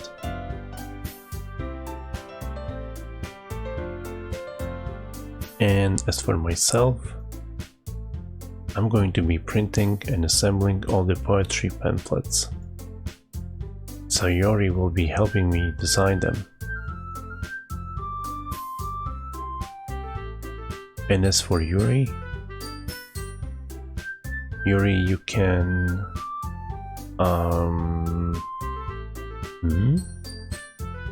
Guys, can you help me come up with something for Yuri?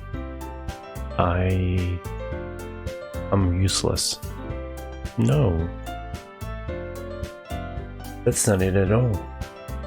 You're the most talented person here, you know? Now Natsuki's pouting too. Jeez, even I can tell. No. I guess I never gave Sayori enough credit, but I can tell things are even harder on you when she's not around. That may be the case. But if I can also be a leader on my own, then I won't grow as a person. So Yuri, you have a beautiful handwriting, you know? So you should make some banners and decorations to help set the atmosphere. Atmosphere? About that, I love atmosphere. Yuri's expression suddenly changes as she stares at her desk in focus and starts nodding to herself. Your mind is already racing, I see. That's great. You'll be a wonderful help, Yuri. But anyway, that just leaves you, Patrick. The one who is truly useless. Don't say that. In fact, both Natsuki and Yuri have pretty heavy tasks to handle. I would probably go a long way to give one of them a hand. It would, not I would. You could always help me out as well. I would be really appreciative of that.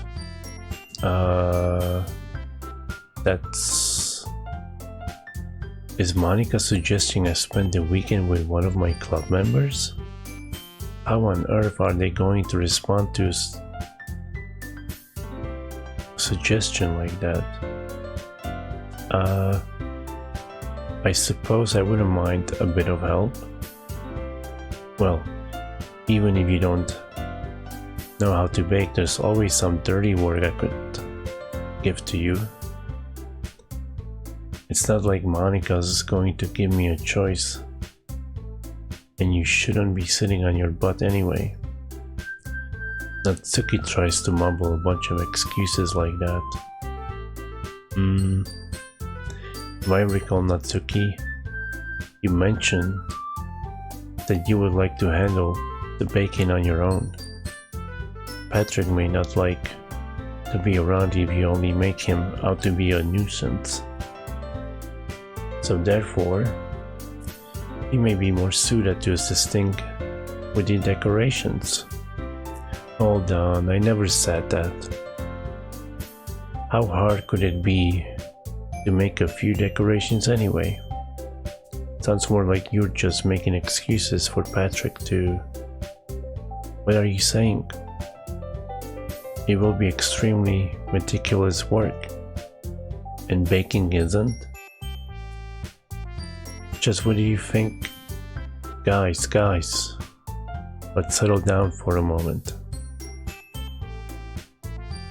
In the end, I think it's up to Patrick to decide how he'd like to contribute. Besides, he hasn't really gotten the chance to spend any time with me yet, you know? So I'm sure he's interested in...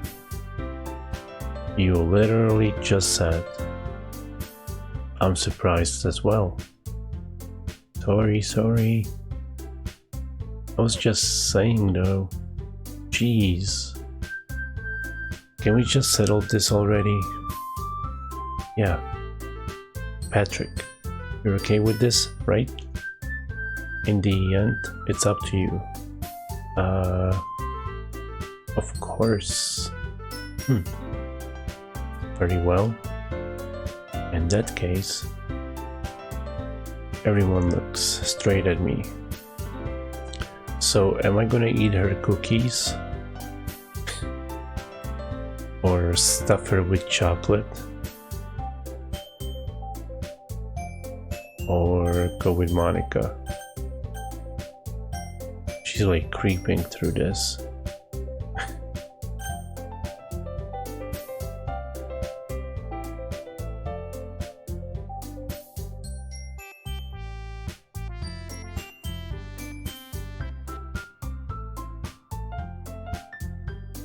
Maybe they updated the poems.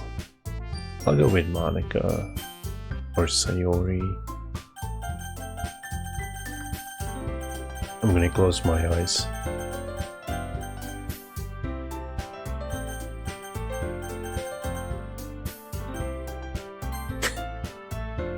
I mean, if it's going to be anyone, then I prefer helping out Sayori. I mean, we're already neighbors but Monica said that Sayori was helping her. Jeez. Do you really hate us that much? No? Sorry, I didn't mean for this to be difficult.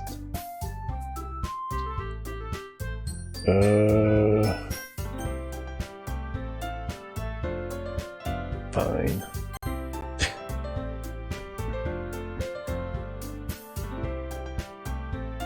What?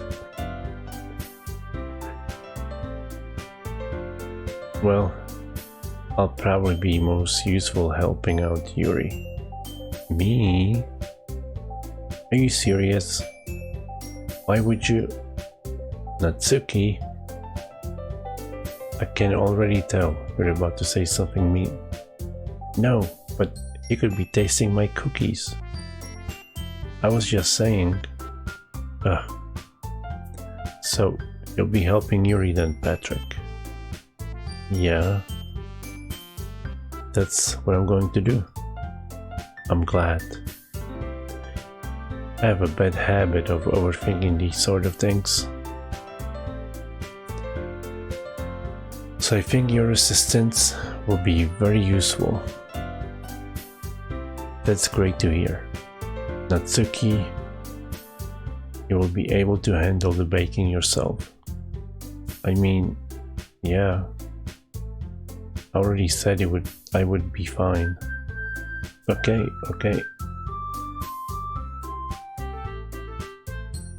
Everyone can tell that Natsuki is feeling a little sour. So, is there anything we need to go over? What? Yeah, that should be about it. Are you guys excited? Well, excited may not be the right word. Or she should say, not yet. But I suppose I'm looking forward to it a little bit. Do you feel the same way, Patrick? Me? I guess you could say I'm interested to see how it will turn out. That's good enough for me. What about you, Natsuki? Natsuki? What? Why is everyone yelling at me? I didn't even do anything. No, that's not what I meant at all. Yuri anxiously glances between everyone in the room. I'm sorry for this. I don't really know why Patrick picked me. And also, your cupcakes are the best cupcakes I've ever had. They go really well with my tea. And nothing that I do for the event will compare to that, so get it, I get it. I'm kind of surprised though. Why? Well, I'm the one acting immature. I already know that. But you're trying to cheer me up all of a sudden. I know I'm not very good at it. I'm sorry if I said something bad. Natsuki isn't the only one surprised. Monika and I are also taken aback by Yuri's words. When she already has trouble with words, trying to cheer someone up must be far out of her own comfort zone. But I begin to understand. Yuri was trying to sound like Sayori. Even if it didn't work perfectly, I can tell that she tried to say something Sayori would say at a time like this. Because Sayori always helps everyone smile and feel good about themselves. No, I kinda appreciated it. I'm sorry for making a big deal out of nothing, but I'm going to say this. You better bet that my cupcakes are going to be the best part of the whole event. I believe you. Yeah, I hope to see everyone do their best. But with that, there's nothing more for today.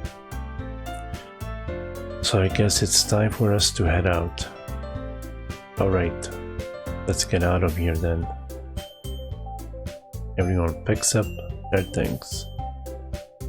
I start to follow Monika and Natsuki out the door as they chat between each other.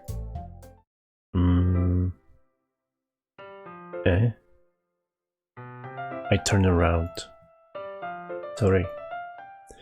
I realize that I don't have any way of contacting you this weekend. Oh, you're right. I can't believe that slipped my mind. Should I give you my phone number? I think that would be the best way, yes. Alright then. Yuri and I exchange phone numbers. Okay? Then I'll be stopping by your house on Sunday. Huh? My house? Is that a problem? No, not at all. I just thought that I would be the one going to your house since I'm the one helping you. I suppose that makes sense. But if you don't mind, I think I would prefer going to your house. Alright. In that case, it wouldn't be a problem. I decide not to press Yuri for a reason. It's not like it should matter much either way. So I'll just need to make sure my room is clean. I hope I managed to make myself useful in some way. I'm not nearly as creative as you are. Don't underestimate yourself, Patrick. Is that a date?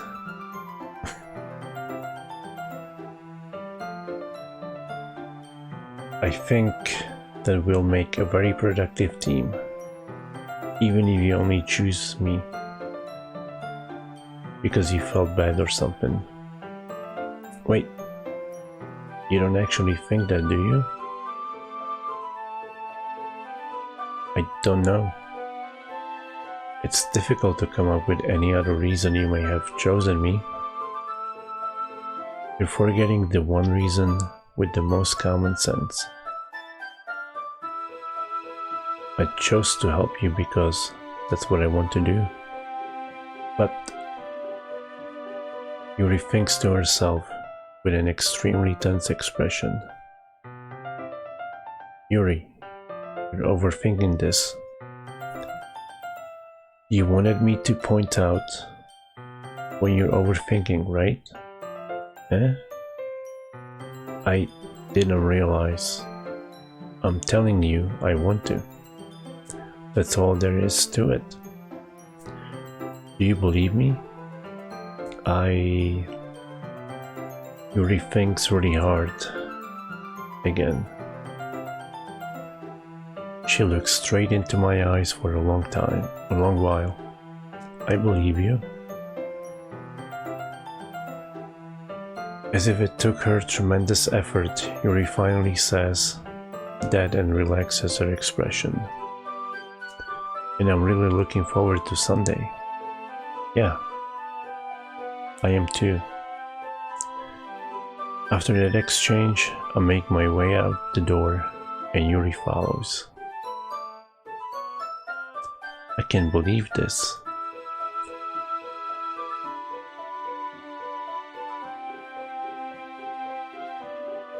Yuri is going to be coming to my house on Sunday? Even though I would have preferred to do this with Sayori, my anxiety still shoots through the roof. I guess I've gotten pretty used to handling her at this point. But who knows what might happen, but who knows what might end up happening when we're outside of school. She even told me she was looking forward to it. I shake my head. Why do I feel nervous that Sayori finds out about this? It's not like we feel that way about each other. Besides, like Monica said, this is about the club. I have nothing to worry about. If I just go with it, then I'll have a good time.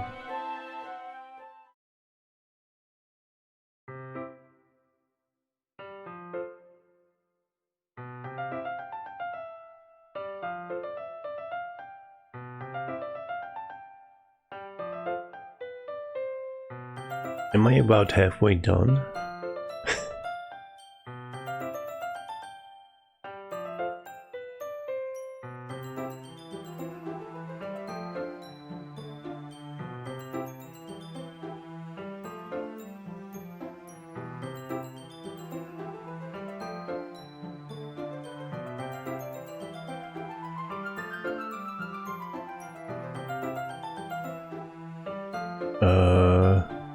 Like 1/3? Oh my god. Alright, let me get a water. I'll be right back. 2/5? Oh my god.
Alright, back.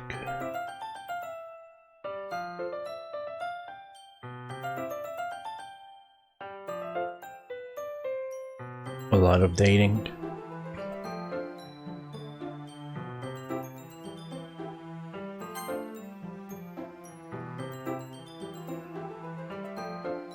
I guess I'll do one more day.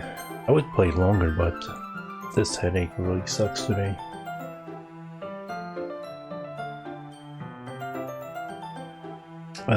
And hello Fire Arrow, how you doing?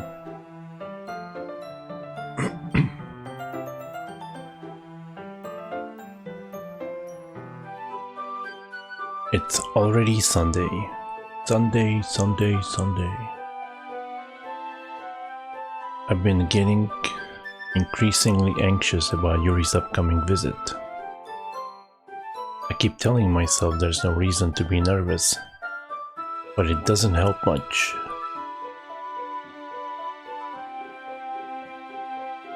Yuri is clearly an introvert and also an intimate person in general.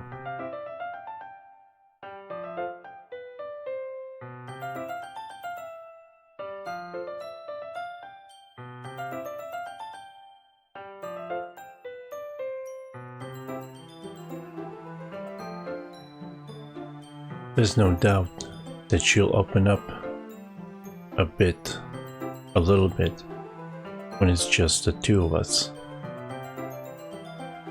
Meanwhile, we've been texting occasionally. She was extremely apprehensive at first, but it wasn't long before I was already learning more about her. But putting Yuri aside, I haven't heard a thing from Sayori since she left the club early the other day. Can't read all of a sudden. I mean, not that I could read before, but it's getting worse. It's not like we text each other all the time or anything, but I've been worried about her in the back of my mind. Between what Sayori said and what Monica said, it is really okay for me to put Sayori's feelings aside when she might need me. I decided to visit Sayori before Yuri comes over. Rather than asking, I simply tell her I'm coming over, much like I've done in the past. Once I reach Sayori's house, I knock on the door before entering it myself.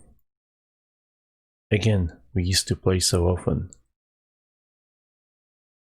that we've made it a habit of simply entering each other's houses, like we were family. The house is quiet.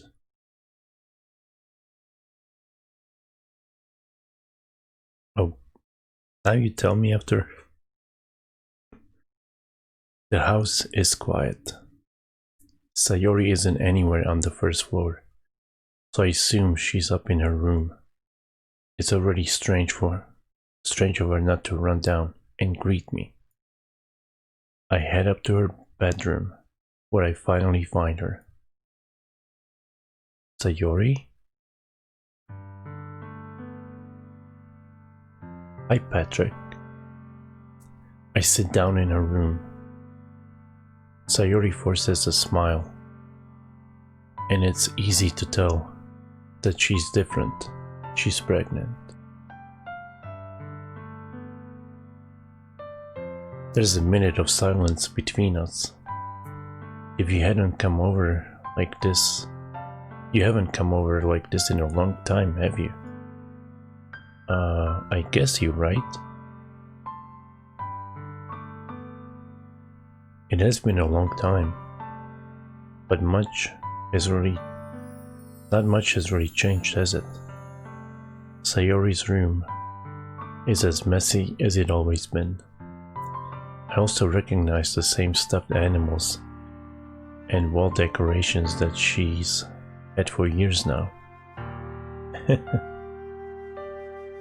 If you came over more often, it wouldn't be such a mess. That's because I ended up cleaning it for you. How come you suddenly wanted to come over today? Aren't you supposed to see Yuri today? Yeah, but... wait, How did you know that? Sayori had already left by the time we decided that last meeting. Monica told me. It's only natural for her to keep me informed about the festival preparations, right? That's true. But what about you? Aren't you going to be helping Monica today? Of course. But I'm just helping her online. We didn't plan to meet up or anything. So it's just me and Yuri then? Yep. There's more silence between us. Sayori stares in a random direction. Everything about her behavior is really uncharacteristic. I finally get to the point. I just wanted to see how you were doing. After you left on Friday, when something's wrong, you can't hide it from me. I know you too well. So, Sayori smiles, shaking her head. That's no good, Patrick. Eh? Why can't it be just like it's always been? This is all my fault. If I didn't get so weak and accidentally express my feelings, if I didn't make that stupid mistake, then you wouldn't have been worried about me at all. You wouldn't have come here. You wouldn't have even been thinking about me right now. But this is just my punishment, isn't it? I'm getting punished for being so selfish. I think that's why the world decided to have you come over today. It just wants to torture me. Sayori. I grab Sayori by the shoulders. What on earth are you saying? Are you listening to yourself right now? I know something happened to you. There's no other explanation for you to be like this. So tell me already. Until I know, I won't be able to stop thinking about it.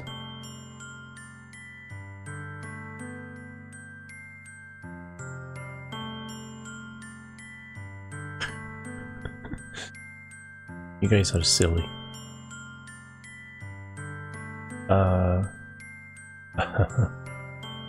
Sayori gives me an empty smile. You really put me in a trap, Patrick. But you're wrong. Nothing happened to me. I've always been like this. You're just seeing it for the first time. Seeing what? What are you talking about, Sayori? You're really just going to make me say it, aren't you, Patrick? I guess I have no choice this time. The thing is, I've had really bad depression my whole life. Did you know that? Why do you think I'm late to school every day? Because most days I can't even find a reason to get out of bed. What reason is there to do anything when I fully know how worthless I am? Why go to school? Why eat? Why make friends? Why make other people put their energy and caring to waste by having them spend it on me? That's what it feels like. And that's why I just want to make everyone happy, without anyone worrying about me. I'm in shock. I can't even figure out how to respond. How is it possible that Sayori kept this from me the entire time that I've known her? Did she really want so badly for me to just not think about her? Why, Sayori? Eh? Why is it that you've never told me about this? It almost feels like I've been betrayed as your close friend. Because if I knew, I would have done everything I could to support you.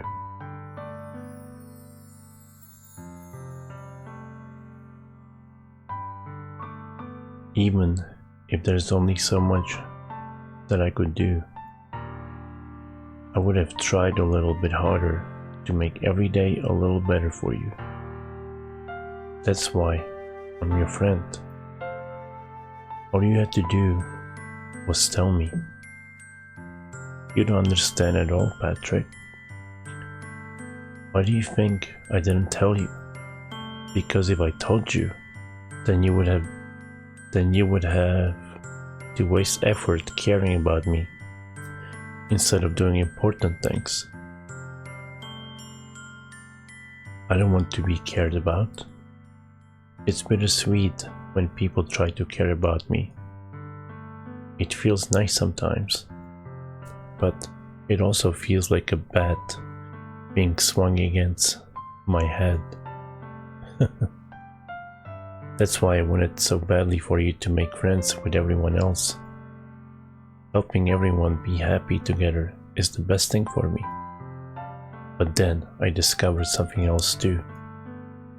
Seeing you make friends and get closer with everyone in the club.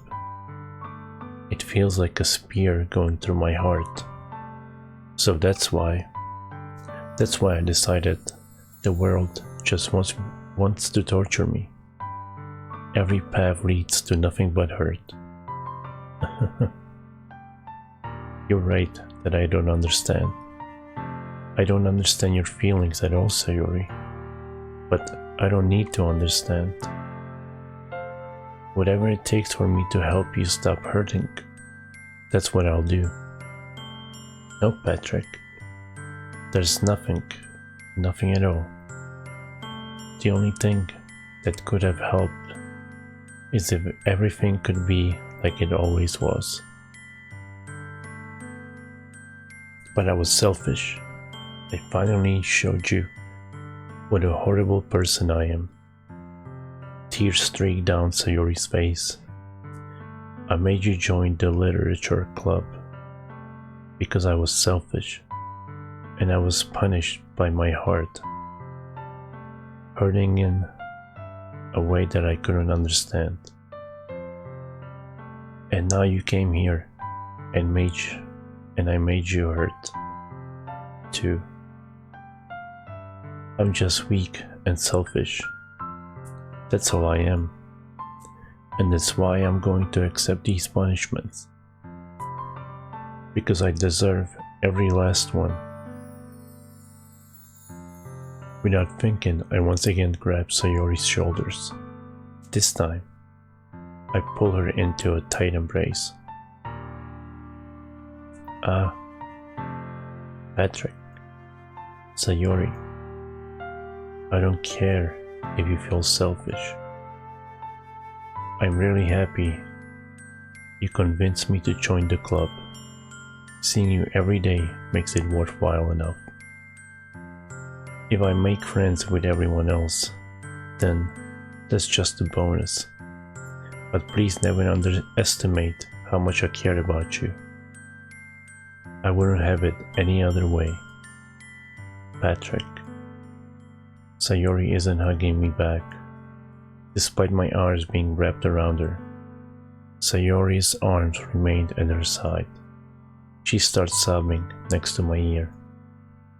No. Don't do this to me. Please don't do this. Patrick,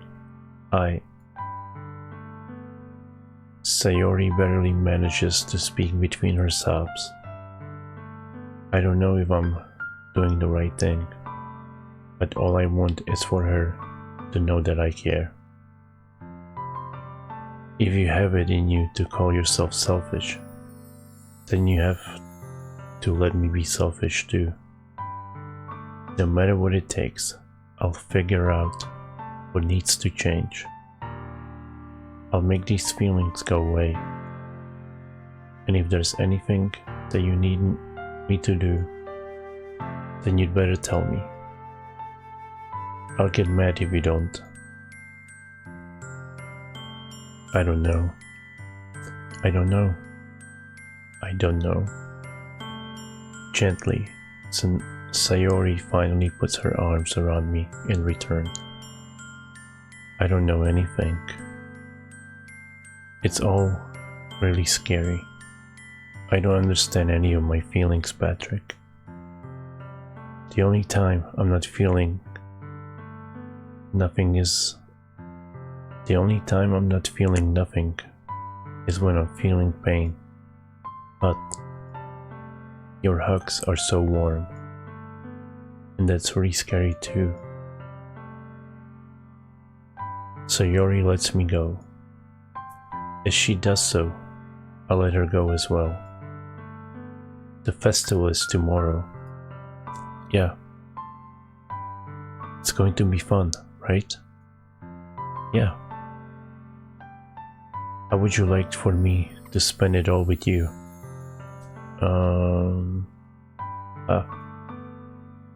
It's what I want. Promise. I think that would be nice then. Yeah. Sayori wipes her eyes. If I could spend the whole day here, I would. Of all days, this has to be the one where I have other plans. Maybe I should cancel. No, don't. Please don't. If you did that, then I really wouldn't forgive you. But it's almost time for Yuri to meet me at my house. At the very least, do you want to come along and help out? It would be fun. To my surprise, Sayori shakes her head. I'm sorry. I don't know if that would be very good for me today. You understand, right? It's kind of hard for me to fully understand. But I'm trying my hardest. It's okay. Don't worry too much about it. I'll see you tomorrow, okay? Alright. I look forward to it. I say goodbye to Sayori and exit her house. On the way home, I find myself still feeling uneasy. But it's hard for me to keep thinking about it when Yuri is about to come over too. I think Sayori is right. I shouldn't be worrying too much. And we're definitely going to have a great time tomorrow. I should just focus on what's ahead of me.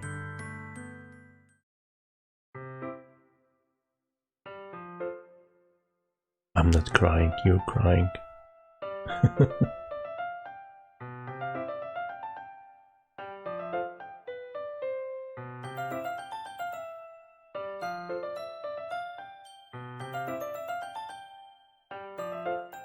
Why are you guys crying?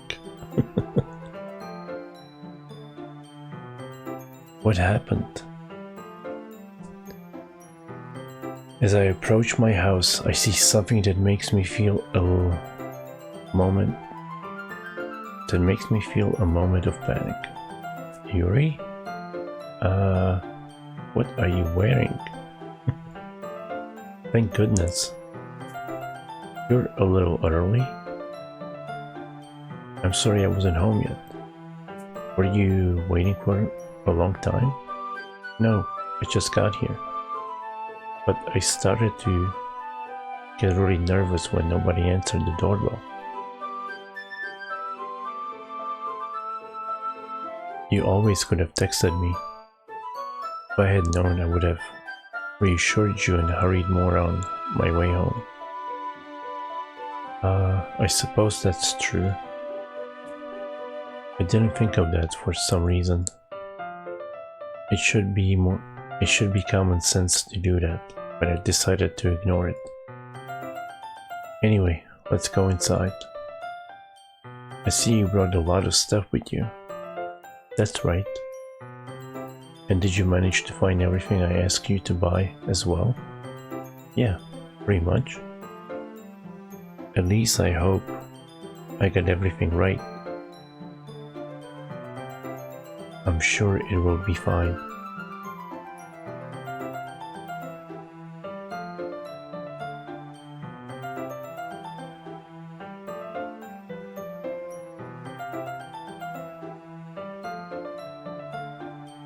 She's not the one doing cookies. I take Yuri to my room. The first thing she does is glance around curiously, which makes me feel anxious. It's so clean. I cleaned it before you came over, so that's very considerate of you to do. No. I would be really embarrassed for my room to be a mess while you were here. Well, I do enjoy cleaning. I would have gladly helped you clean. It would be even more embarrassing. Wait, don't look in there. I snatched Yuri's wrist, which was in process of opening a desk drawer of mine. I'm sorry. I wasn't thinking for some reason. I was just spacing out. It's fine, it's fine. I'll let go of Yuri's wrists. She puts both of her hands firmly on her lap, as if making sure she's keeping track of them. So,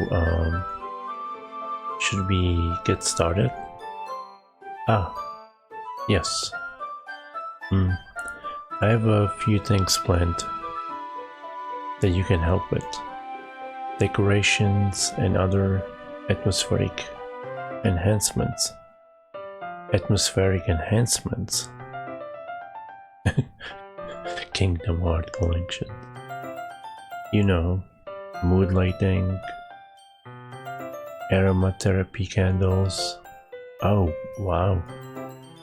I didn't know you planned on taking it that far. Of course. I'll take our guests to a faraway place. Although, many will stop by just out of curiosity. And for cupcakes, I guess. I'm determined to provide an experience that will leave them wanting more. That's great.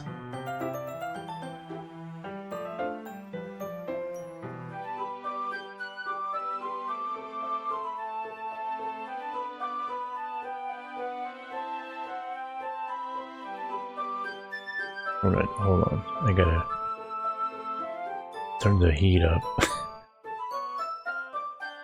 Those are some bad tips, Moist. I don't think those work.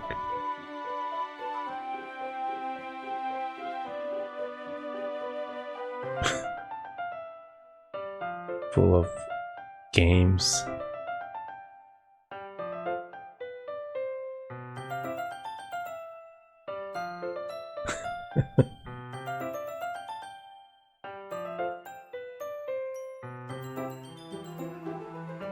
Probably a bunch of old IBM chips.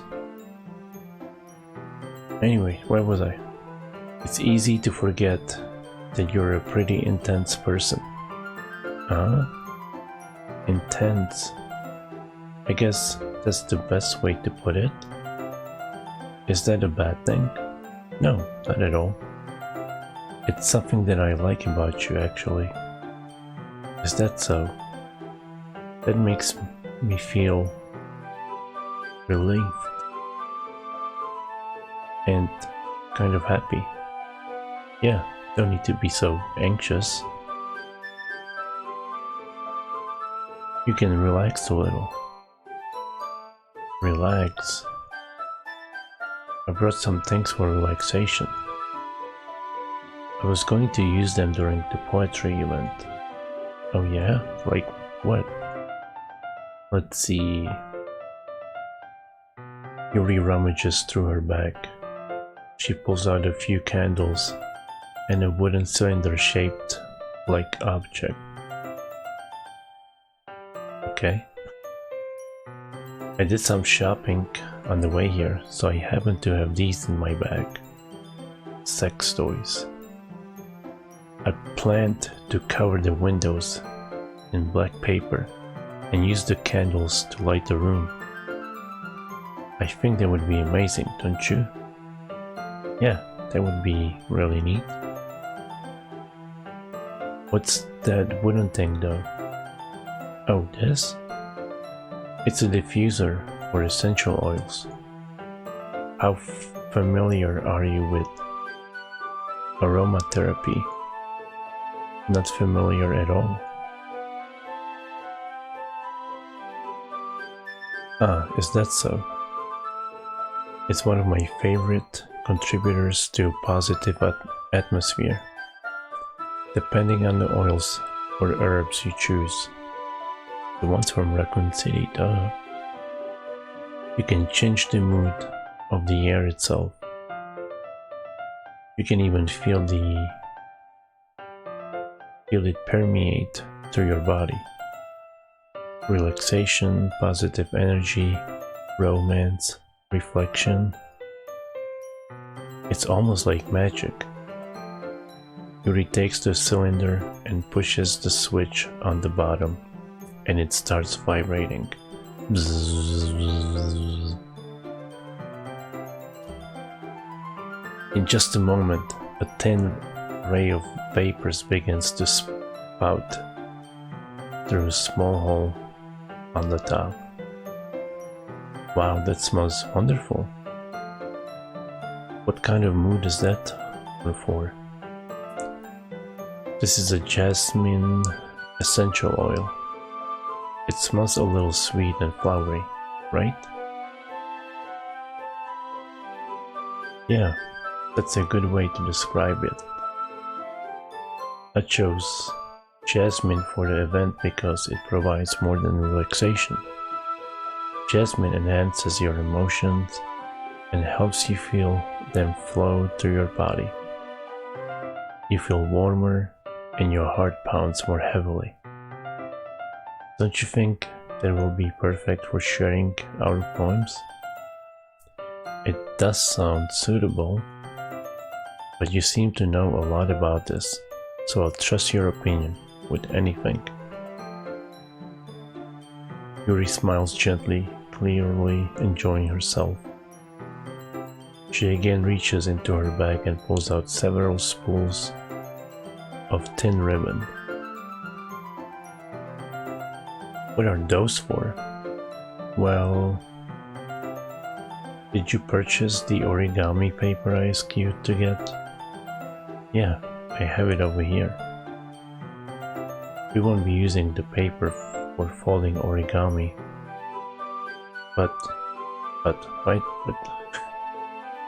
what I'd like to do is write a different word on each paper.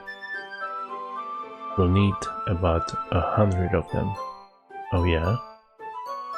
What will those be used for? Well, I'm going to cut pieces of ribbon to hang from the doorway of the classroom. Then we can fasten the paper onto the ribbons to create a doorway curtain. Wouldn't that be beautiful? It would also catch the eye of those passing by the room.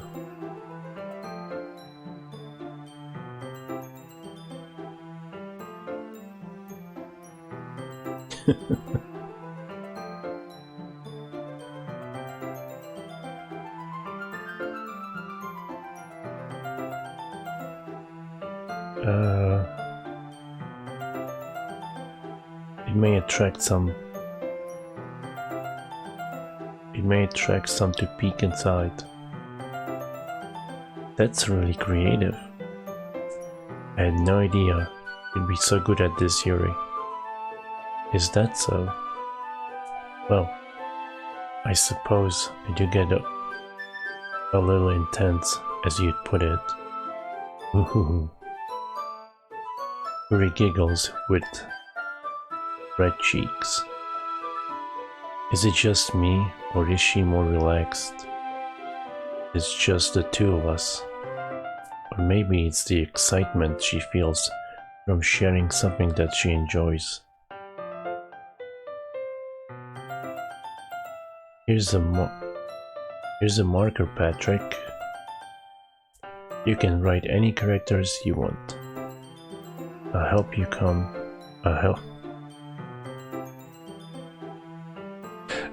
you once I finish cutting the ribbons. Alright. Sitting on the floor together, the two of us get to work. I carefully draw a different character on each paper, doing my best to manage my bad handwriting.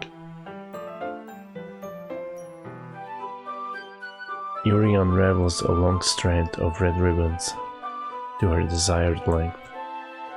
Then she reaches into her bag once more and pulls out a pocket knife. The knife is strangely beautiful. Silver handle has an intricate pattern of waves etched into it. The blade itself is gently tinted blue. That's no ordinary pocket knife. It looks really fancy. Well, embarrassed, Yuri looks away. What is it? You're going to think it's weird. Yuri, whatever it is, I have no reason to judge. To each their own, you know? If you promise you won't be weirded out. Yeah, I promise. Alright. The thing is, I'm kind of into knives. They're just so pretty. I can't help it. I don't know what it is. The combination of craftsmanship and feeling of danger, maybe? Ooh, what am I saying? Please don't think I'm weird for this.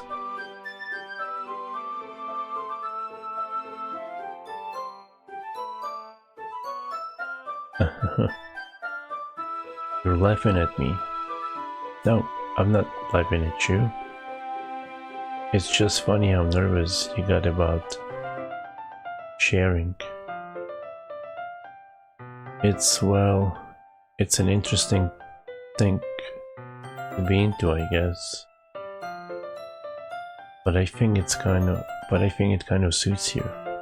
Suits me. Yeah. It's kind of intense. Besides, it's a really cool looking knife, I can't deny that. It is, isn't it? Yuri relaxes her expression once again. Would you like to hold it? Sure, I'll check it out. Yuri carefully hands me the knife, with the handle facing me. I take it and turn it around in my hands. It feels heavy and extremely solid. Where do you even get a knife like this? Curious of its sharpness, I feel the point of the knife with my index finger. Ow! Patrick, why did you do that? I didn't expect it to be that sharp. I barely touched it at all.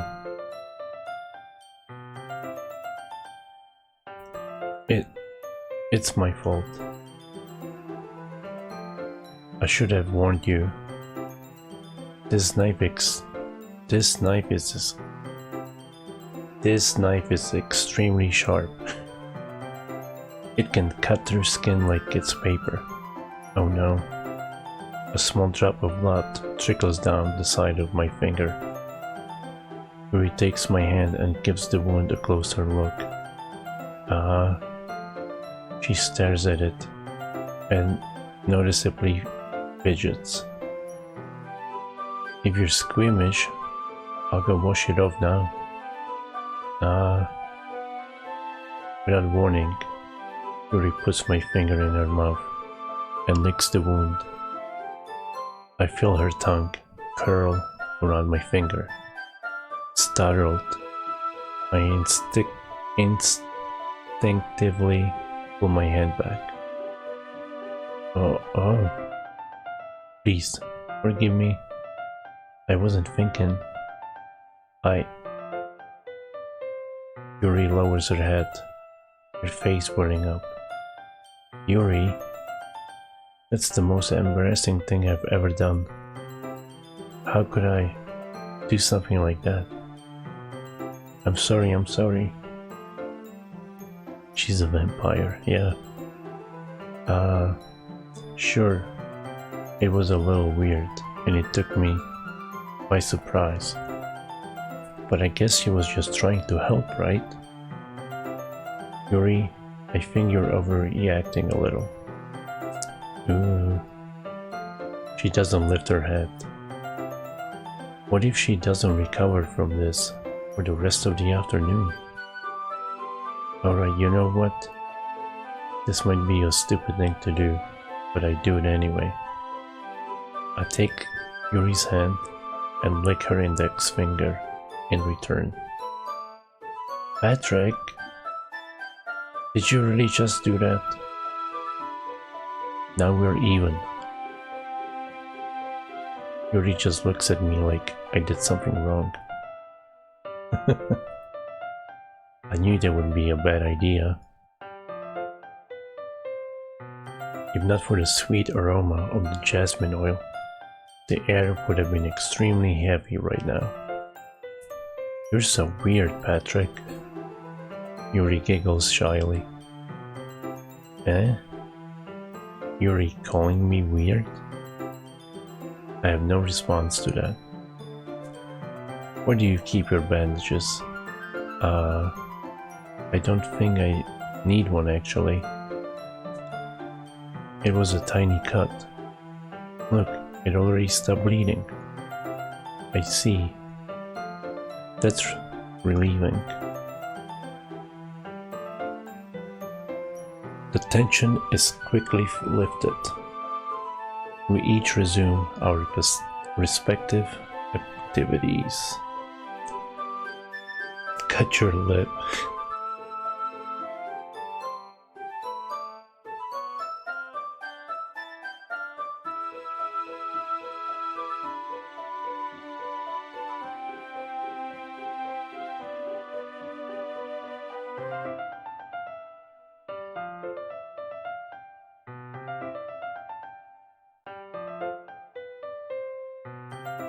I watch Yuri's knife cut through the ribbon like it's nothing but air. Meanwhile, I continue to make progress on the paper. After we finish attaching the paper to the ribbons, we lay them all out side by side. It looks better than I expected, and it will be very effective as a door curtain. It looks great. Good thinking coming up with this, Yuri. Ah, thanks. It's just something I saw online, really.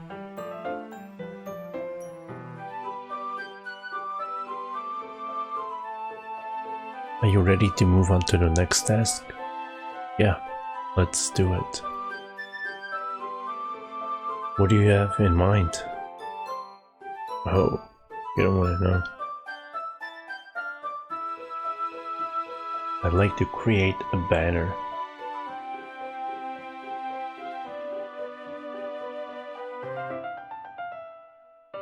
The Lit Club. That's why I ask you to buy the paint tablets. Ah, that's right. One of the items Yuri it asked me to buy was a kit of watercolor paint tablets. We'll need about 6 cups of water with each of the tablets in. Do you mind fetching those for us? Of course not. 6 cups of water. I'll be right back in a minute. Thank you very much. Oh, and just a little bit of water is okay. If you fill the cups too much, it will be too diluted. Taking Yuri's advice, I decided to use small plastic bathroom cups rather than full-size glasses. I put them on a plate to catch any painted drips, then bring it back into my room. Yuri? Yes? I come in to see Yuri quickly unrolling her sleeves, pulling it back over her arm. Nothing. Her face is a little red. She probably opened the drawer while he was gone. Is it too hot in here or anything? No, not at all. There's nothing wrong, so let's mix the paint. Yuri hurriedly dismisses me and takes it upon herself to unwrap the tablets, dropping them into the cups.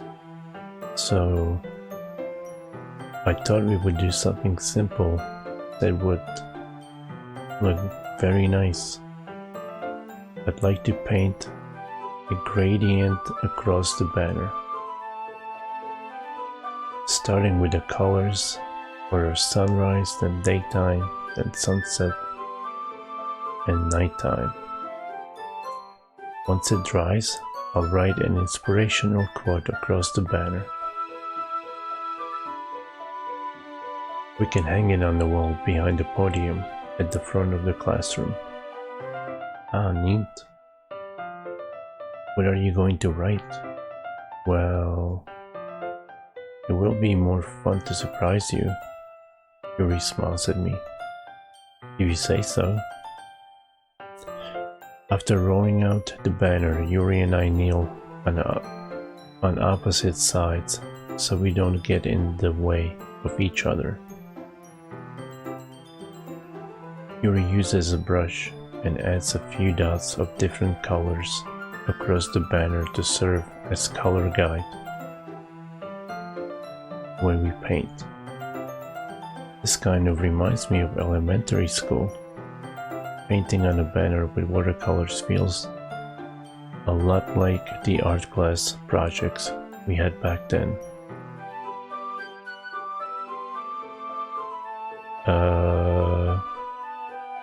2 copies of Resident Evil 2?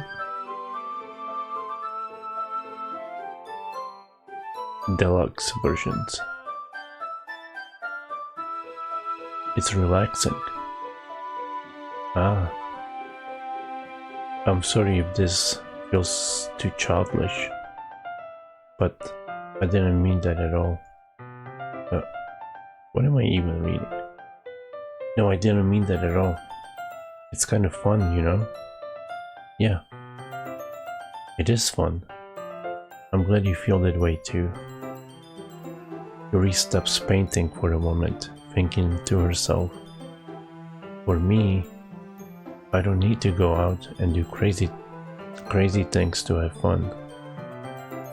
In fact, I usually don't even want to. I just like when I can spend time with one other person. Even if it's something simple like reading, it doesn't even matter if we don't talk much. Just having a friend next to me makes things feel a little bit nicer. I think that's all it takes for me to be happy. Is that so?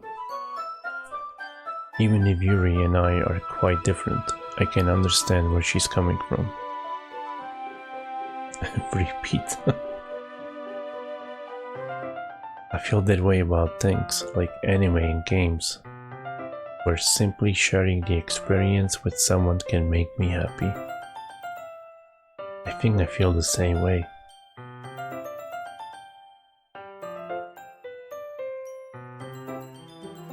Yuri smiles gently. I knew you'd understand. Yuri leans over the banner to grab an unused paintbrush. But I move at the same time, causing my head to bump into hers. Kaya... Sorry. Yuri reels back, and I quickly lift my hands in surprise. You hurt? No, I'm not hurt. It just startled me, that's all. Sorry, I should have asked you to get it for me. It's not your fault. Ah, your face. There are droplets of paint on Yuri's face and neck. Is there something on my face? Yeah, I accidentally got paint on you. Sorry, it's totally my fault. I'll get a towel right away. I rush out and fetch a small towel, and then I dampen it with hot water. I return to my room and kneel back down in front of her.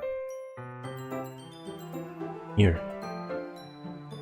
I pat down Yuri's face and neck with the towel. Is something wrong? It's hot. I just didn't expect it. Sorry. I didn't want to use cold water. Having finished, I start to retract my hand. But Yuri suddenly holds my wrist. Wait. Eh? Just for a little longer. It feels really nice. Ah. I keep my hand still against Yuri's neck. She looks into my eyes. It's an intense expression that I recognize from when she reads her books. Almost as if she's lost in a daze, enveloped by her own thoughts. She breathes gently, half through slightly parted lips. What is happening? Is it the aroma of the jasmine oil giving me this dizzy feeling? Yuri's gentle fingers wrapped around my wrist send a tingling sensation through my arm. And suddenly, her face seems to be much closer to mine than it was just a moment ago. Ah. Yuri slowly pulls away. Sorry.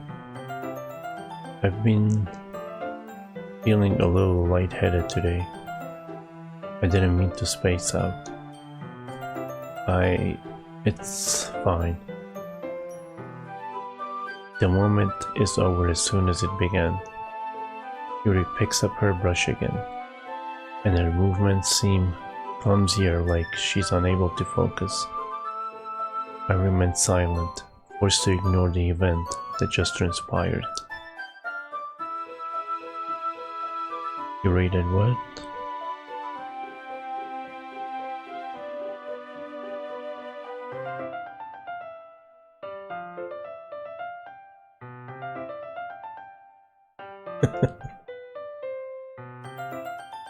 I feel lightheaded.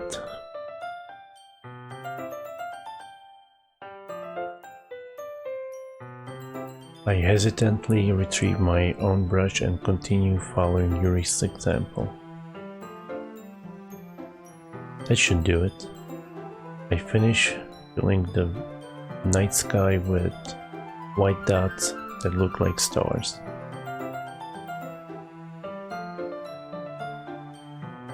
Looking at the banner as a whole, it's very pretty and natural looking. I think it came out better than I expected. I'm really happy with the results. Yeah, me too.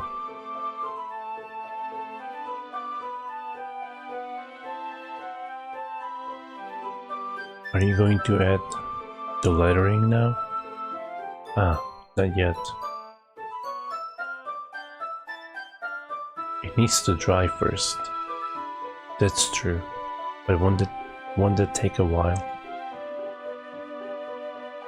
Well, perhaps it would be best to leave it here. Then have you bring it in the morning. I can do the lettering in the classroom before our event starts. Is that okay?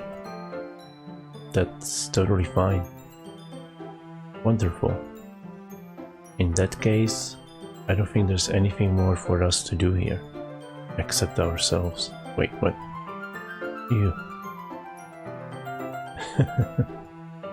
You say that like you're glad it's over. Was I wrong to assume that you were at least enjoying yourself a little bit? Ah, no, it's not that. I'm just glad that we managed to get everything done. I see. I am too. I was a little concerned about time. I need to start making dinner soon. Ah. So you don't have any time left.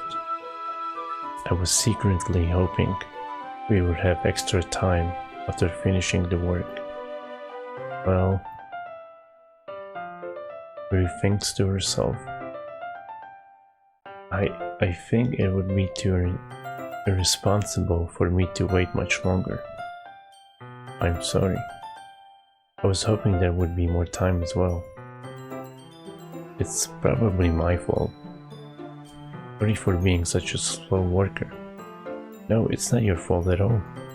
And the important thing is that we got everything done, right? Yeah.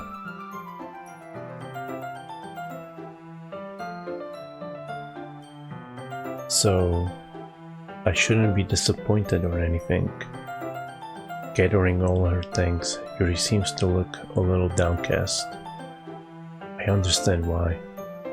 It sounded like she rarely gets the opportunity to spend time with friends in a relaxed environment.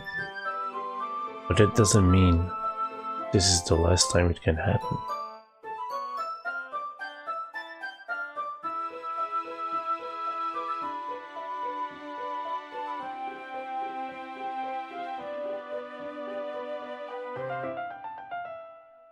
Are we playing?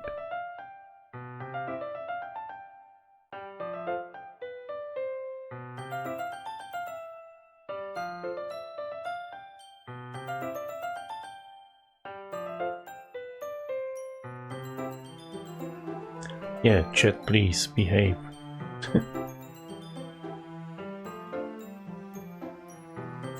Once Yuri packs up, I walked her out of the front door.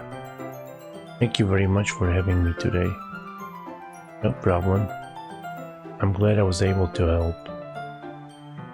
Just let me know if there's anything else you need me to bring tomorrow. I will. Well then, Yuri fidgets. I guess I'll see you tomorrow. Wait. I kind of say that without thinking. About today. It's fine that we didn't have as much time as we wanted, because we can do this again. Whenever you want, you can come over, or we can go out somewhere. Ah, I forgot you don't like going out much. As I stumble over my words, Yuri simply smiles bashfully. Anyway, you know what I'm trying to say, so... You're very thoughtful, Patrick. Yuri takes a step closer to me, then briefly squeezes my hand. I kind of like that about you. Well, how am I supposed to respond to that? But I don't even get a chance to, as Yuri suddenly pulls back. Sayori, Eh? Ah. Hi, Patrick. Sayori. Just now, we weren't. It's okay, Patrick. I just stopped by to say hi. Well, it's nice to see you. I'm sorry, but I'm already on my way to leave. Oh, really? That's too bad. I'm sorry, but we'll all be together at the festival tomorrow, so that's fine, right? Of course. Sayori beams. Yeah, so I'll see you tomorrow. Clearly embarrassed, Yuri hurries off. Sayori waves goodbye after her. Sayori, I thought you didn't want to come over today. Well, I tried staying in my room, but my imagination was being really mean to me. So I had to come here and see it for myself. See what? What are you talking about? You know, how much fun you were having with Yuri, and how close you got to her. It makes me really happy that you've made such a good friends. It's all that matters to me. Tears start to fall down Sayori's face. That's all that matters to me. Why am I feeling this way, Patrick? I'm supposed to be happy for you. Why does it feel like my heart is splitting in half? It hurts so much. Everything hurts so much. This would be so much better if I could just disappear. Sayori, don't say that. It's true, Patrick. If I wasn't here, then you wouldn't have to waste your sympathy on me. You wouldn't have to put up with me being selfish. Monica was right. I should just... Monica? Monica was right about what? Sayori, what I said before is true. I'm not going to let this continue. Caring about you like this isn't the burden your mind is making it out to be. It's something that makes me happy. It's something that I wouldn't trade for anything else. So even if it takes an entire lifetime, I'm going to be by your side until you don't feel any more pain. But Sayori looks away. I put a hand on her shoulder to reassure her. I'm scared, Patrick. I'm really scared. What are you scared of, Sayori? I'm scared that I might like you more than you like me. Sayori? It's true, isn't it? I was weak and started to like you too much. I did this to myself. Patrick, I like you so much that I want to die. That's how I feel. And that's enough, Sayori. I don't want you to hurt anymore. I slide my hand down Sayori's arm and squeeze her hand in my own. Do you remember how I said I always know what's best for you? Do you still believe me? Wordlessly, Sayori nods. Even if you don't understand all of your own feelings, I know what you need the most right now. And that's what I'm going to give to you.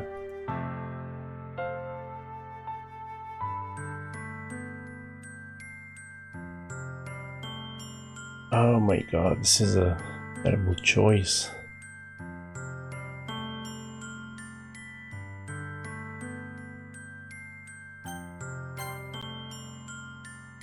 You'll always be my dearest friend. What you need most is for things to be like they always been. Monica told me the truth. She told me how much happier you'd seem after I joined the club.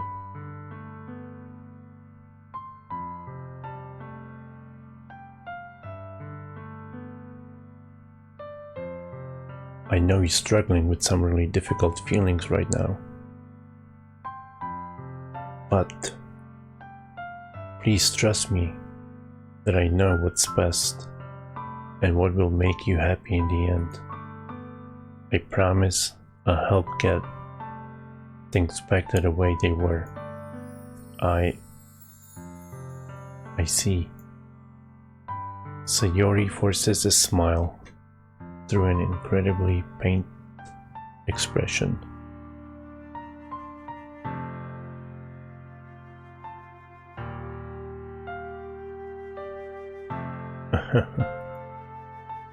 Is this what it feels like to get stabbed in the chest? I should write a poem about this. Sayori, it's okay. This is just my punishment, remember? For being so selfish. So please don't worry about these stupid feelings. I know you're right. I knew this whole time that there's no happiness down that path. That's why I came here. Just so I could get the answer I needed to hear. And the other thing, you're also right that I just wanted to go back to the way it was. I realize that now. You really do know me better than anyone, Patrick. I'll trust you with anything. Anything at all. So, Sayori smiled. Finally breaks. All of a sudden she turns around and drops to her knees. Clutching her head with both hands, she screams as loud as she can. I'm so shocked that I don't know how to react. Sayori looks over her shoulder and flashes me one more weak smile before turning around and running off. Sayori. I'm left helplessly standing in front of my house. Why am I feeling so horrible about this? There's nothing more that I could have done. The most I can do is support Sayori through her feelings and help her on the path that's right. But I'm having as much trouble understanding Sayori's feeling as she is. Even though I can comfort her, I keep wondering if I should be doing something more or something different. I know these thoughts will continue to plague me until things are back to the way they were.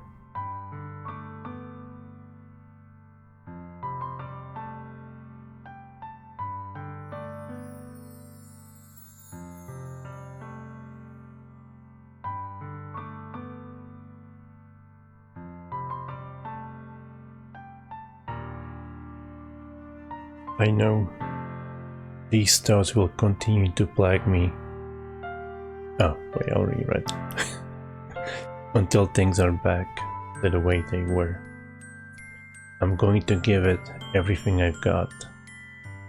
Sayori will always be the dearest friend. Be my dearest friend.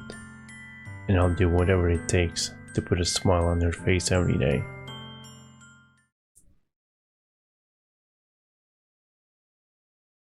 It's the day of the festival. Whoops.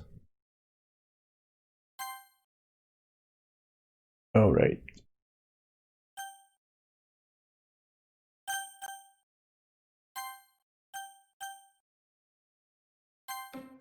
I'm gonna call it here because of my headache.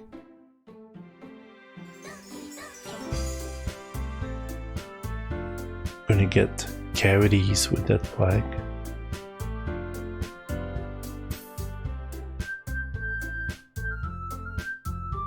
Best friends forever. Hey, high five.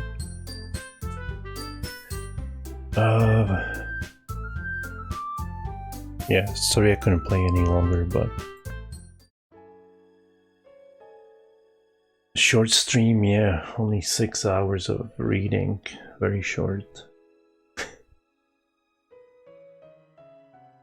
But thanks everyone for stopping by. Thank you, Moist. Have a nice day. Maverick Dan, Broken, Fire Arrow, Brad. Who else was here? Hell Knight, thank you for the raid. I'm trying to think. I can't think. I'm sure I'm forgetting somebody. Tuxcan was here, right? Zero One.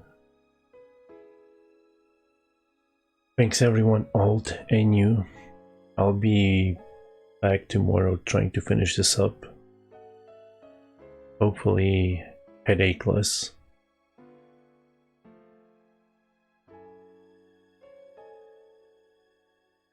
Oh, you're welcome.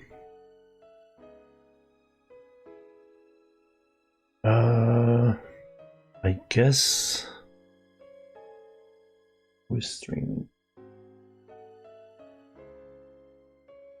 I guess I'll rate Oracle since he's on.